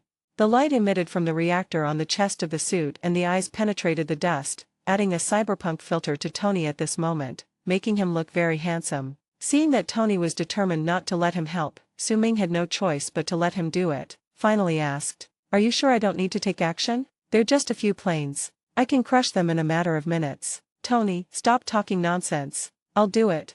"Well, this is your own fault. Don't regret it later when you suffer a loss." Su Ming thought he had done his best and said softly, "Untie. OM dash." As soon as the words fell, everything that had been frozen continued to move along the predetermined trajectory. The entire building continued to tilt toward the sea. Su Ming just floated quietly in the air, not caring about anything. Since Tony invited him to watch a show and even put his own family on the line, he had to give him face. But there was a hint of pity in the look he gave Tony. The building continued to collapse, the floor tilting at an increasingly steep angle. Tony, wearing armor, slid down in an instant. Tony, who didn't fly, kept his balance and asked, "Jarvis, where's my flying energy?" At the same time, I had a bad feeling in my heart. "Working on it, sir. This is just an engineering prototype."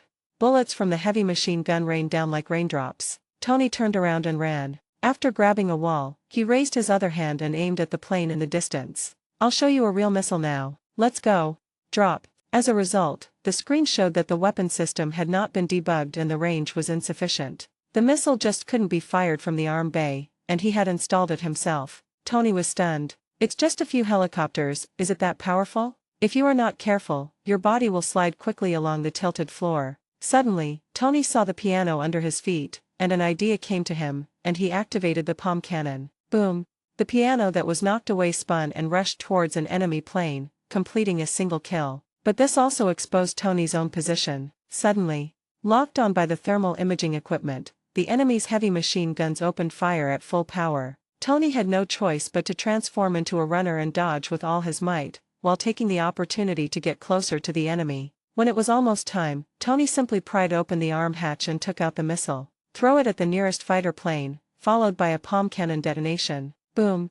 Another fighter was also destroyed, making a double kill. Page 132. Haha, it's not that difficult. The falling plane hit Tony, and the runner had no skills, so he just ran away. But the floor beneath his feet collapsed along with the entire building, and Tony fell into the sea. At the moment of falling, Tony was a little confused. Not letting Silverdew take action just now, wasn't that a bit hasty?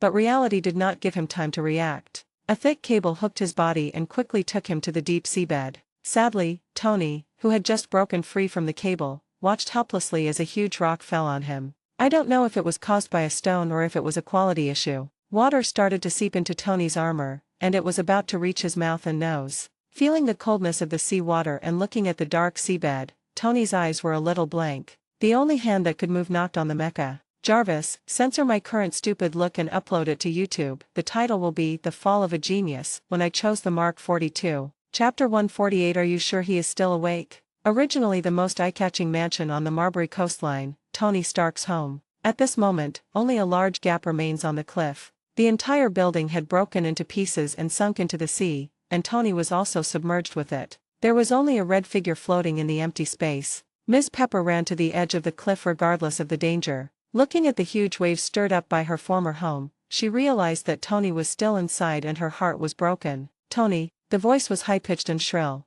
The last helicopter circled over the sea, looking for an opportunity to finish off the enemy. "Fate, damn it. Is this how you complete a commission?" When the excited Ms. Pepper saw Su Ming, her eyes widened and she instantly became angry. Su Ming was originally waiting to watch Iron Man display his might and powerfully defeat various enemies. But what he ended up seeing was Tony being taught a lesson by his own mecha. Although they managed to shoot down 2 enemy planes, it didn't seem easy at all. The main focus is on embarrassment. This set can't even catch up to the Mark 7.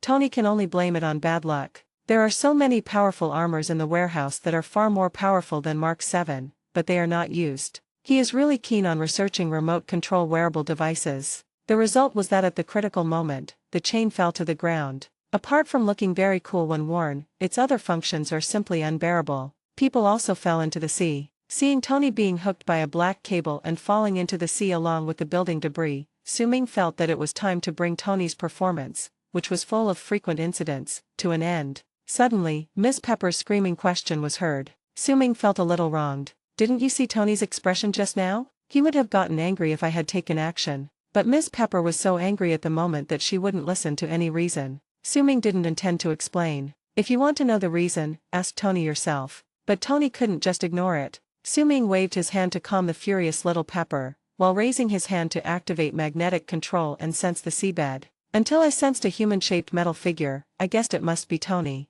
With a sudden force. Wow! On the sea surface, which had just become somewhat calm, a figure emerged from the water. Dang dang! It landed at Miss Pepper's feet. It was Tony who had fainted. Su Ming then returned to the edge of the cliff. Looking at Miss Pepper, she was at a loss as to how to activate the armor that kept leaking water. He opened his mouth to comfort her. "Don't panic, it's not a big deal. At most you'll just faint." Miss Pepper was obviously very dissatisfied with Su Ming's behavior of standing idly by. Considering that he rescued Tony in time, he just rolled his eyes at Su Ming. Su Ming didn't intend to explain anything, but the atmosphere was really awkward. I was just about to ask Tony to wake up and explain to Pepper in person. Suddenly, the spider sense sent another warning. Turning around, the last helicopter spotted Su Ming and his companions on the shore, turned its guns around, and fired bullets and missiles at once, aiming to wipe them out completely. Pepper also discovered the problem, but there was nothing he could do. He could only watch the shadow of the missile rapidly magnify in his eyes. Just as despair appeared in Ms. Pepper's eyes, Su-Ming moved. "Roll!" he shouted angrily without even looking back. He waved his arm impatiently and clenched his palm tightly, as if he was chasing away and squeezing an annoying fly to death. Magnetic control is activated instantly. All bullets and missiles stopped instantly and slowly reversed their attack direction. It's not over yet. The helicopter in the distance seemed to be stuffed into a hydraulic press, the kind that can rotate 360 degrees. In an instant, it changed from the shape of a helicopter to the size of a suitcase. Like a piece of tinfoil that has been squeezed into a ball, it is round but extremely dense. In the cockpit, the team leader, who was chewing gum and wearing sunglasses a second ago and looked so arrogant, instantly turned into the meat filling in the steel yuan shao, and lost his human form. Ding dang dang, boom. Immediately afterwards, amidst a burst of sparks and explosions, the big dumpling floating in the air was hit by the returning bullets and missiles, turning into fragments all over the sky. "Thank you so much." Little Pepper kept staring at the direction of the helicopter and witnessed the whole process of how an armed helicopter turned into a dumpling and was blown away, stunned. This was followed by a period of breast unobstructedness. "You deserve it. You destroyed my home." Miss Pepper, who had already prepared herself for death, was shaken when she saw Su-Ming's thundering methods. She had to admit that the visual impact was too strong. As someone who has always been protected, this is her first time to come into close contact with other superheroes. This made her yearn for this magical power. Having just protected Tony while wearing the Mark 42, she experienced for the first time the feeling of protecting someone else. But what really shocked Pepper was the godlike means of fate. "If I also had this ability, would the enemy not dare to destroy my home so easily?" I realized that my thoughts were going a bit far. Pepper immediately sorted out her thoughts and looked at Su-Ming with gratitude. "Fate, thank you for saving our lives." As soon as the words came out of his mouth, he remembered that he had asked Tony privately, "Who is more powerful, Iron Man or Scarlet Silver?" Pepper still remembers how reluctant Tony was to answer. "Well, fate is still very strong. It should be just a little bit worse than me. A little bit of God. Can Tony die if he doesn't pretend? If the method that fate just used to crush the helicopter was used on your armor, that picture, I don't even dare to think about it. But, you really dare to brag." Thinking of this, Ms. Pepper quickly fell into reflection. Did I speak too loudly just now?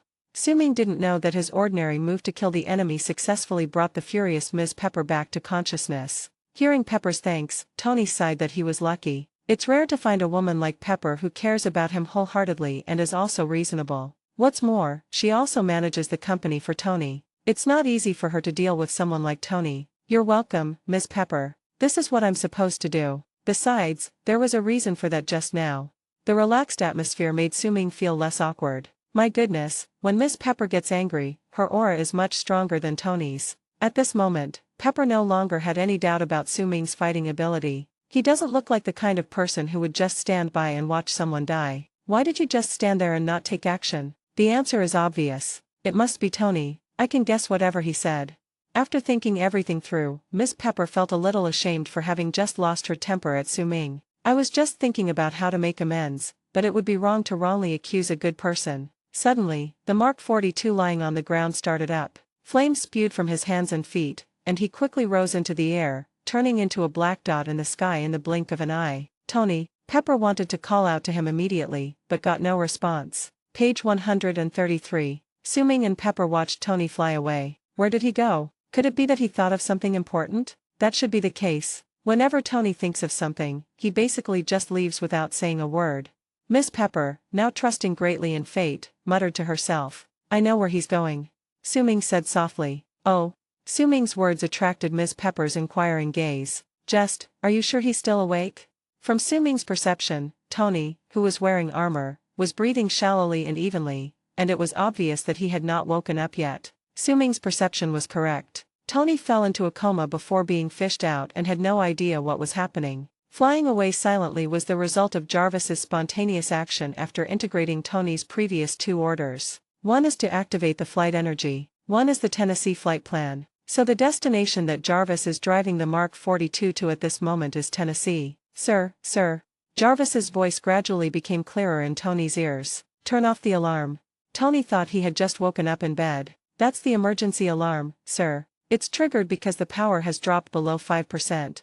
After seeing the scene clearly, Tony realized that things were serious. He was flying very fast at this moment, and his altitude was getting lower and lower. The painful memory of the Mark I crashing just seconds after takeoff suddenly came back to me. What?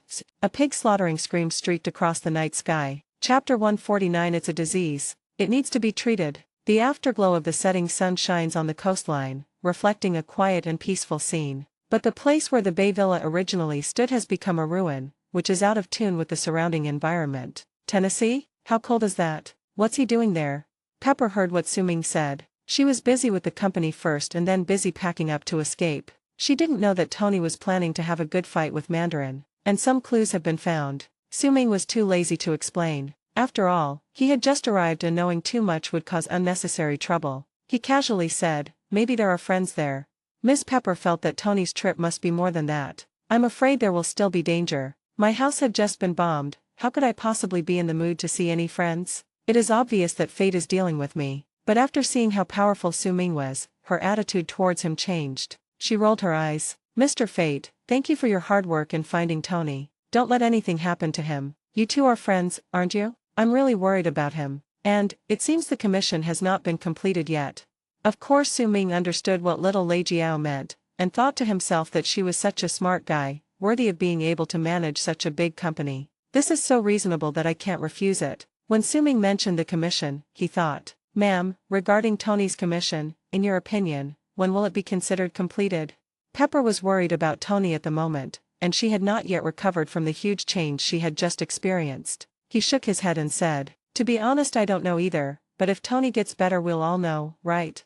10 billion is not that easy to earn, huh?" Su-Ming was thoughtful. It seemed that he had to completely help Tony get rid of the psychological shadow, and this kind of thing is not something he can handle with just a few words. Even if you have the power to say what you want, you cannot completely remove the haze hidden deep in people's hearts. I really have to continue following Tony and make sure he is completely recovered before this order can be considered completed. Thinking of this, Su-Ming mobilized his mental power to concentrate on sensing Tony's position, and soon received feedback that the target was moving at high speed. In this case, the portal is useless. It takes time to open that thing, and when it can be opened, Tony flew away to who knows where. After saying goodbye to Pepper, Su-Ming jumped high and flew in the direction of Tony, and soon disappeared into the dusk sky. Miss Pepper stared blankly at Su-Ming, who could fly freely without any help, and complained about Tony again in her heart. At this moment, Maya woke up from the ground, looking dusty, with messy hair and sleepy eyes. "What time is it?" "That's right, I have something to ask you." Miss Pepper instantly regained her aura of a strong woman, without even looking at Maya, and walked towards her car in high heels. The Mark 42 armor ran out of power and fell from a high altitude, hitting the ground and causing dust and snowflakes to fill the sky. Tony, whose voice was almost hoarse from shouting, finally let go of his worries. Achievement of not falling to death N+1 times, achieved. He turned over with difficulty and lay flat on the ground. Sparks occasionally flashed across the joints of the armor, indicating severe damage. Tony struggled to raise his hand and take off the mask, seeing the dark night sky and falling snowflakes. Confused. "Is it snowing? Where are we?" "Upstate. We're 5 miles outside of Rose Hill, Tennessee." Jarvis answered the questions faithfully, but there was something wrong with his voice. Tony was even more confused. "Why, Jarvis? I didn't say I was coming here. Why are we here? 1,000 miles away. Okay? I have to find Pepper, I have to. It's time to make a flight plan." At this time, Jarvis played Tony's previous recording. Tony fell silent when he heard that. "Let me out. I seem to be malfunctioning, sir." "Eject open." The mecha opened from the chest to both sides according to Tony's instructions, and Tony sat up suddenly, taking deep breaths of cold air. "That's cool." After the effect of adrenaline wears off, the sensory nerves also sober up and start transmitting signals frantically. Tony was still wearing a short-sleeved shirt. The biting cold attacked Tony's whole body. After rubbing his numb hands from the cold, Tony picked up the snow on the ground and wiped the wound on his left arm. The more he wiped, the colder it became. He almost couldn't hold his urine, and goosebumps appeared all over his body. It was like putting another layer of armor on him. He looked back at the Mark 42 under his buttocks, his eyes clear. "Or, I'd better go back and stay for a while. I think I need to go to bed now, sir." Jarvis's voice became deeper and more eerie due to the lack of energy. "Jarvis? Jarvis? Don't leave me, man."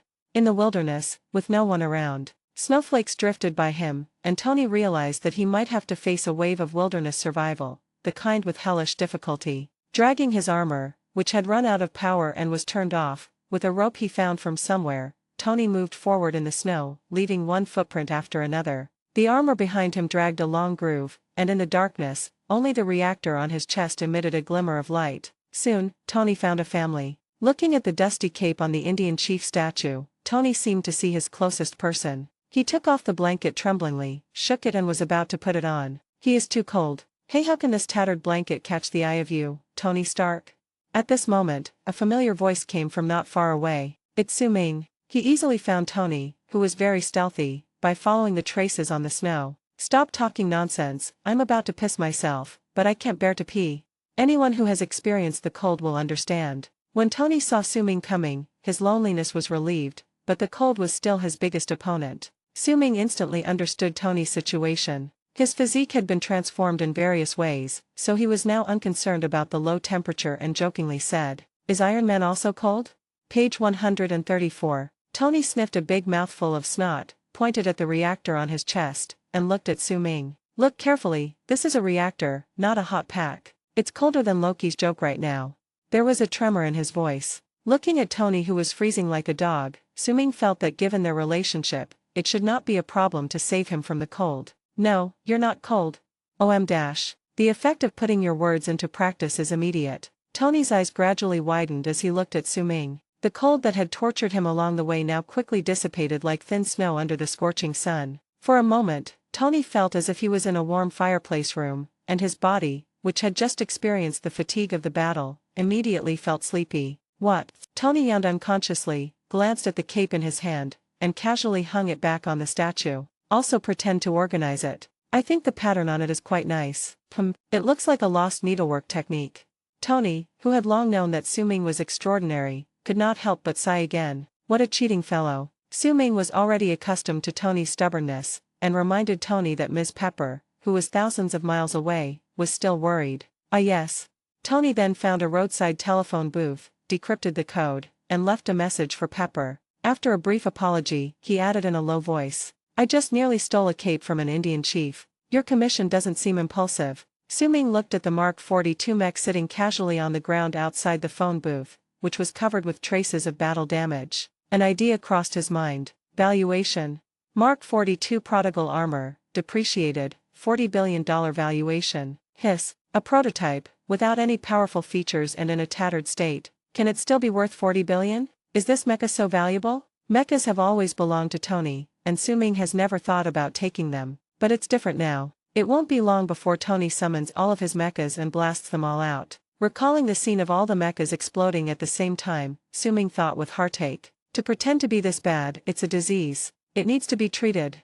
Tony has such a deep psychological shadow because he has no ability but loves to show off. This time, I will make sure he correct this bad habit. By the way, Chapter 150, the mastermind behind the scenes. The more Su Ming thought about it, the more he felt that the day Tony confidently destroyed all the mechas would be the day he was fully recovered. But how could he watch Tony do such an impulsive thing? Those are all the results of Tony's cultivation and seclusion in the laboratory. It's fine if you don't cherish it, but don't bring disaster to it. If you don't want something anymore, you can give it to someone else, like me. It would be a shame to blow it up. No, we have to save these innocent armors. But, how can we keep the armor and heal Tony at the same time? The more Su Ming thought about it, the deeper his thoughts became. Tony's psychological problems are probably related to his obsession with armor. While he enjoys the glory of being a superhero, he is also aware that he is just an ordinary person when he takes off his armor. Facing an enemy as powerful as the Chidori army, even with Iron Man's strength, it was almost glorious.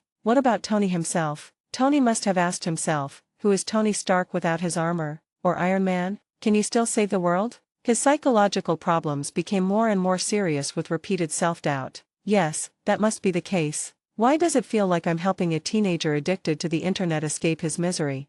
Thinking of this, Su Ming's thoughts gradually became clear. The plan to cure Tony is gradually taking shape to help him regain confidence in himself. When this self-confidence exceeds his obsession with the armor, Tony will find himself again. The first step is to get rid of the armor and let him return to his identity as Tony to face the problem. At this time, don't help if you can, and force Tony to solve the problem independently. Then, as he takes action, it secretly reinforces Tony's self-identity and helps him build confidence. Finally, it's the battle to defend the armor. Su Ming, who understood the crux of the matter, decided to choose between completing the commission and obtaining the armor. All of them. He liked Tony's armor very much. After Jarvis' introduction, he could even easily call out the name and characteristics of each armor. If all these outstanding inventions were to be blown to pieces by Tony's impulsiveness, it's simply a sin. Su Ming would never allow this to happen. So he made up his mind to focus on protecting the armor in the next operation. By the way, help Tony quit his internet addiction.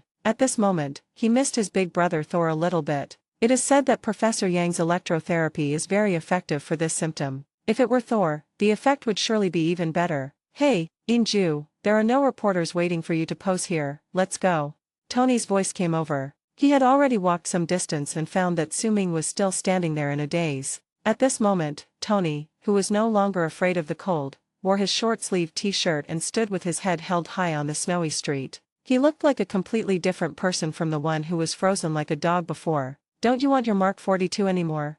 Su Ming saw that Tony left in a cool manner and had no intention of taking his armor with him. I know what you're capable of. Why don't we just let it fly and follow us? Tony looked matter-of-fact. Facing Tony's suggestion, Su Ming put his hands in his pockets and said calmly, "Do your own thing.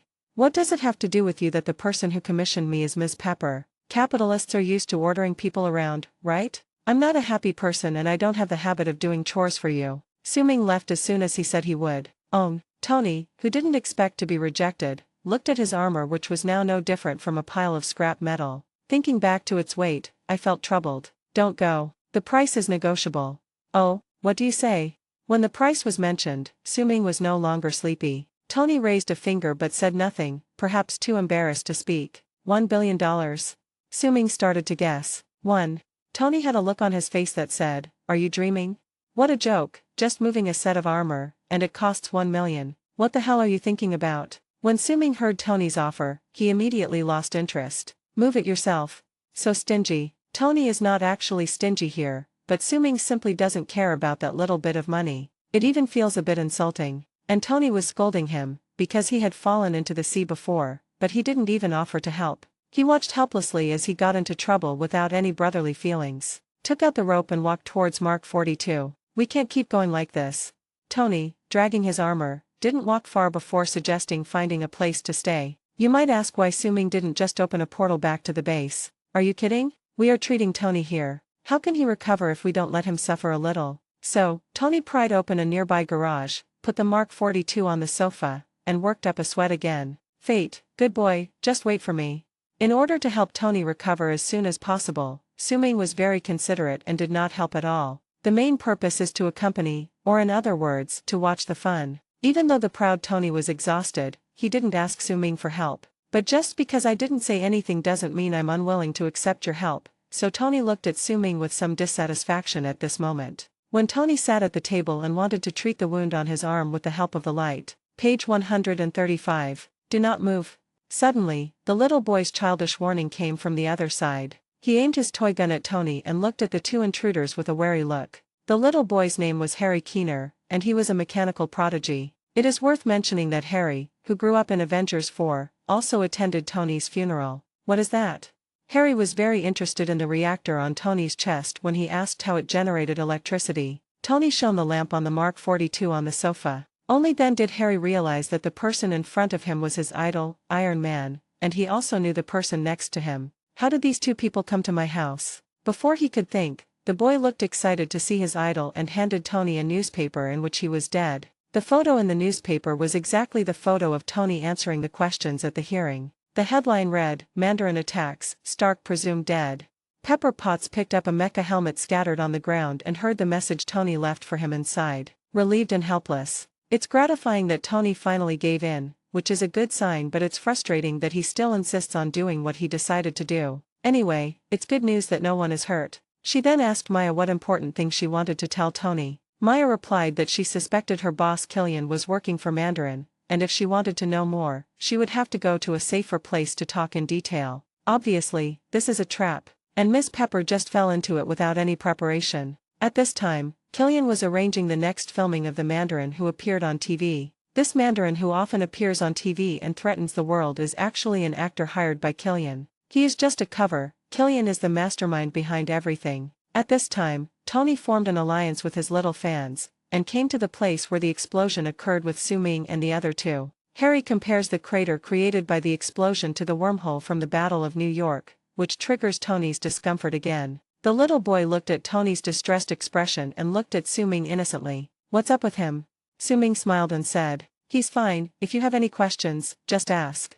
The little boy's eyes lit up when he heard that. 6 people died in the explosion, but the high temperature instantly burned their bodies, leaving only 5 shadows on the wall. The little boy had no father since he was a child, and he rarely shared his words with others. People say these shadows are the marks of the soul entering heaven. The bomber was pitiful, he went to hell, so his shadow went with him. So there are only 5 shadows. Of the 6 victims, 5 went to heaven and only 1 went to hell. This was Tony's deepest fear. He thought about how his suicide mission with a nuclear bomb would result in the deaths of all 6 Avengers. And he was trapped in a hell of his own making. Under the boy's constant questioning, Tony broke down and ran away. Looking at Tony, who was powerless to resist being questioned by Harry, Su Ming thought to himself, "It seems that there is still a long way to go before recovery." Chapter 151 Secret Protection. Leaving the ruins of the explosion, Tony walked towards a bar under Harry's guidance. Miss Davis, the mother of the soldier who blew himself up earlier, always drinks here to relieve her sorrow. While Tony was looking for a bar, Su Ming took the opportunity to go back home and change his clothes. He also asked Alyssa to help him keep an eye on it and report any unusual movements at any time. Another commission? Alyssa's eyes flashed with excitement when she heard this. "I'm in a hurry. Anyway, you keep an eye on it. If you're too busy, you can ask Ned to help." Su Ming put on a windbreaker while opening the portal. The next action needs to be low-key, and the scarlet suit has nothing to do with being low-key. "Ned, spare me." Thinking of the sloppy little fat boy, Alyssa's expression instantly collapsed. When Su Ming returned to the window of the Tennessee bar, he saw a woman with a scar on her face pressing Tony on the table and thoughtfully giving him a pair of metal bracelets. The kind that's handcuffed behind the back. "Oh, is it starting so soon?" She pulled out a badge and declared herself an agent of Homeland Security. At this time, Tony had already communicated with Ms. Davis and saw a document. It contains AIM's ciphertext. The reason why Ms. Davis was waiting here with the document prepared was because someone had called her before to retrieve the document. The person who called was the woman who held Tony down. She is actually Killian's minion and one of the experimental subjects who survived the injection of the extremist virus. Tony didn't expect that the woman who had just praised his watch outside the bar would suddenly pin him down. He was a little confused for a moment. "You're mistaken, right? I'm the victim." Ms. Davis quietly kicked the file away. Just now, the man with a mustache said that her son did not commit suicide, but was exploited by someone. This gave the heartbroken mother a glimmer of hope, and she knew her child would not commit a terrorist attack. At this time, a local sheriff stood up and questioned the woman's behavior, saying that it was okay to arrest people, but it had to follow procedures. The woman seemed to have little patience and a bad temper, and had no time to waste talking to the sheriff. The hand holding the badge continued to heat up and turn red. A major characteristic of the desperate virus effect is the rapid high temperature. I wanted to resolve it peacefully, but a playful approach seems to be more effective. Seeing that the sheriff was not giving in, the woman pressed the red-hot badge against his face. What? The aroma of barbecue immediately filled the room, overpowering the smell of the bar. The woman's eyes and body also glowed red because she activated the desperate virus. The body surface temperature instantly rises to an incredible height. Strangely enough, her clothes did not catch fire due to the high temperature. The woman was ruthless. Before the sheriff fell to the ground, she pierced his abdomen with her arm and grabbed the pistol of another agent behind him. After several gunshots, the sheriff fell to the street. It all happened quickly, and the bar was in chaos until the gunshots rang out. How cruel. Su Ming watched everything that happened in the bar and felt that the woman's 3 fatal attacks were very clean and neat. Then Tony took advantage of the chaos and ran out. The scene was chaotic, and Su Ming changed his clothes again. Tony didn't recognize him at first, but he recognized the woman's accomplice, Killian's bodyguard Savon. Tony didn't recognize him at first, but he saw the red light flashing on his neck and the movement of raising his hand to hold the gun. I noticed something was wrong at first glance. Savon had already aimed at Tony, but was hit by a steel ball and his body tilted. It turned out that it was Harry who was hiding in the dark and used the toy gun in his hand to help Tony by a precious second. Harry is a grateful person. He had previously broken off a finger of Mark 42 to keep as a souvenir, but was firmly rejected by Tony. But he got another gift, an exquisite flash bomb. Tony also enthusiastically gave suggestions on how to modify the toy gun. The modified toy gun has increased its power by more than one level and can no longer be called a toy. It faintly exudes the aura of controlled substances. Tony didn't have time to thank him. His hands were still cuffed behind his back. He stared at the glass window in front of him, thinking, 1, 2, go. Wow. In one quick move, he smashed the glass and jumped into the restaurant next door. It was very cool, but he was covered in broken glass. Don't mention it, he's quite skilled despite his age. Su-Ming walked outside the restaurant and continued to observe by the window, always ready to cover for Tony. Tony hid behind the bar and tried to avoid being chased, but when he turned around, he found himself close to the woman. After a few ambiguous wallbangs, the woman pinched Tony, and the red light on her hand became more and more intense, as if she was going to melt Tony on the spot. Tony felt as if he were trapped with a red-hot iron, his beard growing and curling. Just as he was frantically thinking of a countermeasure, Su-Ming outside the window moved. If you say you are going to give Tony a safety net, it will be impossible for him to really fall into death. He locked his eyes on the kitchenware, activated magnetic control, and shouted softly, "Go with." Suddenly, a frying pan flew into the air and hit the woman on the head. When the woman felt pain and the strength in her hand suddenly loosened, Tony seized the opportunity to flip over to the outside of the bar and tighten the handcuffs around the woman's neck. Page 136. At this moment, the woman leaned back with her whole body, her eyes were red, and she had no other choice but to frantically activate the desperate virus. Card busy, then hot. Tony gritted his teeth and endured the scorching heat from the handcuffs. He used all his strength to strangle the woman, and at the same time wanted to use the woman's heat to melt the handcuffs. Thump. After a few seconds, the handcuffs broke and Tony fell against the wall behind him due to inertia. He took advantage of the situation and kicked an oil barrel towards the woman. The oil drum slid past, spilling butter all over the floor. Tony stood up and kicked the red-hot fragments of handcuffs over. Cokes. A raging fire instantly broke out in the bar. "You're not my type. I've dated hotter girls." Tony felt that this woman seemed to be interested in him, so he politely declined. The reaction was pretty good. Outside the window, Su-Ming looked relieved as he watched Tony's response. "My actions to help Tony cannot be too obvious, otherwise it will not have any effect." Tony did not let Su-Ming down for his secret help and seized the opportunity to get out of the predicament. Unexpectedly, the woman slowly stood up in the flames. The flames posed no threat to her. Her body quickly recovered, and she looked excited. "Is this all you can do? Playing tricks and telling jokes?" By this time, Tony had unplugged the restaurant's natural gas hose, and at that moment, the microwave oven lit up. Inside was a Special Forces nameplate that had been heated for a while. Of course it was also put there by Tony. Really? That could be the title of an autobiography. Seeing that the situation was not good, Tony ran and hid in the kitchen. Boom. The woman heard the noise of the microwave and was blown away before she could react to what was happening. Although Tony blocked most of the impact of the explosion by holding up the iron door of the oven, he was still dizzy and had tinnitus from the shock wave. He walked to the street in a daze, and looked up to find that the woman he had just confronted was hanging high on the electric wire in the air, with sparks coming out from time to time. It should be back to the spring. Just when Tony breathed a sigh of relief, Savon melted the steel columns of the water tower, and the huge water tank tilted and collapsed. After a wave of flood, Tony's legs were pressed under the steel frame and he could not move. To make matters worse, Harry was captured by Savon and brought to Tony. "What do you want for Christmas, kid?" Savon asked Harry arrogantly. "Mr. Stark, I'm sorry." Harry was very brave. Although he was scared at this moment, he felt deeply guilty for holding Iron Man back. Tony, who was soaked like a drowned rat, heard Harry's apology and instantly realized Harry's bravery, and his nose felt sore. "What a good kid." He comforted her with a tone that had never been so gentle before. "It's not your fault, kid." Su-Ming, who was not far away, nodded with satisfaction. Not bad. It has a bit of a daddy vibe. It's a good sign."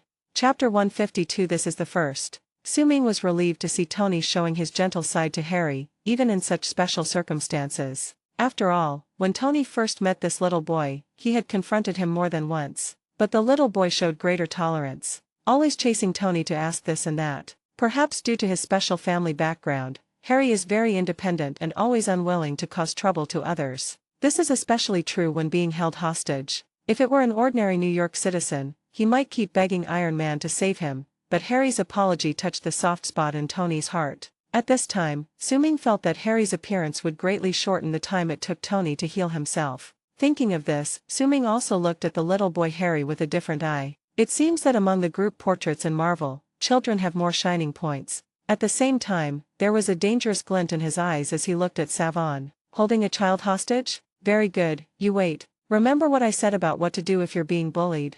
Tony reminded Harry with a voice and a meaningful look. The clever Harry understood Tony's meaning instantly. He pulled a flashbang out of his pocket and hit Savon hard in the face. Oh! A violent white light flashed, Savon fell to the ground, and Harry took the opportunity to escape. Do you like it, country bumpkin? Seeing Harry successfully escape, Tony celebrated with venom and mocked Savon mercilessly, completely ignoring the fact that he was still unable to move. Smart people are like that. They always find a way to protect themselves. Tony saw Savon standing up again with a red glow all over his body. He raised his hand and activated the simple energy cannon, which hit Savon directly in the face. Savon fell to the ground again, his face covered with hideous wounds and smoking. The red light in the body keeps surging. Defeat the enemy with one move. Tony searched around and found an iron rod. He struggled to pry up the steel frame that was pressing down on his body and was about to pull his legs out. Savon flew over again, yelling, "Now this smart guy is going to die here."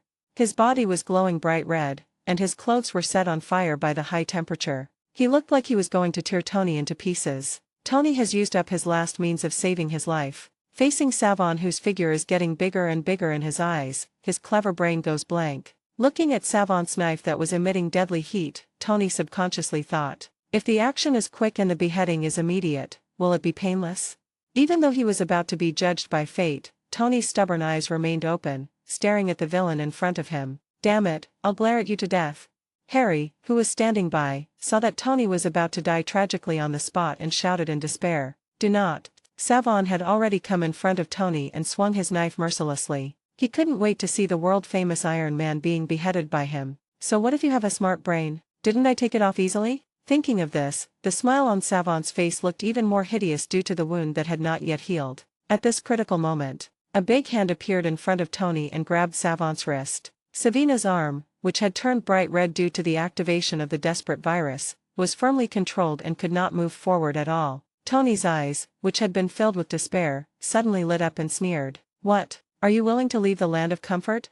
Tony was excited when he recognized Su Ming in front of him, but what came out of his mouth was a sarcastic remark. He just saw Su Ming walk into an alley. The pink lights and faintly flickering figures inside indicate that it must be full of stories. Su Ming pretended not to understand. He just wanted to find a corner to open the door and go home, but accidentally walked into a magical place. It opened his eyes. It was indeed passionate. But he didn't stop because he thought it was dirty. What are you talking about? I just want to change my clothes.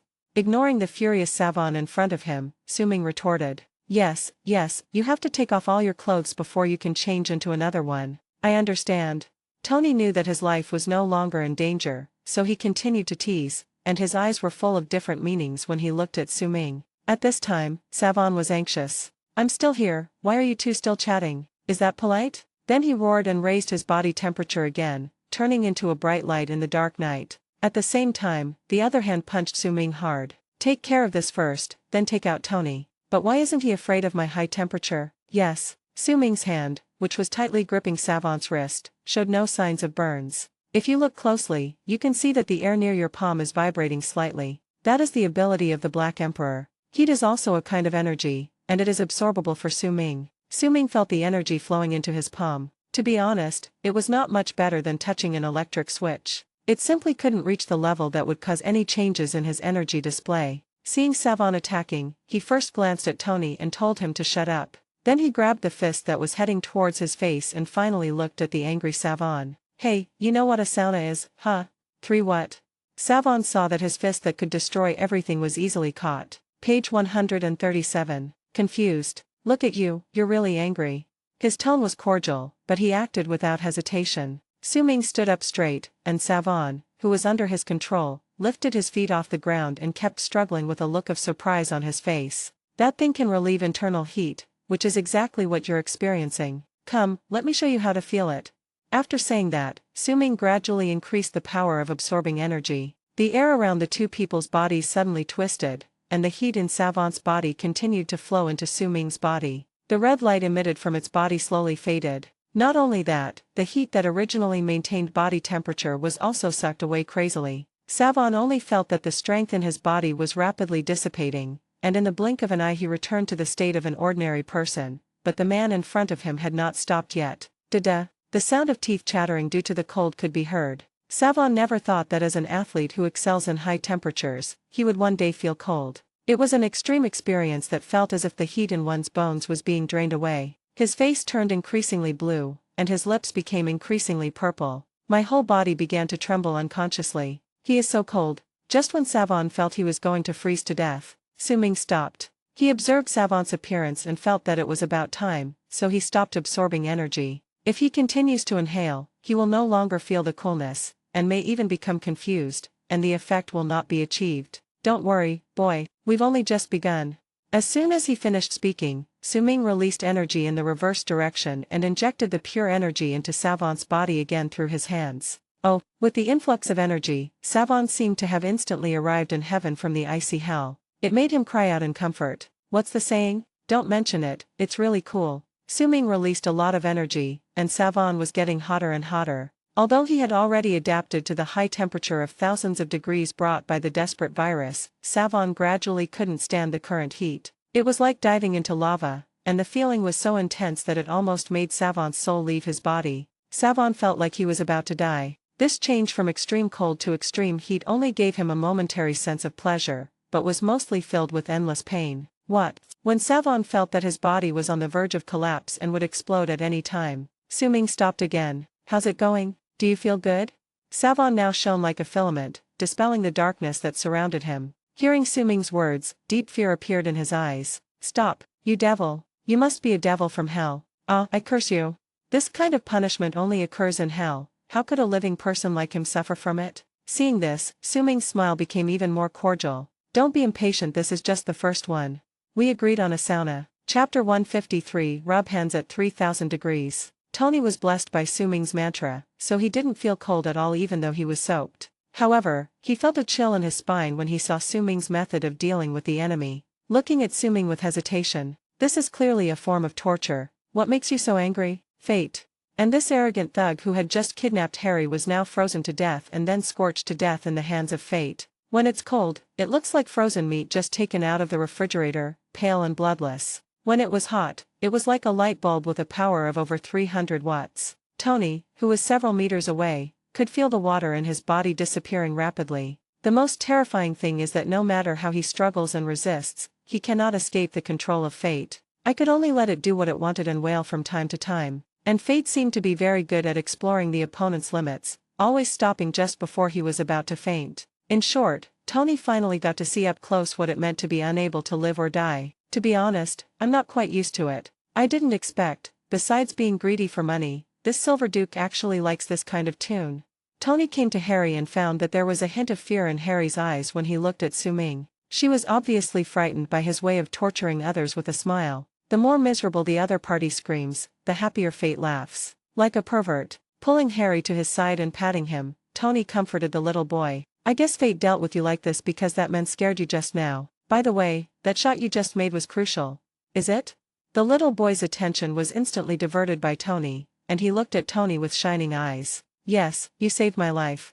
Tony hadn't realized yet that his attitude towards Harry had changed from indifference at first to concern, and he even tried to make Harry happy. This has never happened before. Great. I took your advice, and this gun has really become more powerful. By the way, is Mr. Inju's name Destiny? Have you ever been into a wormhole? What do aliens look like? The little boy got Tony's approval, forgot his fear, and started asking deadly questions again. After dealing with Harry, Tony looked at Su-Ming again and answered Harry's questions in a disjointed manner, quietly turning her body, letting the still wet part face Savon. The feeling of panic did not come back. Kill me. Otherwise, At this moment, Savon and Su-Ming's hand could not bear the heat all over his body that felt like it was about to explode. The explosion limit of the desperate virus is 3000 degrees, and he feels that his temperature has now reached over 2900 degrees. This was the second time he had been on the verge of exploding. God knew what he had just been through. The first switch between hot and cold brought him a moment of comfort, but the second wave of switches that followed made him feel worse than death.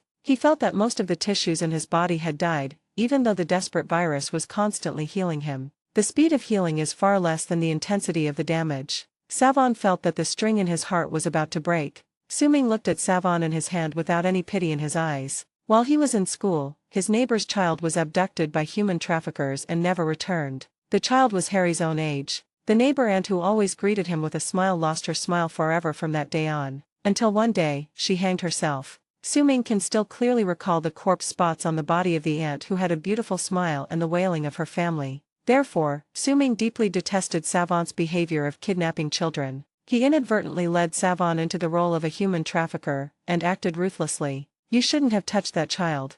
The smile on Su-ming's face gradually faded, and he spoke softly, as if he was talking to the human traffickers from a distance. At the same time, he turned on the energy absorption again, and this time, he increased the power a lot more. Savant only felt a moment, and his body, which was about to vaporize, instantly fell into the ice cave. Due to the sudden change in temperature, cracks began to appear in the body, and the blood-red dermis was exposed to the air. Ugh!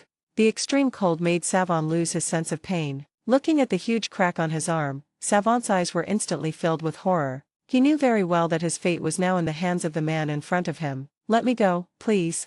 The tough guy's disguise was instantly shattered, and the tears that unconsciously flowed from his eyes slowly froze in the low temperature. "Have you ever thought about letting that child go?" Su-ming snorted coldly when he heard this, his eyes fixed, and he released energy again. This time, he didn't hold back. Savant's lifeless skin instantly surged with red energy, and his whole body glowed with dazzling light. "Ah, that child is obviously fine." Savant tried to defend himself one last time but soon fell silent. At this moment, many familiar or unfamiliar faces appeared in front of him, people who died from the desperate virus. They just watched Savant suffer, motionless, with numb eyes. The energy in Savant's body exceeded the threshold in an instant, and his body surface temperature instantly exceeded 3000. Bam! After a muffled sound, the life of Savant's accomplice was completely shattered in a high-energy flash. However, Su-ming, who was clearly at the center of the explosion, did not move at all. He put his palms together, with veins bulging on the backs of his hands, and suppressed Savant's exploding fireball between his hands. At the same time, the Black Emperor's talent, coupled with his energized physique, is at full power. Page 138. Su-ming's two hands seemed to turn into countless hands, compressing the energy that was eager to explode from all directions. Energy flows into the body continuously. 180%, 181%, 182%. The energy displayed on the panel slowly increased, and Su-ming, who seemed to be holding the sun in his hands, was like a god in the eyes of Tony and Harry. "Holy Z, suppressing the explosion with your bare hands? Rubbing your hands at 3000 degrees? When Tony sensed that Savant was about to explode, he pulled Harry behind a bunker. But the imagined explosion was just a muffled sound, without any shock wave. Tony only showed his two eyes to observe the changes in the field. After seeing clearly, his expression became dull. Harry was already standing there in shock, his mouth wide open. The surrounding streets were illuminated once again. Not long after, the energy was absorbed and the light on Su-ming's hand gradually disappeared. The energy progress on the panel has reached 185% at this time. In the invisible world, those who died from the desperate virus bowed to Su-ming from afar, and then disappeared. After exhaling a breath of foul air, Su-ming felt much calmer. What did he just say? Thinking about what this guy seemed to have said just now. Never mind, when he took Harry as a hostage, he was doomed to die. I recalled Savant's arrogant look when he held Harry hostage, and those hateful human traffickers. Su-ming suddenly had an idea. Don't ask me to max out the law of causality, otherwise, I will turn you human traffickers into bean paste. Red bean paste. At this time, Tony brought Harry back to Su-ming. Looking at his slightly burnt clothes, he was shocked beyond words. He casually introduced Harry. "Child, don't make a fuss. This is standard procedure for the Avengers." Harry, who was searching for Savant everywhere, looked at Tony with a puzzled look on his face. "When did I? Never mind." Tony waved his hand to interrupt Harry, turned to look at Su-ming, and said dissatisfiedly, "You've reduced everything to dust. How can we borrow his car? Who says you can't drive a car without a key?" Su-ming's matter-of-fact look made Tony waver a little. "Can?" Bell. The phone rang, and under Tony's incredulous gaze, Su-ming took out the phone. It turned out that when Tony wanted to let Pepper know that he was safe, he borrowed Su-ming's phone, but got the two words, "I didn't take it." Smiling at Tony, Su-ming answered the phone, and Alyssa's angry voice came over. "Boss, this Mandarin is too arrogant." Chapter 150 for the Arrogant Mandarin. It turned out that a few minutes ago, Killian's hacker team took control of television screens across the entire East Coast. The scene on TV that was originally showing Christmas celebrations suddenly turned into the logo of the Ten Rings Gang. It's worth mentioning that the Ten Rings Gang here is not the same gang that conspired with Obadiah to kidnap Tony. Killian is just using their name as terrorists. The White House conference room and the president's plane also received the signal of unknown origin. In the picture, Mandarin is extremely crazy. He threatened the life of a senior official and ordered the president to call him within 30 seconds. The entire East Coast waited with bated breath for the president's response. In order to protect the hostages, the president did not accept the vice president's proposal to refuse to negotiate with the terrorists and chose to make a phone call. But the phone in the picture rang for a long time, and Mandarin pretended not to hear it. Oh, still shot and killed the hostage lying at his feet. The bloody live footage was shown to people across the United States. For a time, people panic. The effect achieved by this fake terrorist is even more terrifying than that of a real terrorist. Mandarin arrogantly declared, "This is not over yet, the president will be taught a final lesson on Christmas." This action undoubtedly angered the entire US government. The president immediately ordered Rhodes to find the madman, and at this time they happened to track down the source of the signal. The original war machine, the Iron Patriot, is ready to go. Rhodes quickly arrived at the location in his repainted armor. The Iron Patriot is an upgraded suit worn by James Rhodes, whose appearance incorporates distinct patriotic elements. The main colors are red, white and blue, imitating the tones of the national flag, making it visually recognizable. The breastplate and helmet are decorated with star-spangled patterns, and the overall outline is thick and tough, continuing the militarized style of War Machine, but with smoother lines and a strong metallic texture. The helmet design is similar to Iron Man's classic mask, but the color scheme and star and stripes elements strengthen its symbolic meaning. The entire set of armor is essentially a recolored version of War Machine, but through adjustments to color and patterns, it is packaged by the government as a symbol of national hero to boost public morale. The main reason is that they can't even win over the real Iron Man. Rhodes burst through the door, weapons poised, and his entire entrance was a beautiful sight. At this time, Tony was blaming Su Ming for the lack of a suitable car. He just noticed that when Savon came, he drove an Audi A8, which had good configuration but was barely enough to accommodate people. "I set my sights on this car." But Su Ming didn't care and wiped out the person and the key, leaving not even a speck of dust. "Although he saved me once again, it was Pepper's commission," and he thanked her. "So, how do you drive this car?" When the two adults and a child returned to the bar and found the documents in the corner, they came to the Audi. Tony pulled the handle, and sure enough, it was locked. "Even if it's unlocked, it can't be opened without a key. Look, I told you to stop trying to look cool and consider the overall situation, okay? This is the only car on the street that can barely be driven, and you even destroyed the key. Is there anything wrong with me saying a few words to you?" Harry nodded in agreement. Su Ming looked at the kid. Although he recognized his courage, what good could he learn from Tony? With a child like this around, wouldn't the workload be doubled? "Why don't you hurry home?" "Yes, you should go home," Tony echoed. It was rare for him to agree with someone as much as he did now, but for Harry's safety, going home was obviously the best option. Harry immediately looked at Tony with innocent eyes. "Are you going to abandon me now like my dad did?" Tony's mouth twitched, and he glanced at Su Ming. "I didn't even take the car, what did I lose?"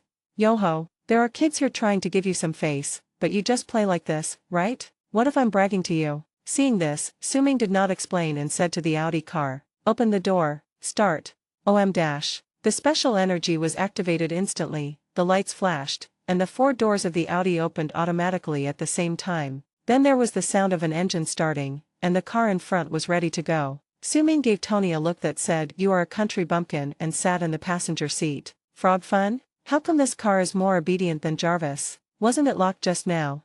Even though Tony's heart was churning, he didn't dare to show too much surprise. Because Su Ming was right next to him, he decided to consciously control his reaction. After all, making a fuss out of nothing is just a loss of class. "Now that you have a car, you can run away." He sat in the driver's seat, closed the door, and said to Harry, "Exactly. Wait, are you playing pathetic? I'm so cold." Harry's acting is a bit heavy. "Do you know why I saw through it? Because we're so in tune with each other. Hee hee." Tony tilted his head, gave Harry a nasty look, and then disappeared into the air. Bang, bang. The two rear doors also closed due to inertia. Harry looked at the taillights getting farther and farther away, regained his composure, and murmured, "It's worth a try." He actually didn't hold out much hope of following Tony just now, he was still too young. Page 139. In the car, Tony, who had just been happy about successfully protecting Harry, suddenly felt something was wrong. Why did fate make me his driver? That's right, the car can be driven, so I should be the one driving it, right? A little unhappy at the moment. Destiny, do you know what we are going to do next? Su-Ming shrugged without comment upon hearing this. Why don't you just come over and drive the car so I can study that damn document? Tony acted as if it was a matter of course, as if Su-Ming's behavior was very ignorant. Oh, are you waiting for me here? Do you feel wrong for driving for me? Looking at Tony, who looked righteous but actually acted childishly, Su-Ming smiled. Open it yourself. OM-. Energy ripples gently, and the Audi car seemed to have turned on automatic driving, but it obviously did not have this function at this stage. Tony suddenly felt that the steering wheel in his hand was out of control, and a trace of fear suddenly appeared on his face. Fuck, weird, fate, get ready to jump out of the car. After saying that, he was about to open the door lock. Su-Ming quickly grabbed Tony's shoulders. Damn, if I hadn't reacted quickly, Tony would have really flown down. How long have you been training without armor? Is the effect so obvious? Just because you have resolved some crises, you think you can be compared to Jackie Chan? Stop it, you'll die. Don't be afraid, now you can study the documents with peace of mind. Tony understood what Su-Ming meant. So this is also the work of fate? Okay, I overreacted a bit, but the guy's quick wit was pretty cool. Don't be afraid? Huh? Who do you think you are talking to? Some renewable system that needs a placebo? Kamang, my fear value was just marked as non-essential by Jarvis yesterday. Seeing Tony's face, which was not convinced but was obviously relieved, Su-Ming said. Pretend, keep pretending. Tony, feeling relieved, looked at the document in his hand, and 3 big letters caught his eye. AIM. It was Killian's company. No, if I want to find out more, I need an account. Muttering his next plan, Tony operated the car system. Don't move. The Iron Patriot raised his weapon and shouted at a group of people. Suddenly the phone rang. Please wait a moment. Rode instantly became more polite. He picked up the phone and was bombarded with questions before he could even open his mouth. Have you ever been writing a girl and you looked up and she suddenly glowed from the inside out and turned bright orange? Chapter 155 Single-player copy. I tried. Who are you? Rhodes was shameless and answered Tony's question without even hearing it clearly. At the same time, he couldn't hear who was calling. Brother, remember you came looking for me the last time I disappeared?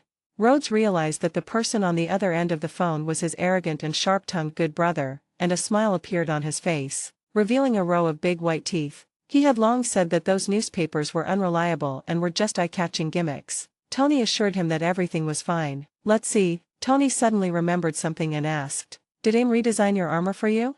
Yes, what's the matter? Tony's expression instantly turned serious. The AIM company logo also appeared in the documents of the terrorist attack, which must be something serious. If you want to find out, you must use a large communication satellite. Then he asked Rhodes for his account password. The ID is War Machine 68. Where's the password? Seeing that Rhodes was hesitant at the critical moment, Tony urged him. Rhodes took the opportunity to complain. Every time you hack into my account, I have to change my password. Kamang, it's not the 80s anymore. The word black is outdated. Hurry up. Su-Ming beside Tony and the civilians in front of Rhodes were all very polite and waited quietly for the two to talk. War Machine is the best, capital letters. Rhodes mumbled out the code, causing a nearby civilian to burst into laughter, but the Gatling gun aimed at him stopped the laughter abruptly. But Gatlin couldn't threaten Tony. After hearing the password, he laughed happily. This sounds much better than Patriot. Hey, stop it. At this time, the vehicle had just passed the venue of a beauty pageant, which was a memorial hall in Hamilton County. Tony realized that he could use the media's broadcasting equipment to log into the satellite for investigation, and loudly reminded Su-Ming to turn around. Seeing this, Su-Ming raised a finger and turned it gently. The Audi, still speeding, instantly rose a few inches into the air, turned on the spot, and landed again, heading towards the beauty pageant venue. Tony disguised himself as a cowboy, boarded the media broadcast vehicle, switched the broadcast signal, and operated it. Su-Ming was right beside him. On the screen, an old man wearing sunglasses gave the sexy contestant a perfect score of 10 with a pig-like face, and then the screen went black. The old man's appearance is very recognizable. It seems to have appeared several times. Tony quickly hacked into AIM's backend via satellite, discovered a shocking secret. The woman who had been chasing him was actually a one-armed disabled person. After being injected with the extremis virus, her body mutated. The broken arm regenerated and gained extraordinary abilities. But not everyone can withstand such pain. Once the energy exceeds the individual's tolerance limit, an explosion will occur. The mastermind behind all this was Killian, whom Happy had mentioned to him. If he sold this technology to Mandarin, the consequences would be disastrous. So the question is, how to find Mandarin? Seeing Tony was stumped, Su-Ming knew that this problem would eventually be solved, but staying here was undoubtedly a waste of time. My people can try. Then he called Alyssa. The equipment at Su-Ming's base was no worse than that at Tony's home. Through remote technology, Alyssa quickly locked onto Mandarin's location and sent it over. Located in Miami. It's worthy of the equipment I provided. Tony looked proud when he got the result. You are worthy of being mine. Su-Ming, who couldn't stand Tony taking the opportunity to show off, reminded him. At the same time, Harry successfully recharged the energy of the Mark 42 armor according to Tony's instructions and awakened Jarvis. However, the armor has not been fully repaired and cannot fly. Mr. Stark, how can I help you? The first thing Jarvis did when he woke up was to ask Tony via an online message if he needed help. No need, Jarvis, you're a step too slow. Tony cancelled the connection and looked at Su-Ming eagerly. Let's have a big fight. Looking at Tony, who was full of fighting spirit, Su-Ming said that it was a good thing to have confidence. How are you supposed to do it without a suit? What am I supposed to do? Okay. Tony blurted out. Just kidding, I didn't seize the opportunity before, which led to me almost failing at my own doorstep. This time, it would be better if I could let fate, the golden finger, take the lead. You wish, unless. Of course Su-Ming would not let Tony pass so easily. Even though his symptoms have improved, that doesn't work. Miss Pepper's commission was only to help Tony, not to settle everything for Tony. Tony had expected this when he saw Fate's rejection was so straightforward. Seeing that he seemed to have something else to say, I asked curiously. Unless what? Page 140. Unless you give me all the armor in the warehouse. Su-Ming started to test it out to see what Tony could do, thinking beautifully. This time it was Tony's turn to refuse. Although he could also just wave his hand and spend a considerable amount of money to entrust Fate with the full responsibility of handling it. At the same time, he was also sure that Inju would do the job cleanly and beautifully. But the armor is definitely not acceptable, it is his hard work. During the time when the Mark 42 was damaged, Tony experienced many adventures and gradually began to like this exciting feeling. This is a completely different experience from fighting bravely in armor. Finding the truth personally allows Tony to feel himself more clearly. Things that seemed confusing gradually became clear in front of his top brain, making Tony more and more confident. He now even has the confidence that he can penetrate into the heart of the enemy without relying on armor. Just do it. The two of them went to a hardware store and bought 2 whole carts of various supplies, and Su-Ming paid the bill. These were then transformed into deadly weapons. Su-Ming watched as ordinary objects that could be seen in daily life gradually turned into weapons with extraordinary aura in Tony's hands. Sigh again. In a sense, this guy is also a supernatural player. The sun is high in the sky. Looking at the wall in front of him, Tony, who was fully armed and wearing a hood, looked at Su-Ming. Together? I suddenly remembered something. You go first. Su-Ming refused to fight alongside Tony, otherwise how could he protect him secretly? So, here's your single-player copy of Tony Stark. You'll learn the hard way. At most, I'm following you in stealth mode with my main character to prevent you from crashing. Is the scenery in the alley so fascinating? It's only noon now. Seeing Su-Ming's hesitation, Tony remembered the pink light that night and a look of sudden realization appeared on his face. At the same time, questions were raised about their business hours. What a dedicated person. I'll see him if I get a chance. Su-Ming didn't want to waste time talking to Tony, so he pointed at the wall in front of him and tried to provoke him. Let's not talk about me for now. I don't think you can easily climb over this wall. Otherwise, wait until the armor is repaired before coming back. He instantly realized that Su-Ming was provoking him, but there was nothing he could do. Tony just fell for it. Did you see what's on me? Oh. I built them, and the suit was also made by me. To put it in perspective, these are my current suits. Tony explained coolly, then shifted his gaze to the wall not far away, with a gleam in his eyes. He took 2 running steps and jumped with all his might and successfully climbed to the top of the wall. Tony, wearing a hood, turned his head slightly and gave Su-Ming a side profile. I am Iron Man. Go. He leaped up and disappeared in front of Su-Ming. Su-Ming looked at Tony breaking into the terrorist's lair alone and nodded with relief. But, his super hearing told him that Tony had been standing by the wall for quite some time without moving. At this time, Tony was kneeling on the grass, rubbing his sprained waist, his face flushed red. I didn't dare to make any sound. Destiny is not far away, I can't bear it. Chapter 156. Tony is suffocated. After a long while, Tony felt that he was not in so much pain anymore. Okay, what just happened doesn't count, let's start now. Tony now wants to prove that he is not a coward who can only hide in armor. He approached quietly, hiding in the guard's blind spot and waiting for an opportunity to strike. Brush. The weighted lead rope slipped out of his hand, and the huge guard lost his balance, hitting his head on the steps and falling asleep. Tony simultaneously raised his simple pistol and shot the guard in the cheek. The guard leaned against the wall in pain, legs spread apart. Then, a knee strike hit the Kiwi directly, causing the guard's body to violently shake. The guard's body instantly turned into a ball, rolling on the ground. A battle between technology and ruthlessness has officially begun. The simple electric shock gun made the other guard convulse all over and feel like he was dying. Tony easily dealt with the 3 guards and knew that this was just the beginning. Anyone who has played a dungeon knows that when you encounter 2 elite monsters guarding the gate, you have to stun one first, or use the other as a sheep. This tactic works every time. So, Tony threw out a small round ball first. When one of the guards picked it up out of curiosity, the ball suddenly exploded. Countless tiny pieces of glass were blown all over his face, and he fell to the ground screaming. Su Ming, who was sitting on a tree in the distance, saw Tony's enhanced blinding skill and secretly praised. This control skill also adds true damage, awesome.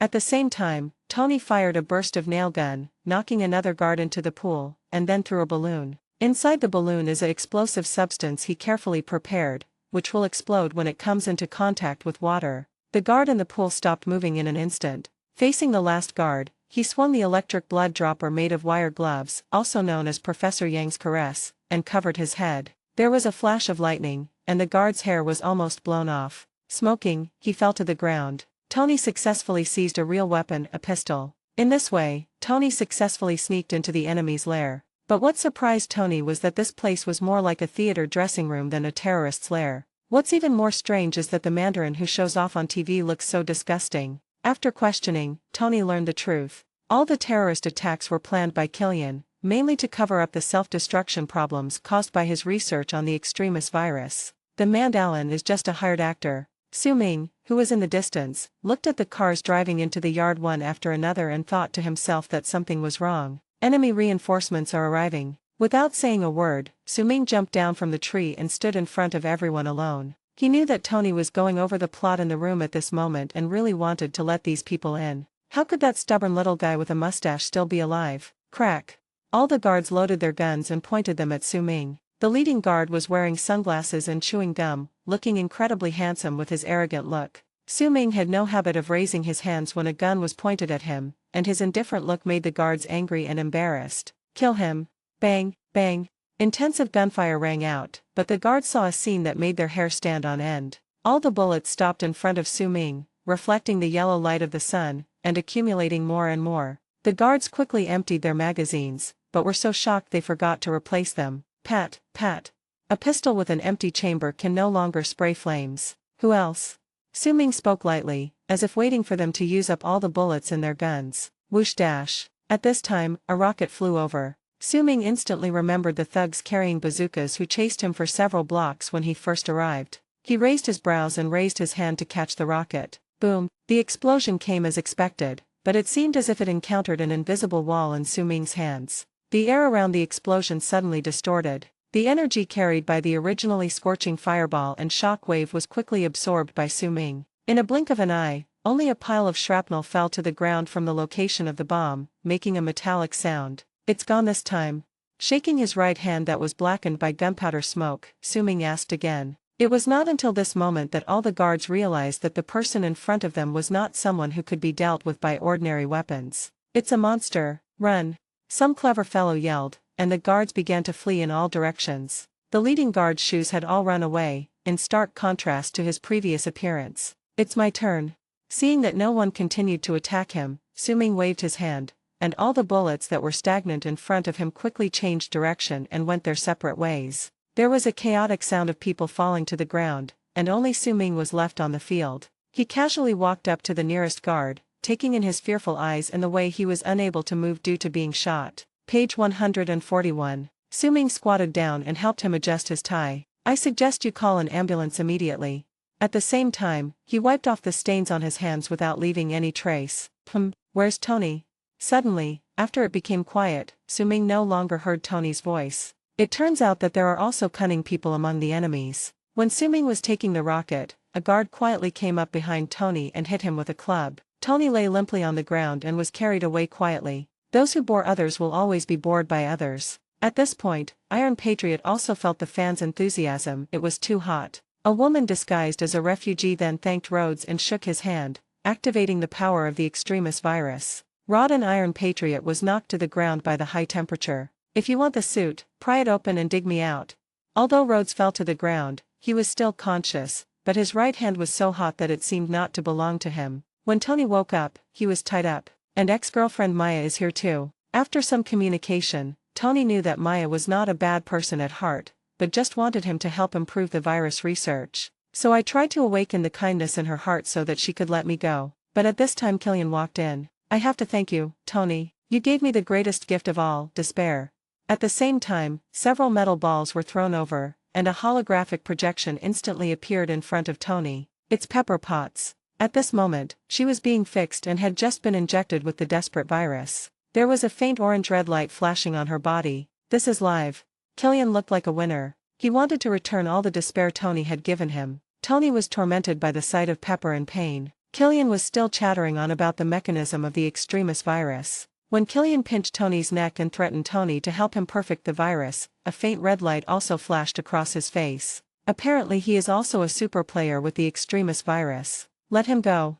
Maya felt guilty at this moment and pointed the virus syringe at herself. Maybe she couldn't let go of her feelings for Tony, or maybe Tony's words touched her. All she wanted now was for Tony to return safely. Maya thought that as the leader of virus research, she was essential for Killian to stabilize his existence if he wanted to control the extremis virus, but she underestimated Killian's patience. When he saw Tony, the hatred of almost jumping off the balcony because he couldn't wait for Tony surged in his heart. Just like that, right in front of Tony, he shot Maya in the chest. Tony was left alone to think about the cooperation. He went to Rhodes' location and prepared to deal with this mecha. Tony looked at Maya lying in a pool of blood not far away, and thought of Pepper whose life was hanging by a thread, and he was eagerly hoping for something in his heart. Dee Dee. Suddenly, the alarm on Tony's limited edition children's watch rang. A terrifying light flashed in Tony's eyes. He knew that his Mark 42 was finally in place. At the same time, not far away, a portal flashing with sparks slowly opened. Chapter 157 Group Support. Can anyone tell me where Savon is? Looking at the Iron Patriot hanging in front of him, Killian originally wanted to let his right-hand man Savon drive it to complete the subsequent plan, but Savon was nowhere to be seen. The look of confusion among his men made Killian irritated. A bunch of losers. Change people, but the plan remains the same. The Iron Patriot was modified by AIM and implanted with a control program, leaving it with no ability to resist Killian. Rhodes could only shrink inside like a turtle, locking himself tightly in the armor. But this didn't bother Killian. He pressed the belly of the mecha to heat it up, and Rhodes' inside broke out in a sweat instantly. He opened the mecha and jumped out after just a few seconds. He took advantage of the situation and swung a big dick at the face of a guard. Killian laughed at Rhodes for leaving his armor and planning to resist with his bare hands. Call. A high-temperature flame spurted out of his mouth but deliberately missed hitting Rhodes. It just shattered the things around Rhodes. Rhodes' eyes instantly became clear, like a diplomat. "You can breathe fire? Okay." I immediately gave up the idea of continuing to resist. And the other side. The alarm on Tony's limited edition children's watch is the signal that the armor has been fully charged. As the guard crushed the watch with his foot, Tony shouted the code. 54,321.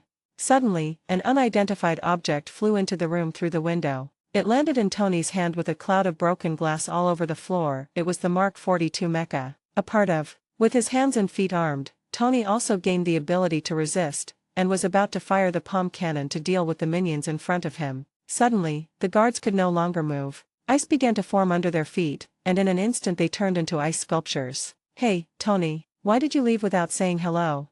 Su Ming's voice came from not far away. The guards were what he took out with his freezing breath. Tony frowned when he saw Su Ming appear. "Why do you always show up when I'm about to settle everything? Did you work in the New York Police Department before?" Before Su Ming could reply, another guard appeared and aimed his gun without saying a word. "Call out." A shiny spider silk instantly stuck to the pistol, and pulled the man and the gun over. With a beautiful somersault, he kicked the guard unconscious. At the same time, a young voice sounded. "Mr. Silverdew never worked there. My girlfriend's father is the detective inspector of New York City. I know that."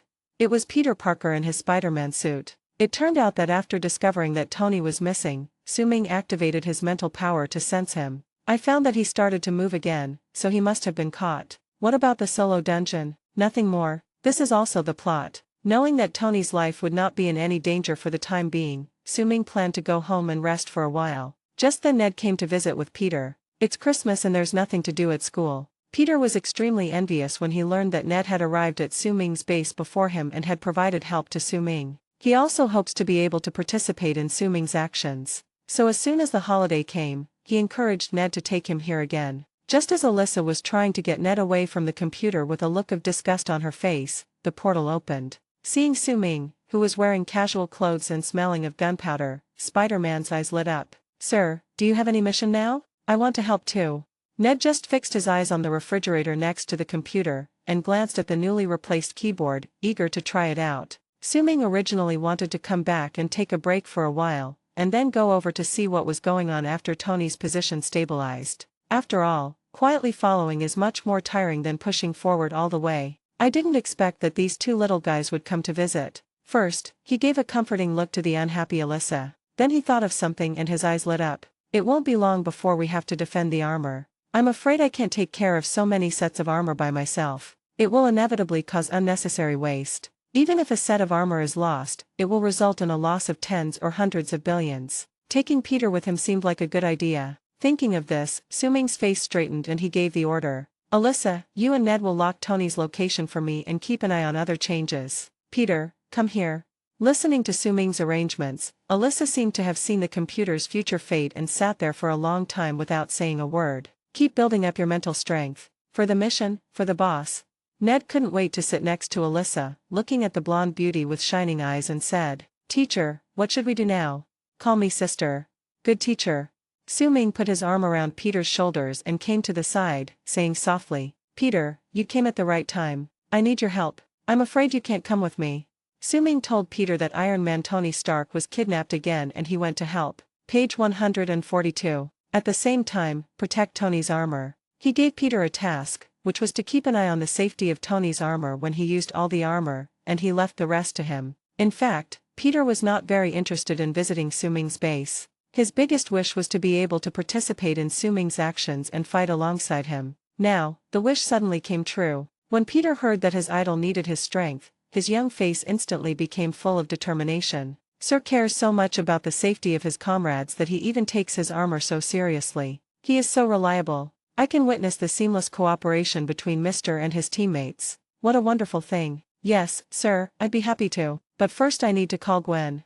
Looking at Peter, who was calling his girlfriend to report that he was safe, a smile appeared on Su-Ming's face. It's good that the young man knows how to consider his family's feelings. This way the stable.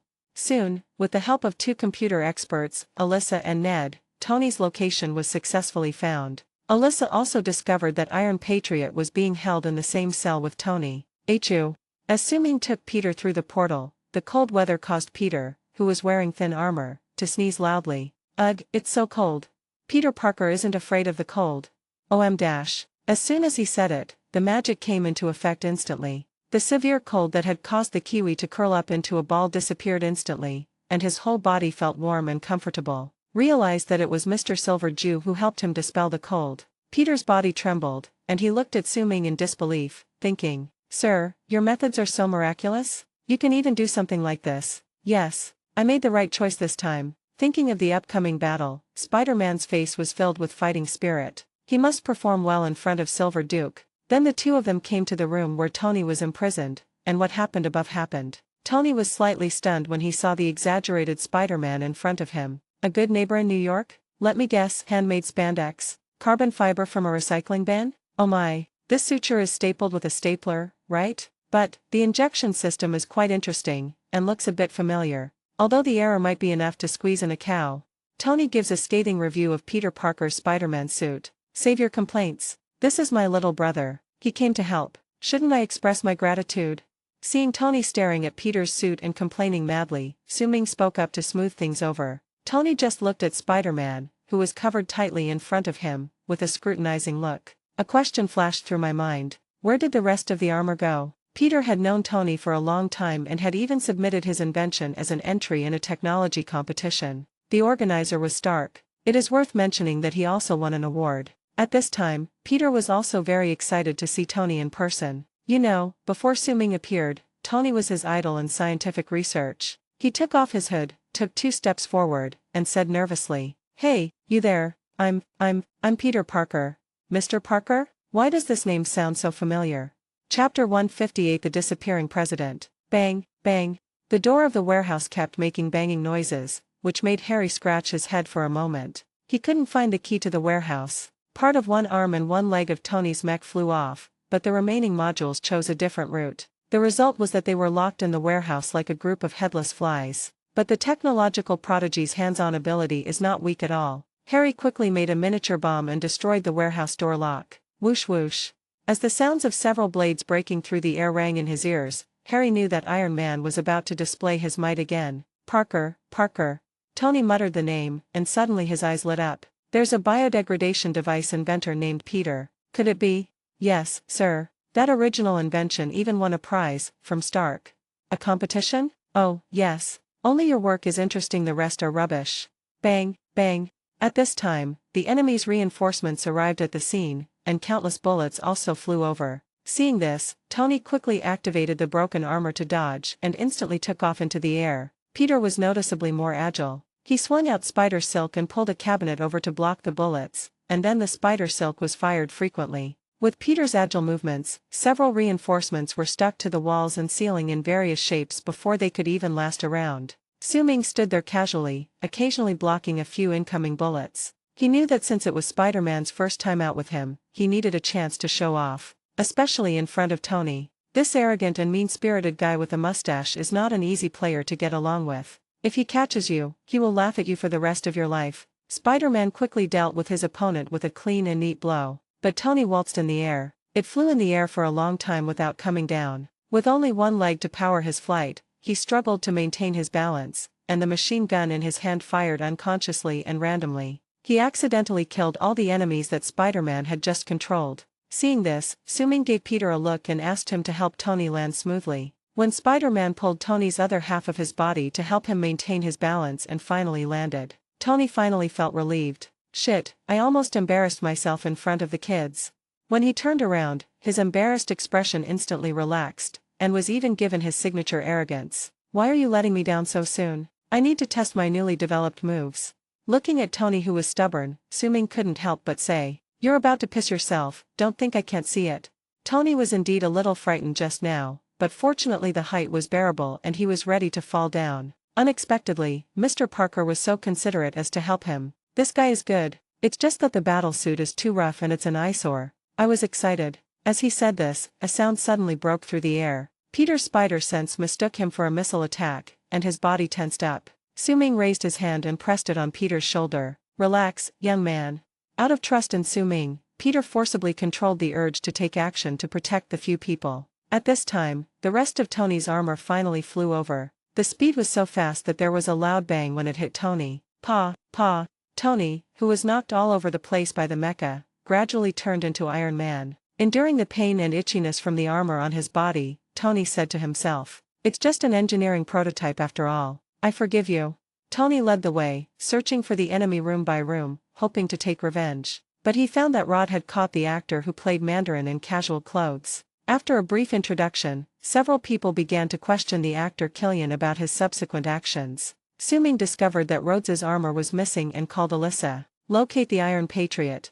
"Okay." Little fatty Ned heard the voice coming from the phone and excitedly operated the computer, his fingers leaving after images on the keyboard. He grabbed the task originally assigned to Alyssa. After a burst of crackling, "Special plane." Iron Patriot went to the president's special plane. Peter had excellent hearing and heard Ned shouting, and he no longer had the heart to continue enjoying the interrogation of the movie star. "Iron Patriot? Colonel Rhodes, when did you go there?" Tony and Rhodes looked at each other in surprise. Shit. Killian ordered his men to put on Colonel Rhodes' armor and board the special plane with the president. Page 143. The president looked at the mecha in front of him that had been successfully transformed through his packaging and saluted solemnly. This wave of public relations was undoubtedly successful and brought him a lot of positive attention. What a great idea. Admiring the exquisite armor in front of him, the president was very satisfied with his decision. Little did he know that Colonel Rhodes, to whom he had entrusted such an important task, was still thousands of miles away. After the plane took off, the Iron Patriots that the entire plane relied on became the biggest danger. The patriots were not patriotic at all at this time and even showed their fangs to the president. He broke into the president's conference room and eliminated all security personnel in an instant. And the thugs also walked out of the Mecca. The Mecca was remotely controlled and quickly wrapped around the president's body, punching a large hole in the plane and sending it flying away. The hole caused the aircraft to rapidly lose pressure. At this time, Tony arrived. He fought a fierce battle with an enemy infected with the extremis virus, and the explosion caused by the battle opened a larger hole in the plane. A group of officials were instantly blown away by the strong wind pressure, flipping in the air and falling to the ground. Lots of people. Tony activated the high-energy laser cannon on his chest and killed the enemy instantly, but he didn't notice that Iron Patriot had quietly gone away. When several people came out of the portal, Tony rushed up immediately. When Spider-Man was about to step forward to help, Su-Ming held him back. "Tony, is enough over there, let's go protect the civilians." Peter had never experienced such a high-altitude battle before, and he was both nervous and excited. Su-Ming's words reminded him. He first released the crew members trapped in the cockpit, and then tried to fill the gap in the plane with spider silk. But the ideal effect was never achieved. The wind pressure is too great. Suddenly, an explosion was heard, and a huge force drove all the people in the plane towards the big hole. At this time, Su-Ming moved. He raised his hand and waved it, and metal facilities such as tables and chairs instantly broke free from their fixed positions and continued to stretch and deform in the air. Finally, it turned into two metal plates and stuck to the hole in the plane, fitting perfectly. The cabin pressure dropped instantly. Thump! The few people who were lucky enough not to be blown out of the plane fell directly to the ground and did not get up for a long time. At this time, more than a dozen officials were facing the embarrassing situation of free falling without parachutes. Su-Ming casually told Peter to continue dealing with the trouble on the plane, while he opened a portal and walked over. Peter should be able to cover a bullet-sized hole. Tony dealt with the enemies and found that many people were blown out. In a hurry, he broke through the body of the machine and rushed out. The plane suffered new damage. His charge was not a big deal, as the plane, which had just been repaired by Su-Ming, fell into decompression again. Looking at the hole in the wall that was not much smaller than the one before, Peter subconsciously looked at Tony, who was gradually moving away, his expression indescribable. "Is this how the Avengers team cooperates?" I wanted to turn around and call Su-Ming, but found that the portal had just closed and the gentleman was nowhere to be seen. "Well, it seems I have to fill this hole." Looking at the empty cabin, Peter frantically racked his brains. Through scanning, Tony discovered that there were as many as 13 officials falling, which made him suck his teeth. The armor can carry up to 4 people at a time, and 13 is obviously overloaded. Little did they know, Su-Ming had already made preparations downstairs. Chapter 159 Self-Destruction Agreement. There wasn't much left to use on the plane. Su-Ming had used metal objects to fill the holes, leaving only some non-metallic materials piled up randomly on the ground. There is no trace of the luxury and style of the presidential plane. Peter looked at the hole in front of him that was created by Tony. Even he had difficulty breathing in the face of such huge wind pressure. The hole was barely larger than a computer monitor, and he had just tried to fill it with spider silk, but had failed. "Everyone, put on your oxygen masks." While Peter was keeping people away from the gap, he also used spider silk to secure the violently shaking luggage to prevent secondary damage. Then they removed several pieces of the trunk baffles and glued them together in an X shape with spider silk to ensure that the pressure would not blow off the patches. He used spider silk to fill the gaps between several baffles to reinforce and bond them together. Finally, Peter carefully covered the hole with the patch. Although the patch was slightly deformed under the strong wind pressure, it fortunately did not break. The patch automatically stuck to the hole, leaving only a few gaps around it still whistling. Spider silk sprayed out from his hands, and soon the entire patch was covered with thick spider silk, and the gaps around it were also filled. After all this, the pressure in the plane has returned to normal. Peter sat down on the ground and wiped the sweat from his forehead through his mask. Following the master out here is really exciting. Outside the plane, Tony was diving towards the falling officials. Although his mecha could not withstand the weight of so many people, he had no other choice at the moment. Save everyone you save. Thinking of this, Tony accelerated and rushed towards the official at the bottom. Suddenly, a scene that made Tony drop his jaw appeared. In order not to damage the plane, Su-Ming chose to open a portal inside and come out. The exit of the portal was directly located near the sea surface, which was where the officials were about to fall. Looking at the shimmering water, Su-Ming knew that if he fell from such a height, even if he fell into the water, the moment of contact would be as violent as hitting a steel plate. Ordinary people have no chance of survival. What's more, these politicians are hundreds of years old in total. Looking up at Tony, who was trying hard to rescue several people, he seemed to be planning to connect them together to slow down the falling speed. The effort was visible to the naked eye. Now you should know that mechas are not omnipotent. Seeing so many people's lives hanging by a thread in this emergency, Su Ming was not nervous at all, but quietly waiting for something. He decided to rescue people, even though Tony could do it himself with just a little effort. Su Ming wanted to take this opportunity to help Tony further reduce his dependence on the mecha, and thus eliminate the shadow in his heart. And so, not only do we have to rescue, but we also have to rescue beautifully and brilliantly, the kind that makes everyone stand up. This is the only way to hit Tony's heart. Su Ming even planned to leave some things for Tony to help with to prevent excessive impact. If this proud guy gives up using the armor from now on, things will be serious. In order to complete the commission, Su Ming worked very hard. Almost. When they landed less than 100 meters above the sea level, Su Ming's eyes flashed. Give it all to me, determine it.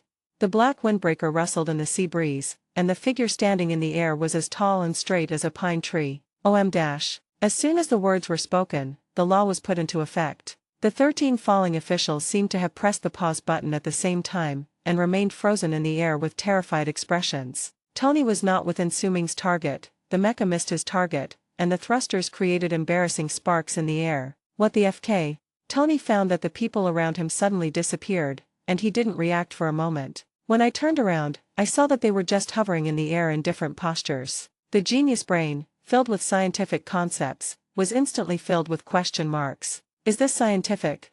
Jarvis spoke in time. Mr. Stark, about 70 meters below, at the 10 o'clock position, Mr. Silver Jew is there. It seems that every time he's around, you're getting further away from science.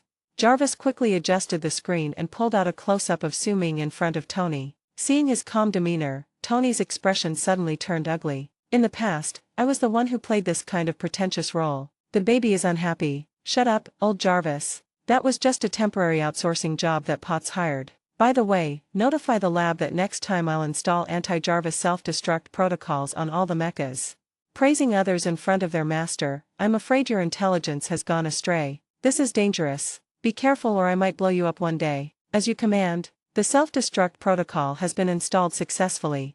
The voice prompt gave feedback quickly. What the hell? No, Jarvis, are you really intelligent? Tony almost gasped. Is it such a big obstacle to communicate with the smart assistant that I developed myself? Shit, you still have to rely on yourself. Su Ming didn't know that by chance, Jarvis inadvertently gave Tony a very valuable assist in building his confidence. Page 144. Just freezing people in the air is certainly not the end of the story. Have to land smoothly. Su Ming watched Tony flying around the official who was suspended in mid-air, like a fly that had discovered a mountain of gold. The smile deepened. Ever been to a water park? Sea water, rise, colorless ripples spread out from Su Ming's body, and the sea water in front of him seemed to be summoned and suddenly poured back into the air. Gradually, a series of crisscrossing water bridges formed in a space of dozens of meters. Seeing the water flow taking shape, Su Ming took a deep breath and then exhaled suddenly. The cold air formed a large white mist that quickly enveloped the flowing water bridge. Click, click. The flowing water bridge freezes into ice under the cooling wind, and the translucent ice sculptures sparkle in the sun. A large slide appeared on the sea, which looked like a roller coaster track, but a super large one. The straight up and down part is scary to look at. This is also thanks to Su Ming's painting skills, otherwise he would not be able to replicate the ideas in his mind. People on the shore saw the wonderful sight appearing not far from the coastline and stopped to watch. Passing vehicles also stopped, and both drivers and passengers were deeply attracted by the huge ice sculptures that suddenly appeared on the sea. Some even called others to come and have a look. The traffic jam gradually expanded, and soon the coastline was crowded with people. There were even small vendors moving among the crowd. They are faster than reporters and policemen. After looking at his work, Su Ming felt that there were some flaws. Because the ice bridge is frozen in the movement of water, it is inevitably uneven. There are also some wave-shaped bumps on it. It is foreseeable that once the player zips past it, the female will be fine. If you are a man, wouldn't some kiwis burst on the spot?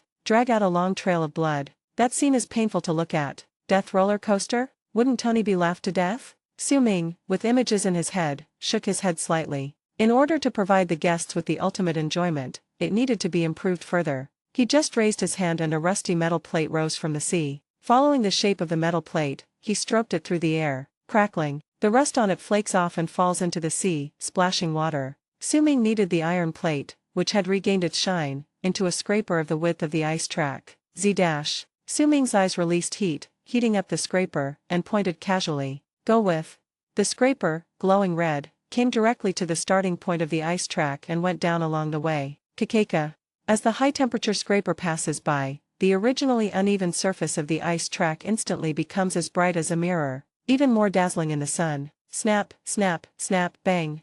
The scraper moved along the entire ice track and finally landed on the beach after skipping a few times on the water. Su-Ming nodded in satisfaction, looked up into the air, and snapped his fingers. Untie. Chapter 160, Continue to be a brick. The officials who were frozen in the air a second ago instantly returned to the falling state. At the same time, a circle of fire appeared under each of them, the hanging ring portal. The officials disappeared from their original positions in a flash. This was the first time Su-Ming opened so many portals at the same time. Although it's a bit tiring, the effect is good. Tony, who was standing by, watched the figures around him suddenly fall. Before he could take any action, he saw them passing through the circle of fire and disappearing. Knowing that it was Su-Ming who took action, he recognized the extraordinary space-crossing method. The tension suddenly eased. Well, finally, I don't have to work so hard.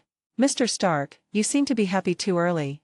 At this moment, Jarvis' voice sounded, causing Tony's expression to freeze. Then he turned to look at Su-Ming, and saw that in the enlarged image, Su-Ming's mouth shape was slowly changing. Jarvis Intelligent provides lip translation. Tony, it's up to you now. Tony reacted quickly and immediately looked at the giant ice sculpture below. I saw that there were obvious multiple fractures in the middle of the roller coaster-like slide. No matter how Tony looked at it, he felt that this gap seemed to be set up specifically for him. Suddenly he cursed out loud. Damn fate. Since you took over, why did you leave behind such a low-level mistake? He cursed, but his actions were exactly the same. His hands and feet spewed flames as he flew downwards at an accelerated speed. Only now did the people on the coast see what had happened. Holesia, look, are there a few people falling from up there? What, oh my god, it really is. They just appeared out of thin air. Is this a miracle? I hope they're okay. Amen. Some sharp-eyed students discovered the portal that appeared at the starting point of the slide, even though the special effects fire was not dazzling in the sunlight. But they could vaguely hear various heart-wrenching screams, reminding them that someone had indeed fallen from a high altitude. The crowd suddenly became noisy. Among the officials who kept falling, some were wearing high-end suits and shiny leather shoes, while others were wearing gorgeous uniforms covered with medals. At this moment, they all have one thing in common: they are scared to death. When they accidentally flew out of the cabin, the strong wind of the fall blew away the dignity they had cultivated for a long time. My heart feels cold. Thinking they were about to meet God, they quickly reflected on the unscrupulous deeds they had done in high positions over the years. They prayed madly to all the gods and Buddhas in the sky, asking them not to go to hell because they had made many contributions. But when Iron Man Tony Stark appears around, hope rekindled in the eyes of several people. Oh, God, forgive me. I was just suggesting to the president that Stark be completely suppressed. One of the officials thought so. This is also the voice of many other officials. The arrogant, conceited, mean and unreasonable businessman, now Iron Man, was previously a huge threat in their eyes. But now, the eyes of several people looking at Mark 42 were full of emotion and gratitude. What a good man. He will definitely save my life. The lady closest to Tony seemed to have reawakened her long-dormant impulses at this moment. The screams of fear instantly turned into shouts of excitement. But what broke their hearts was that perhaps the prayer they had just prayed had angered God, or perhaps it was the shared aspirations of the people they had oppressed. They were suspended in midair. Those who were a little less courageous would even urinate a few drops. Just when they thought they would be trapped in this strange punishment forever, that horrible feeling of falling came over them again. Before they could scream again, they suddenly felt a cold touch under their buttocks. Then they found themselves in a frosty world. The rapidly passing scenery constantly reminded them that they were sliding rapidly along a slide made entirely of solid ice. Having physical support made them feel much more at ease, but the increasingly faster speed made them experience the excitement again. They didn't know where this ice road led to, and could only scream instinctively. This may be another punishment from God. In this way, the officials entered the slide one after another through the portal, and continued to move forward along the track of the slide, up and down, and spiral sprinting. The only constant is the increasing speed. Gradually, the first official to step onto the slide discovered the problem and his eyes widened with anger. Pointing at the approaching gap, he cried out in despair, "God damn, there's a gap!" The sound quickly reached the ears of the people behind, and after a brief period of adapting to the slide, everyone suddenly fell into another quagmire of panic. Tony flew quickly towards the ice sculpture, but before he could marvel at its ingenious design, Jarvis found a problem in the scan. It is marked in red. This was exactly the same as when he first tried to fly, marking the wall he was about to collide with in red. Shit, there are so many. Tony immediately realized that there were many gaps on the slide. Officials will be faced with one encounter after another. There was absolutely no way they could pass through smoothly due to inertia because the gap was nearly 2 meters long. Without external help, they would crash and fall horribly at the first gap. The ice will be stained red with blood. Page 145. The gap was neither too big nor too small, and Tony estimated that it was just enough for his mecha to fill in and clear the way for the officials. This is definitely intentional. Damn it. Tony cursed as he flew to the first gap and slowly filled the slide with his body. Whoosh whoosh. 1, 2, 3. As several officials slid past him one after another, Tony gritted his teeth to maintain his balance and counted the number of people in his mind. Not until all 13 people passed through the first gap could Tony feel the temperature on his back increase significantly even through the mecha. And this is just the beginning. Su-Ming left more than a dozen gaps for Tony. What made Tony even more angry was that as soon as the last person passed through the previous gap, the first person immediately arrived at the new gap. Seamless connection. Tony was not given any chance to breathe. If he slowed down even a little, several people would face a catastrophe. Shit. This is the first time I've felt this fucking tired being a superhero. After several gaps, Tony didn't dare to relax even though he was sweating profusely. Just like that, the Mark 42 Prodigal Son mecha, piloted by Tony, turned into a brick on the ice track. Move wherever needed. The officials passed by him again and again, from the initial fear, to the surprise after confirming safety, to the madness when they found the gap again, and finally to the gratitude for Tony's timely appearance to support them through. It wasn't until later that officials thoroughly enjoyed this limited edition roller coaster. There was no more fear in the shouting, and there was even a hint of excitement. The most outrageous thing is that when the officer skating in front finds a new gap, he will shout loudly, "Tony, come here, here it comes again." Iron Man Tony Stark, who had transformed into a tool man, had just let the last person pass safely when the first uncle's shout came again. Why does it sound a bit exciting? It was fun. Hey, can I just ignore them? Tony, sweating profusely, could hardly bear it anymore. Even with the help of the mecha, his hands and feet were trembling slightly due to fatigue. Logically, that guy named Fate shouldn't stand by and watch someone die. While rushing to the next gap, he searched the entire place for Su-Ming. Surprisingly, I didn't find anyone. Damn it. Su-Ming had already hidden in a place where Tony couldn't find him, quietly enjoying this thrilling scene. From time to time, he also complained. Hurry up. The first one is about to fall. Tony, why are you still distracted? Are you looking for me? Tony didn't find Su-Ming and realized that if he delayed any longer, all his previous efforts would be in vain. Grit your teeth and continue to move bricks. Oh no, continue to be a brick. Fate, my regards to your fourth uncle's grandmother. Chapter 161 Optimus Prime kills Iron Man alone. Haha, Jarvis, how many gaps like this are there?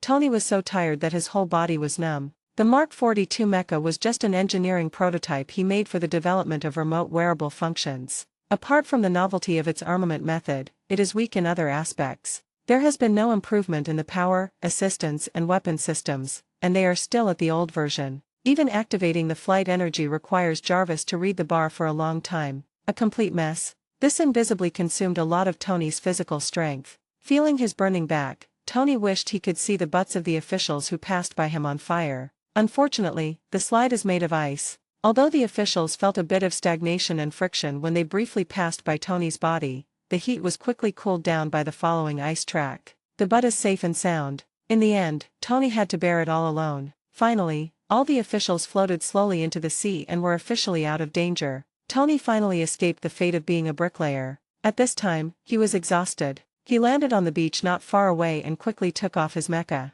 Cokes, nice. Bravo. Iron Man, I want to give birth to a baby for you. The officers rescued from the sea were all good swimmers and raised their hands high to celebrate their new life. The crowd on the shore also erupted in enthusiastic cheers, with Iron Man's cheers being unmatched. People witnessed how Iron Man went through so much hardship and successfully saved so many people. No one cared where this abrupt ice road came from. I like this part. How can the protagonist be so lame when he is receiving praise and applause? This is Iron Man Tony Stark's highlight moment. Tony, lying on the beach like a dead dog, didn't want to miss this honor. With trembling arms, he put on the remote control and remotely controlled the Mark 42 to take off again. The mecha circled several times above the rescued people, gracefully like a fish in water. Good, good, well done, everyone cooperated very well. Tony encouraged the frightened crowd while complaining. I also want to have this kind of experience that's only exciting and without any danger. Holy crap. In order to demonstrate the aura and demeanor of a superhero, Tony controlled the mecha and did not stay above the crowd for too long. It just means turning a dozen more times. Then he controlled the Mark 42 and planned to make a graceful exit. Okay, Jarvis, we still have to look for Pepper. When the mecha turned around and prepared to speed away, boom, crash. A large red trailer passed by forcefully, instantly smashing the prodigal mech into pieces, with various parts scattered all over the ground. That style, that aura, it's as if Optimus Prime next door walked into the wrong set. The Mark 42, which was not strong enough, was powerless against him. Tony, who was sharing the mecha's vision, was tense all over, his eyes were closed and his teeth were bared. It took him several seconds to realize that he was not in the mecha and was still alive. Where did it come from? Tony breathed a sigh of relief, still savoring the shock of the end that had just occurred. It was so sudden that his heart almost couldn't bear it. It felt like a super ADC who was humming a song and walking towards the minion line was suddenly killed instantly by a big sword in the bushes. The screen turned gray before I saw the back of a big man walking away calmly. Just as Tony was stunned, the controller on his head was taken off. Tony's eyes also returned to light from darkness. Seeing Su Ming's relaxed expression, Tony quickly stood up, raised his eyebrows and sneered. Wow, I really learned something today. Never trust anyone wearing a mask. Unless they have a built-in reactor in their chest. Facing Tony's sarcasm, Su Ming simply raised his hand and snapped his fingers. Snapped. Bam! The huge ice bridge on the sea suddenly exploded into ice crystals all over the sky, covering a large area of the sky and sparkling with a dreamy brilliance in the sunlight. Oh my god, this is like a fairy tale. So beautiful.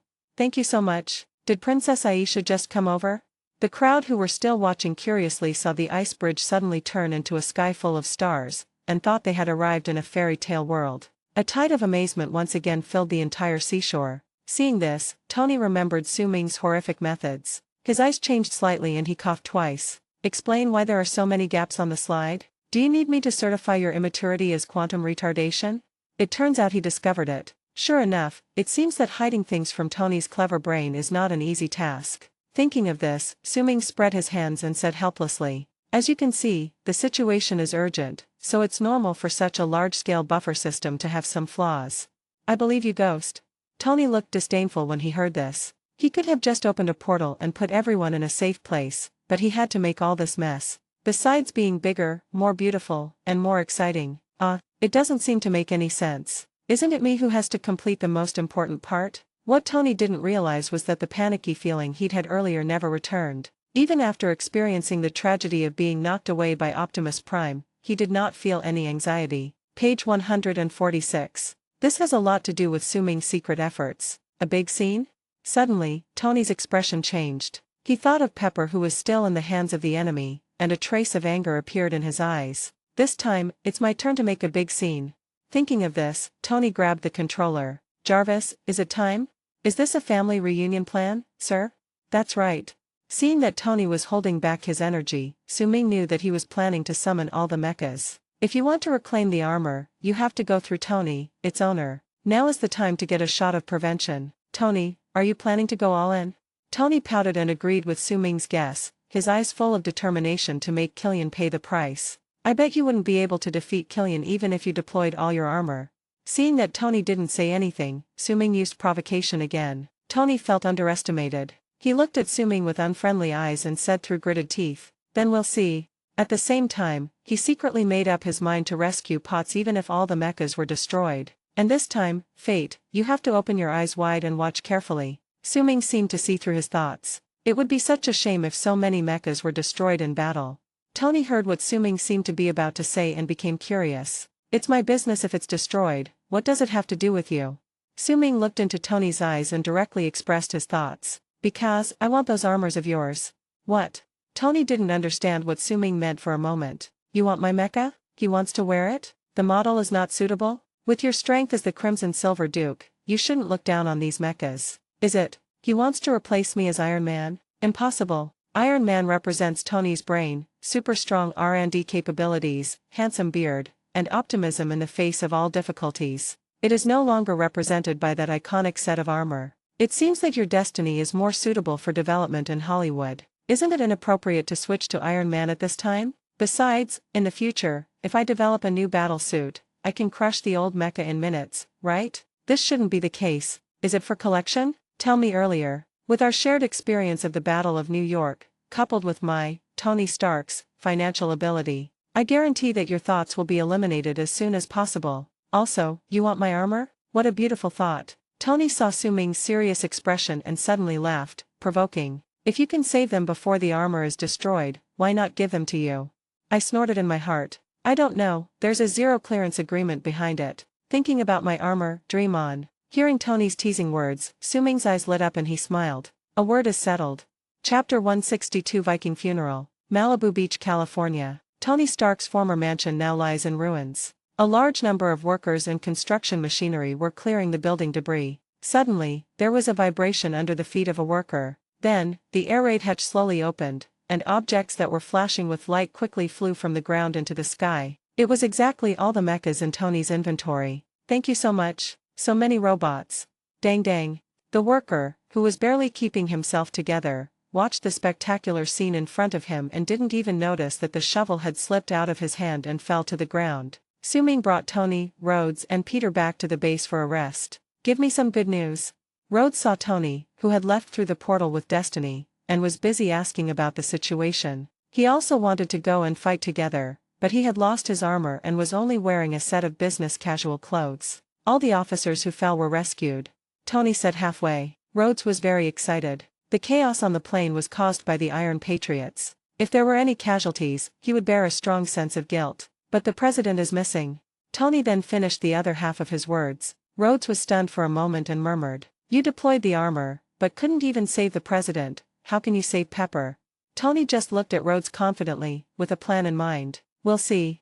Ned was so excited that he was at a loss when he saw Tony appear in front of him. When he turned around, he bumped into the French fries on the table and scattered them all over the floor. I wanted to go up and talk to him, but seeing that he looked like someone who was not to be trifled with, I hesitated to act and my face turned red from holding back my thoughts. Oh my God, you little fat boy, clean it up for me quickly. Alyssa stared at the sloppy Ned like a real mother. The computer was temporarily spared, but this neatness obviously did not last long. She didn't have much feeling for people other than Su Ming, even the members of the Avengers. I am now an agent of SHIELD and a teammate of the Avengers. What's so exciting about seeing teammates? Always keep your focus on monitoring Ned. After a busy period, Peter returned here through the portal that Su Ming had opened specifically for him. He took off his hood and sat on the carpet to rest. There was still excitement in his eyes from fighting alongside his idol. He was busy repairing the plane and did not see how the officials were rescued, but learned everything through the live broadcast from the presidential plane.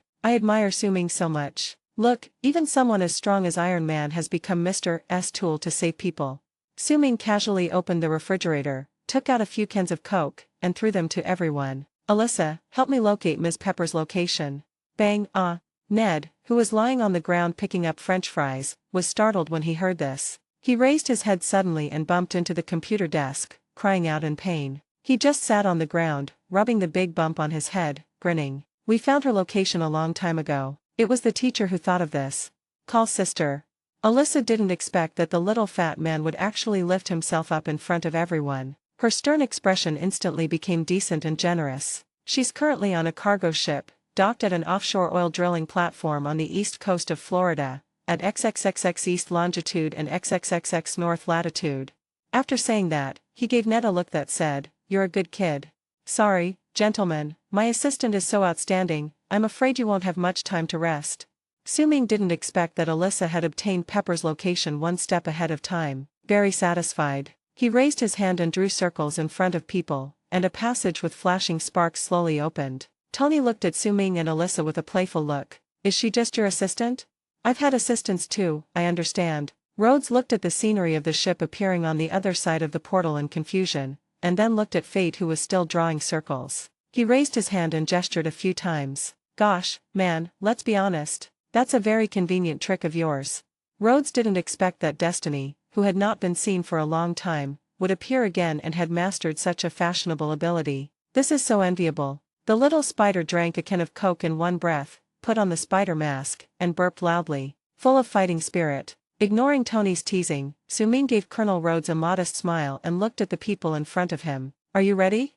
His eyes intentionally turned to Peter, a role he had entrusted with important tasks. Peter understood Suming's gaze and made a secret decision. Page 147. Just watch, sir. I will definitely protect the Mecha and your comrades. Crack. Rhodes loaded his pistol. Okay. Spider-Man nodded firmly. All right, sir. Tony borrowed a pistol from Rhodes, fiddled with it for a while, and looked disgusted. This thing is so outdated that people disdain to use it. Set off.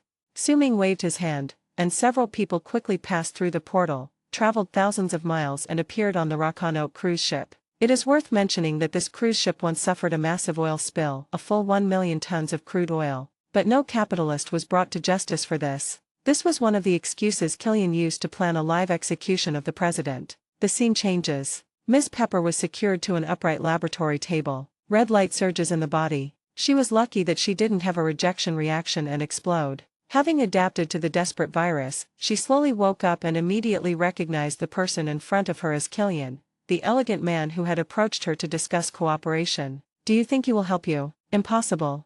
Pepper instantly thought that Killian kidnapped her just to force Tony to submit so that he could provide him with huge financial support to continue to improve his research on the extremist virus. Killian looked at Pepper with a slightly obsessed look. He liked the woman in front of him very much, not just because of her looks. He was also fascinated by her graceful figure when she handled official business calmly. I captured you not just to provoke Tony Stark, but their positions made them destined to become enemies. He had another unknown purpose in capturing Pepper. He felt that at least here, Ms. Pepper belonged to him. At the same time, Killian never gave up the idea of working with Tony to make the extremist virus bigger and stronger. In his eyes, all capitalists are the same, profit-driven. As long as the stakes are high enough, there is nothing that cannot be negotiated. Dang dang. The Iron Patriot landed in front of the two of them, took a few steps forward, and after opening it, the person who fell out was the current president. After briefly telling the president the story of the freighter, he said that after his death, the vice president would be his political support. Then he ordered his men to hoist the president and his mecha into the air. The live broadcast equipment is all ready. A public execution of the president will attract the attention of the whole world. Suming and his companions shuttled through the shadows and soon found the president hanging high. Oh my god, they hung him on the oil tank. They're going to burn him, man. Rhodes' skin color was more suitable for leading the charge, and he soon discovered the problem. Listening to Rhodes' description, Tony murmured, Viking funerals, public executions. Suming interrupted. Hey, there are so many of us here, if we let them burn the president, just pack up and die. Several people reacted. Of course. Spider-Man, Scarlet Silver, Iron Man, Navy Captain, with so many people, can't they handle it? I was instantly filled with confidence. Boom bang. Tony, eager to save the man, quickly emptied his magazine in the direction of the guard. A lonely shot. You're aiming? Rhodes reminded. Huh, doesn't this thing have intelligent aiming? Tony was very uncomfortable. The little spider disappeared into the night sky in a flash. The guard in the distance fell silently, but the gunshot still alarmed everyone. Several people with red lights flashing inside their bodies quickly ran over. Suming's curiosity was piqued by the cargo ship under his feet. Valuation. Roxanonoke freighter estimated at $2 million.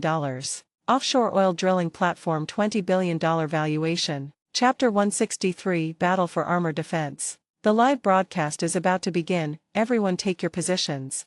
Killian gave orders forcefully over the intercom and leaned over to instruct the director on how to switch scenes. Suddenly, gunshots rang out. Killian looked in the direction of the sound, but could not see the intruder in the dark night. But he knew Tony was coming. A smile appeared on the corner of his mouth. Just in time. Rhodes was still complaining that Tony shouldn't have just fired the bullets in his pistol. This isn't a battle armor, so there's no such thing as ample weapon reserves. I miss the battlesuit so much. Rhodes thought of his Iron Patriot. Facing a large number of enemies, he obviously couldn't crush them with just a pistol. Yes, we need support.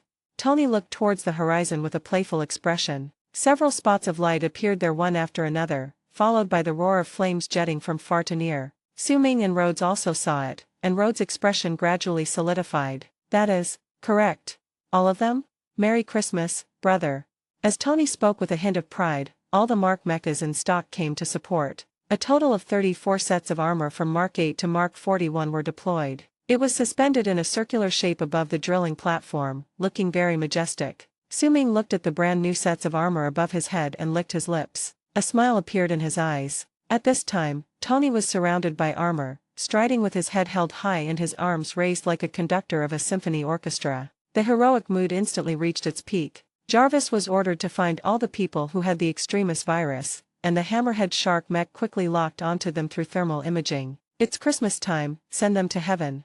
The armors immediately locked onto their targets, activated their killing mode, and danced wildly in the air. Su-Ming gave Peter a look in the distance, and Peter nodded heavily, somersaulting down from the watchtower. The battle to defend the armor has begun. The first to be affected is the Mark 31 piston, a specialized armor developed by Tony for extreme speed flight. The streamlined silver-gray fuselage is paired with a sharp helmet and high-thrust thrusters, specializing in supersonic flight and high maneuverability tactics. The lightweight design sacrifices some defense to enhance flexible assault capabilities, and is equipped with rapid-fire pulse cannons and jamming bombs. The piston used its super-high mobility to knock an enemy off the platform in an instant, but he was soon controlled by 3 desperate virus warriors. Call out. Just as the piston was about to be disassembled, a crystal spider silk flew through the air. He fixed the mecha's chest and pulled it out of the enemy's encirclement. It's Spider-Man Peter Parker. He kept the instructions of fate in mind, discovered the piston's predicament at the first time, and came to support them. He flipped over nimbly, using the reaction force of pulling back the piston to transform his body into a cannonball, and kicked away the 3 virus warriors who were gathered together. After Piston escaped the fate of falling apart, he was about to speed up to support other armors when he was sucked over by a huge force. It's Su-Ming, bring it to you. Now that it has been successfully rescued by Spider-Man, according to the agreement, it no longer belongs to Tony. Su-Ming activated magnetic control and pulled the piston in front of him. Certainly. As soon as the words were spoken, the law was activated and the piston could no longer move. Valuation. Mark 31 Mecha Piston Valuation $18 billion. Exchange. Plus $18 million. Account balance $204 billion. Tisk. As the Mark 31 piston gradually disappeared from his hands, Su-Ming was not very satisfied with the price. But considering that this is just a mecha developed by Tony specifically for flying, there is no valuable technology in it. 18 billion doesn't seem to be too little. Looking back at the direction where Peter was fighting, I found that Spider-Man was in a tough fight. The desperate virus warrior has the ability of high temperature and rapid recovery. Page 148. The current spider does not have a sharp attack. High temperature also has a certain inhibitory effect on spider silk, so Su-Ming decided to help him. Su-Ming just waved his hand, and the metal of the steel structure quickly broke away from the original structure and turned into 3 sharp spears floating in front of Su-Ming. Call. Su-Ming blew gently, and cold air gushed out. The metal spear was instantly covered with a thick layer of ice, sharp and cold. Go with. Following the direction of Su-Ming's sword, 3 spears instantly broke through the air. Spider-Man's hands and feet were now grasped by the extremist warriors, and the light on their arms grew brighter and brighter. Peter felt that it was getting hotter and hotter. If this continued, his hands and feet would be completely necrotic due to the high temperature. Bang, bang, bang. Suddenly, the spider sense sent a violent alarm, and Peter thought he was going to die. A cold light flashed. Huge holes appeared in the chests of the 3 enemies around him. Even though the red light in his body kept flashing, it still couldn't heal this fatal injury. Several people gradually lost their vitality and fell from the elevated platform. Peter saved his life and immediately realized that this enemy seemed unusual. There is a world of difference between them and the robbers and thieves on the streets. He wiped the cold sweat from his head and turned to look at Su-Ming. I happened to see Su-Ming's encouraging look. It seems to be saying, go for it, I'll back you up. Sure enough, it was the master who helped me. Knowing that Su-Ming was silently supporting and protecting him behind the scenes, Peter regained his fighting spirit. He looked around and quickly found his next target, then flew off. Su-Ming shifted his gaze to the other side. The Mark 41 skeleton made a handsome appearance and appeared in front of several desperate warriors. The skeleton is a split high-speed armor designed by Tony to cope with extreme missions. Its silver and black streamlined frame is made of lightweight alloy and can be modularly disassembled and reassembled to adapt to air combat raids and rapid support. The armor quickly split into several pieces and attacked the enemy, quickly knocking 5 or 6 desperate warriors off the elevated platform. Then he reassembled it into human form, looking very handsome. It's a pity, Seeing that skeleton armor number 41 was not in danger for the time being, Su-Ming couldn't help but sigh. The skeleton simply knocked the enemy down, but the desperate warrior was not completely defeated yet. Regarding this, Su-Ming said, "It's very simple. I saw hot rays shooting out from his eyes rapidly in less than a second." The desperate warrior who had just climbed up was cut into countless pieces. But one of the soldiers seemed to be not very compatible with the desperate virus, and a red light appeared as soon as he got up. A violent explosion followed. The explosion destroyed the crane's support, and the huge steel beam fell heavily. Tony immediately called Mark 38 Igor to take action. Igor is a heavy engineering mecha designed for carrying extremely heavy equipment or for rescue missions. It has a rugged appearance, with orange and black as the main colors. It is as large as industrial machinery, with reinforced load-bearing structures in the joints of its limbs. It has top-notch defense but extremely low maneuverability. It has no standard weapon system and relies solely on hydraulic power arms and high-torque manipulators to perform tasks. Igor was seen walking through the flames, and with his huge body and built-in jacks, he managed to hold up the falling steel beam. The crisis of several people under the bridge was resolved. When Igor was about to collapse, Su-Ming attacked again and used the same trick. First, he activated magnetic control, gently lowered the huge steel beam, and then grabbed Igor. No need to freeze, exchange on the spot. Plus $16 million. Account balance $220 billion. Under Jarvis's tacit command, dozens of mechas worked together to quickly suppress the enemy. But the losses of the mecha corps were equally huge. Mark 35 Red Snapper was under siege. Although he received support from Heartbreaker 17, his face was still destroyed and he was about to die together with an enemy. Su-Ming slowed down a step and looked at the damaged Red Snapper with a frown. "Come." With a wave of his hand, the helmetless Red Snapper quickly came in front of him. Helmet recovery. The effect of his words coming true immediately covered the mecha. All sorts of parts flew back from afar in an instant and slowly pieced themselves together on the Red Snapper's helmet. In a blink of an eye, a brand new Red Snapper appeared in front of Su-Ming. Looking at the mecha in front of him, which was also used for disaster relief and heavy operations, Su-Ming did not hesitate. Exchange. Plus $15 million. Account balance $235 billion. Come again. Chapter 164 Sad Stark. The enemy, which was supposed to die together with the Red Snapper, was still flying in the air due to inertia. Su-Ming raised his hand and threw out a ball of energy, following closely behind. Boom! The violent explosion reduced the poor desperate warrior to ashes, but affected a nearby container. That's where Ms. Pepper is being held. Jarvis immediately spotted Ms. Pepper through the perspective shared by all the mechas and alerted Tony. Tony was furious when he saw his wife on the battlefield. He quickly put on the Mark 33 Silver Centurion and planned to rescue Pepper himself. Rhodes behind Tony called him. "Great, give me one too."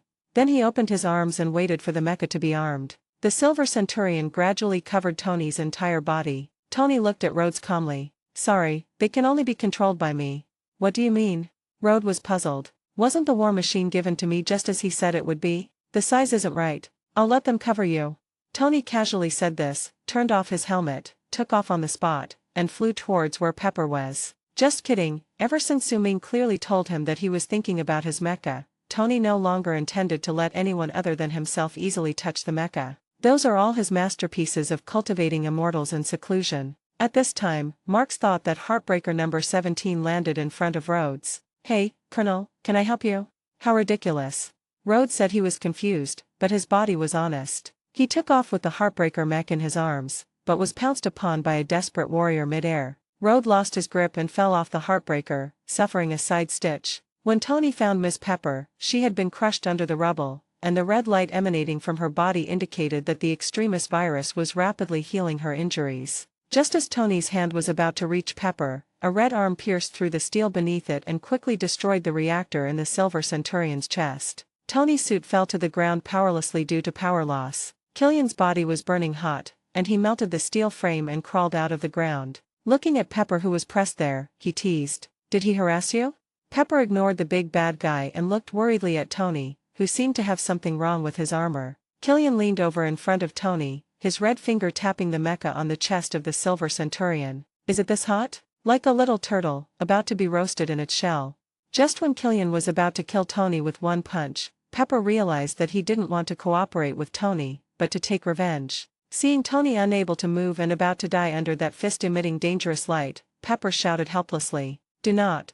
But even though Tony's mecha body couldn't move, he could still control his arms. A dagger popped out from his arm and followed Killian's fist, directly cutting off his arm. The severed arm continued to heat up, melting the structure of the ground, and fell into the sea of fire below along with Pepper. At this time, with the cooperation of Peter, Su-Ming had successively protected and recovered several sets of mechas, and the enemy's miscellaneous soldiers were almost cleared out. Giving a thumbs up to the breathless Peter, Su-Ming was very glad that Peter came to help. He had considered killing all the people and armors with one sentence, exchanging the armors one by one, and destroying the enemy in one move. But this way of eating is a bit ugly. The commission to help Tony should have been completed. It's not worth it to rush over to help eliminate the enemy. What's more, Tony was once a teammate after all, and his beloved mecha was plundered without any technical content. At least Tony should be convinced. Otherwise, if this genius hates you, it will definitely cause a lot of trouble in the future. Su-Ming knew that the stage of protecting the mecha from the miscellaneous soldiers was over,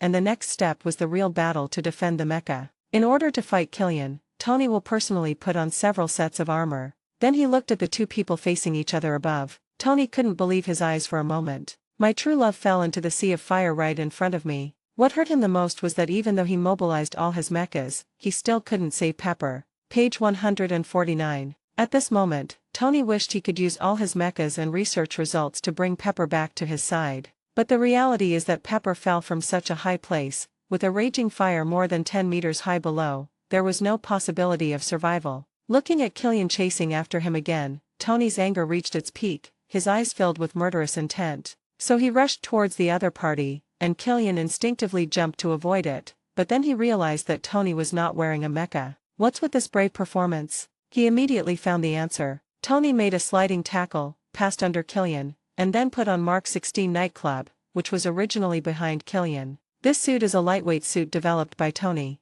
It is silver in color, equipped with a reinforced propulsion system, and designed for high-speed flight and maneuverability, making it suitable for reconnaissance and rapid raids. At this time, Tony no longer cared about choosing the field in which the mecha was good at. He had only one thought in his mind: to avenge Pepper. After a close combat, the mecha still couldn't withstand the high temperature of the desperate virus and continued to be damaged. Killian took advantage of Tony falling to the ground, his arm glowing red, and punched him down, determined to pierce Tony with his armor. At this critical moment, Tony quickly activated the ejection system and shot out from the lower body of the mecha. But the moment Killian's fist touched the mecha, he lost his target. It's Su-Ming. At the critical moment when the nightclub was about to be destroyed, he activated magnetic control and pulled the entire nightclub mecha back. Kicked Killian away. Fuck you. If you want to fight, just fight. Don't damage my mecha. The immense force, which was even stronger than that of the Hulk, made Killian experience what a comminuted fracture was. He turned into a streak of light and flew backwards, passing through several containers, and finally fell to the ground in a mess. The collapse of his chest was visibly recovering slowly. With surprise and suspicion flashing in his eyes, Killian was stunned. Since when did Tony have such a master beside him?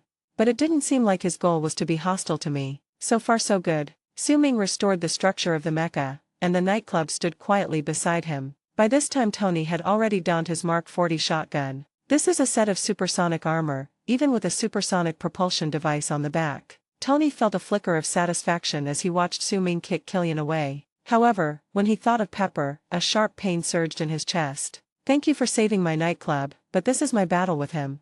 Then he looked around the room for Killian, his face filled with hatred. Su-Ming corrected him upon hearing this. No, Tony, this is my suit now. Tony instantly remembered the joke he made, snorted coldly, and thought to himself, whatever, Pepper died, and my heart died too. As long as we kill that idiot Killian, all the armors will be buried with Pepper. Ah, I'm sorry, Pepper. I promised you so many gifts, but you won't be able to see them this time. But I will still give it to you as promised. How about fireworks with all the warframes exploding? Is it beautiful? Will you like it? Wouldn't it be better than the Christmas bunny? Waves. Thinking of this, Tony turned his shotgun into a stream of light and rushed towards Killian. Su-Ming looked at Tony and expressed his understanding. After all, he didn't know that Pepper was not dead, and even killed Killian for him at the last moment. Looking at the mecha hovering in the air, a question popped up in Su-Ming's mind. How can we preserve these armors during the final zero clearance agreement? Chapter 165 The Prodigal Son Returns. Exchange. Plus $17 million. Account balance $352 billion. The Mark 16 Mecha nightclub slowly disappeared beside Su Ming. At this time, Tony had already rushed towards Killian, who had just stood up by accelerating with the shotgun. The violent collision did not cause any harm to Killian. Looking at Tony fighting with Killian, Su Ming searched for the silver centurion he had just taken off. Soon, the damaged armor was found on the steel frame below. With a wave of his hand, the magnetic control was activated, and the entire Mark 33 flew in front of Su Ming. Looking at the scarred armor, especially the fingerprints on the chest that had been melted by Killian's high temperature, Su Ming's eyes were filled with heartache. It's ruined like this, what a pity. This set of armor is characterized by precise penetration and close combat assault, interpreting the tactical aesthetics of one-hit kill with the power of mechanical engineering. But in this battle, only the dagger on the arm played a role. Thinking of this, Su Ming spoke softly. Recover. The familiar humming sounded again, and the scattered parts of the Mark 33 Silver Centurion returned one after another, and in the blink of an eye it was restored to its brand new appearance. Exchange. Plus $22 million. Account balance, $374 billion. The shotgun armor's laser cannon did not cause any effective damage to Killian. Tony, who had switched to cautious melee mode, was severely damaged in the armor on his abdomen by Killian's high-temperature attack in just a few seconds. Tony then used a kick to cut off his offspring, but Killian grabbed his thigh and with a slash of his hand, one of the mecha's legs was neatly broken above the knee. Fortunately, Tony pulled his leg out in time, otherwise it would have been cut off along with the armor. Killian knocked Tony to the ground and caught Tony's right hand as he tried to counterattack when he got up. Now, we finally meet at the summit. Then his right hand flashed with light, intending to split Tony and his armor into two. Sparks flew wherever the knife passed, but Tony was safe and sound. He popped out again at the critical moment, but was surprised to find that his mecha had not broken into two halves while flying backwards in the air. A figure was standing in front of Killian at this time, holding the knife that he was about to swing. It's Su Ming. I didn't say that. If you want to fight, then fight. Don't touch my armor. Su Ming's tone was a little irritated, as if he was a little angry because Killian was disobedient. Killian didn't expect that this mysterious master would appear again and interfere with his duel with Tony. There was a flash of anger in his eyes. He roared and raised the temperature of his arm to the highest level. Why no other actions? Because Su Ming's hand holding his arm was like a pair of pliers, Killian felt like he couldn't break free. The high temperature that could instantly melt steel did not cause any damage to Su Ming's palm. This is impossible. Killian's pupils shrank sharply. How could someone not be afraid of temperatures exceeding 1,000 degrees and even dare to touch their own body with bare hands? But he couldn't help being surprised by the facts before him. Su Ming is very familiar with his current position. It was he who held Loki's arm and swung him around for dozens of rounds, shattering Tony's worldview. You're not listening, are you? Come, let me teach you a lesson. Let's go. Boom boom. Just like that, Killian, whose whole body was red, turned into a human whip in Su Ming's hand. He screamed and smashed the steel frame on the ground again and again. After just a few hits, the steel structure under his feet was destroyed by the high temperature of Killian's body and collapsed. Su Ming felt very sorry when he saw this. If this were on the ground, I guarantee you'd be blown away. Get out of here. The steel frame under his feet melted completely. Without any collision objects, Su Ming felt bored and threw away Killian in his hand. Like throwing away a piece of trash. Killian, who was spinning in circles and flying away in the air, was about to collapse. Where did this big brother come from? It's too brutal. Fortunately it is on a steel frame. If it were on the ground, I might really be thrown into a broken sack. The sense of accomplishment from defeating Tony just now was instantly shattered. Looking in Su Ming's direction with fear, Killian decided to stay away from this living father. Su Ming, who had no foothold, was suspended in the air, watching the armor with one leg missing falling. His eyes flickered slightly. The Mark 40 hunting rifle stopped falling instantly and slowly came in front of Su Ming, along with the broken leg. Su Ming used the same trick again, first restoring the mecha to its original state and then exchanging it. Plus $16 million. Account balance, $390 billion. At this time, Tony was bounced away by the mecha and fell on the steel frame on the lower level. There was no armor available near him. Looking at Killian being thrown by Su Ming, he couldn't help but curse. Shit, fate, which side are you on? Killian fell not far from Tony and destroyed a lot of facilities again. My head is buzzing. Su Ming's wild swing just now made him feel a little carsick and nauseous. Page 150. After recovering from the desperate virus, he managed to stand up. At the same time, Tony, lying on the ground, appeared in front of him. Oh wow, there's such a good thing? Looking at Tony in casual clothes, Killian's eyes lit up. Killian thought he would be defeated by the mysterious master, but he didn't expect that not only did he not die, but he was thrown so close to Tony. God is helping me. Suddenly, a light appeared in the distant sky. Tony's eyes also rekindled the fighting spirit. The prodigal son has returned. I saw the Mark 42 prodigal mech with flames spurting from its hands and feet, coming to support from thousands of miles away. Tony rolled over, stood up in an instant and squatted on the ground. He struck a cool pose and looked at Killian with shining eyes, waiting for Mark 42 to arm itself again so that it can continue to fight this bastard for a few more rounds. When the rescue scene that was so cool the second before became completely terrible the moment the Mark 42 failed to brake in time and hit the steel frame. The originally intact mecha, with a crisp sound, turned into parts all over the ground, evenly spread out behind Tony. The main point is unreliable. Mark 42 Prodigal, the only anti-Tony armor, is not undeserved. Tony was speechless, the fighting spirit in his eyes instantly extinguished. Never mind, even rolled his eyes. Killian, who was confident, did not interrupt Tony's transformation. He held his head high and watched Tony and the prodigal perform an absurd farce in front of him. The dragon-shaped tattoo on his body looks majestic under the red light. You're not worthy of her. What a shame, I'm going to make her perfect. With that, Killian strode towards Tony. Wait, you're right, I'm not worthy of her. Tony suddenly admitted his mistake, which surprised Killian. But she's perfect as she is. Tony spoke up not to really admit defeat, but to secretly restart the prodigal son. He just raised his hand and pointed, and the prodigal mecha components flew to Killian one after another. The hands and feet spewed flames, making it impossible for Killian to break free for a while. Jarvis, help me blow up the Mark 42. After saying that, Tony jumped off the platform without any reluctance. The Mark 42 mecha began to activate the self-destruct program, and a violent light flashed instantly. Killian realized something was wrong. He had no chance of surviving an explosion of this magnitude. But he was powerless to reverse the situation and could only roar helplessly. What? As soon as he shouted, Mark 42's helmet blocked his mouth. Immediately afterwards, certainly, the expected explosion did not occur. The mecha wrapped around Killian suddenly stopped right before the explosion. Suming flashed in front of the mecha. Damn it. Among all these suits of armor, this one from Prodigal Son is the most valuable. How could it possibly explode like this? Looking at the mecha on the verge of exploding, Suming did not hesitate. Remove the armor and repair it. The Mark 42s were dismantled from Killian's body one after another. The light of the self-explosion gradually faded away, and they were reassembled next to Suming. Once fully formed, the Mark 42 has been restored to its factory settings and is back to like new. Exchange. Plus $50 million. Account balance $440 billion. Suming turned to look at the immobilized Killian and said in a gentle tone, "To be fair, you're going to have to take a hit from this explosion anyway, let's go."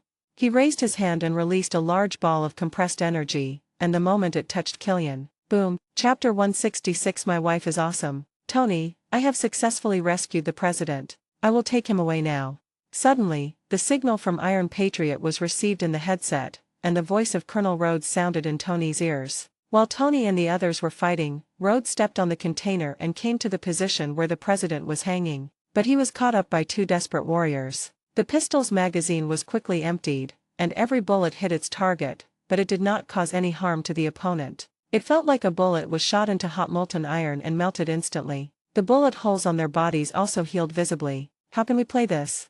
Colonel Rhodes, dressed in business casual attire, was instantly in dire straits. The container is not large. The sky below is dozens of meters high. If he were an Iron Patriot, Rhodes would never care about the mere height of a few dozen meters. But now, his legs were somewhat out of control. Suddenly, a crystal spider silk shot out from the sky in the distance, stuck to the two desperate warriors, and instantly threw them into the distant sea. Then an agile figure landed on the container. "Hey, Colonel, I'm not too late."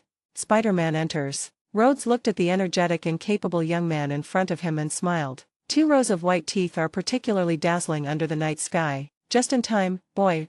In this way, with the help of Peter Parker, Colonel Rhodes got his armor back and took the president away from this place of trouble. Very good. Tony was originally a little worried about his next tactics, fearing that the explosion would affect the president. Now it seems that Rhodes is still very reliable. Jarvis, help me blow up the Mark 42.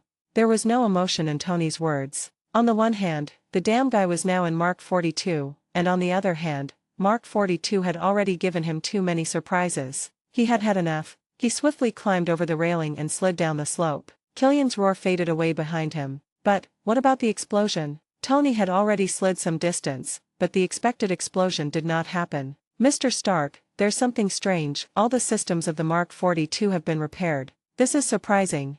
Jarvis stopped talking mid-sentence. Then he continued. Correction, Mr. Stark, perhaps there is a problem with the program. Now no connection with Mark 42 can be detected. Boom. Tony was scratching his head as he listened to Jarvis's prompt when a violent explosion rang out in the night sky. This is right.